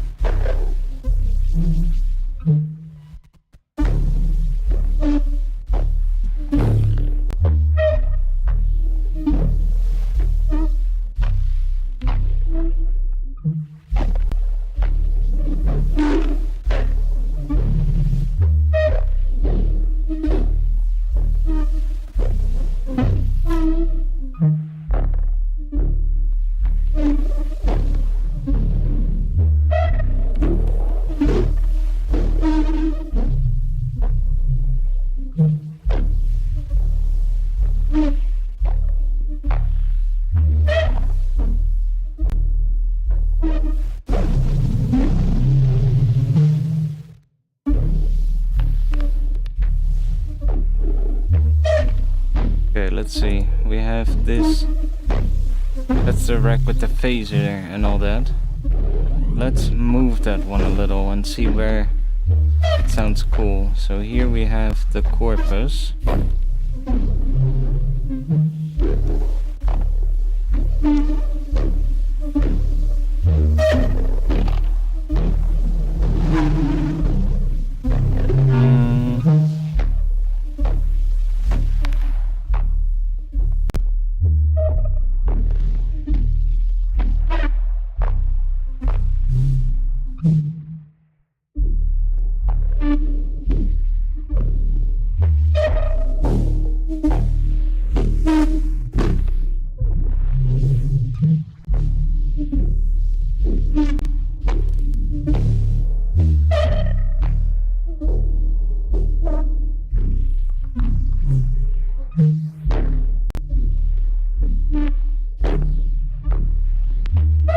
I guess we're kind of done with the resampling. I'm gonna move this in here, see what happens.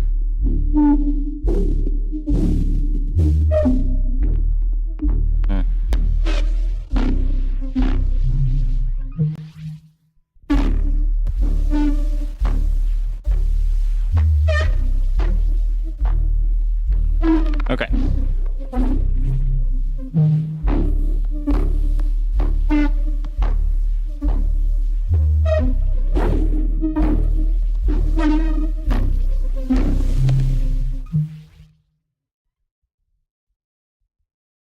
We're gonna get anything? Oh, we're gonna get something. That's it? Oh no. Wants to do something? No more cool crackles? Maybe we can try and force one.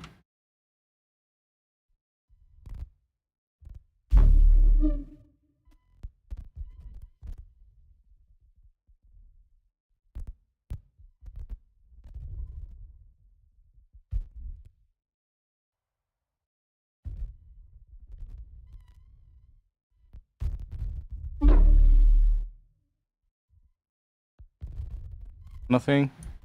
Okay. Sometimes it does cool stuff, but not this time. Anyways, we have a lot of bass stuff in here. And there's quite a lot of stuff here that we can probably use.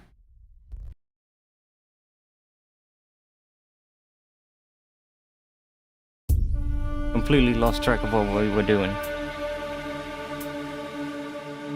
And it's also really late. So, I'm gonna have to stop streaming soon, because my dog is probably waiting on me. I don't smell anything yet, so could be good. I do like what this intro sounds like.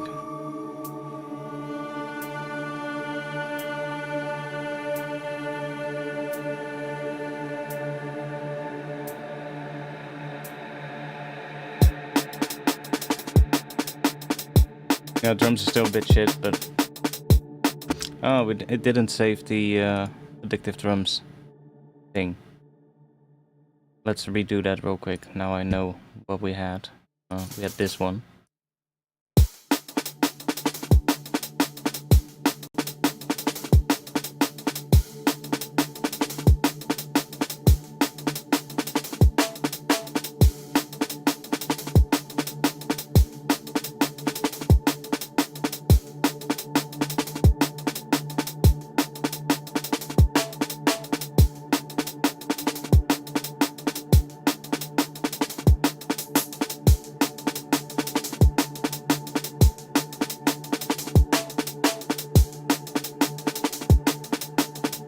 There we go.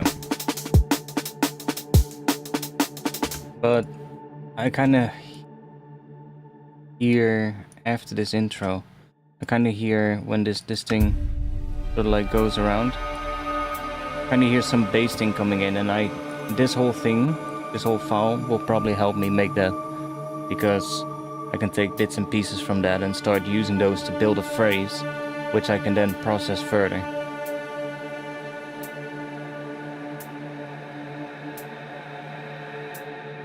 See right there, I'm kind of hearing like a boom, boom, dong, dong, dong, dong, dong, something coming in, you know, but then with some really cool texture in it. So I couldn't just, you know, start with like a simple synth patch and make it, because then it would never sound good enough. If we make a long file like this, then you have all these different pieces of texture in there that you can play with, and they all sort of like have the same tone. So, you know, it's just a matter of finding like the right pieces, right texture. Anyways, I'm gonna stop streaming because the 1:37 a.m. I'm gonna have to walk the dog, and I'll see you again in the next stream. We'll probably work on this if I want to, and if not, we'll see what we'll do. But I think we'll probably work on this again next week. Anyways, thanks for being here. I'll be back on Friday. I'll try and be there on regular time, 8:30 Amsterdam time. 8:30 p.m. by the way, Amsterdam time. I hope you have a good night. I'll be in the Discord afterwards, so join the Discord if you haven't yet. I'll drop a link in the chat.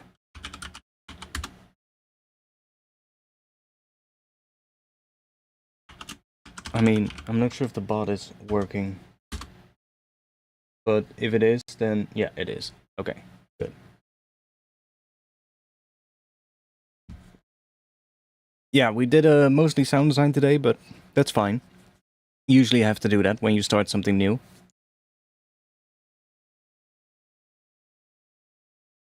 I hope you enjoyed it. Yeah, like I said, I'll be back again next week. Have a good night. I'll be in the Discord, so any questions, just drop them in there. If you want to support me, drop me a support on Patreon. That really helps as well.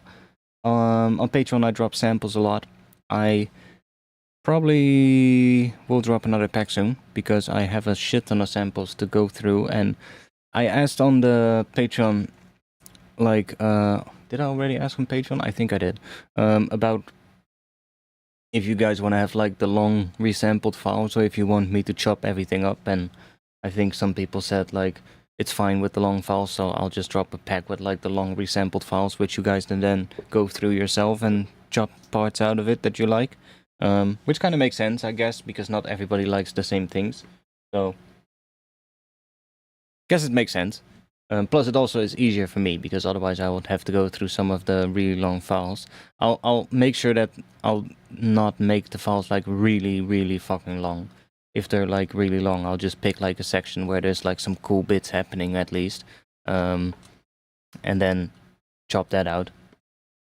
But then at least have like a section of a couple of minutes or something, you know, so that you have enough so like variety to work with. Anyways, thanks for being here. I'll probably work a bit more on this tomorrow, but I probably won't be streaming tomorrow though. But I'll probably be working on this and see if I can make it into something cool. Anyways, thanks for being here, and see y'all in the next one. Peace.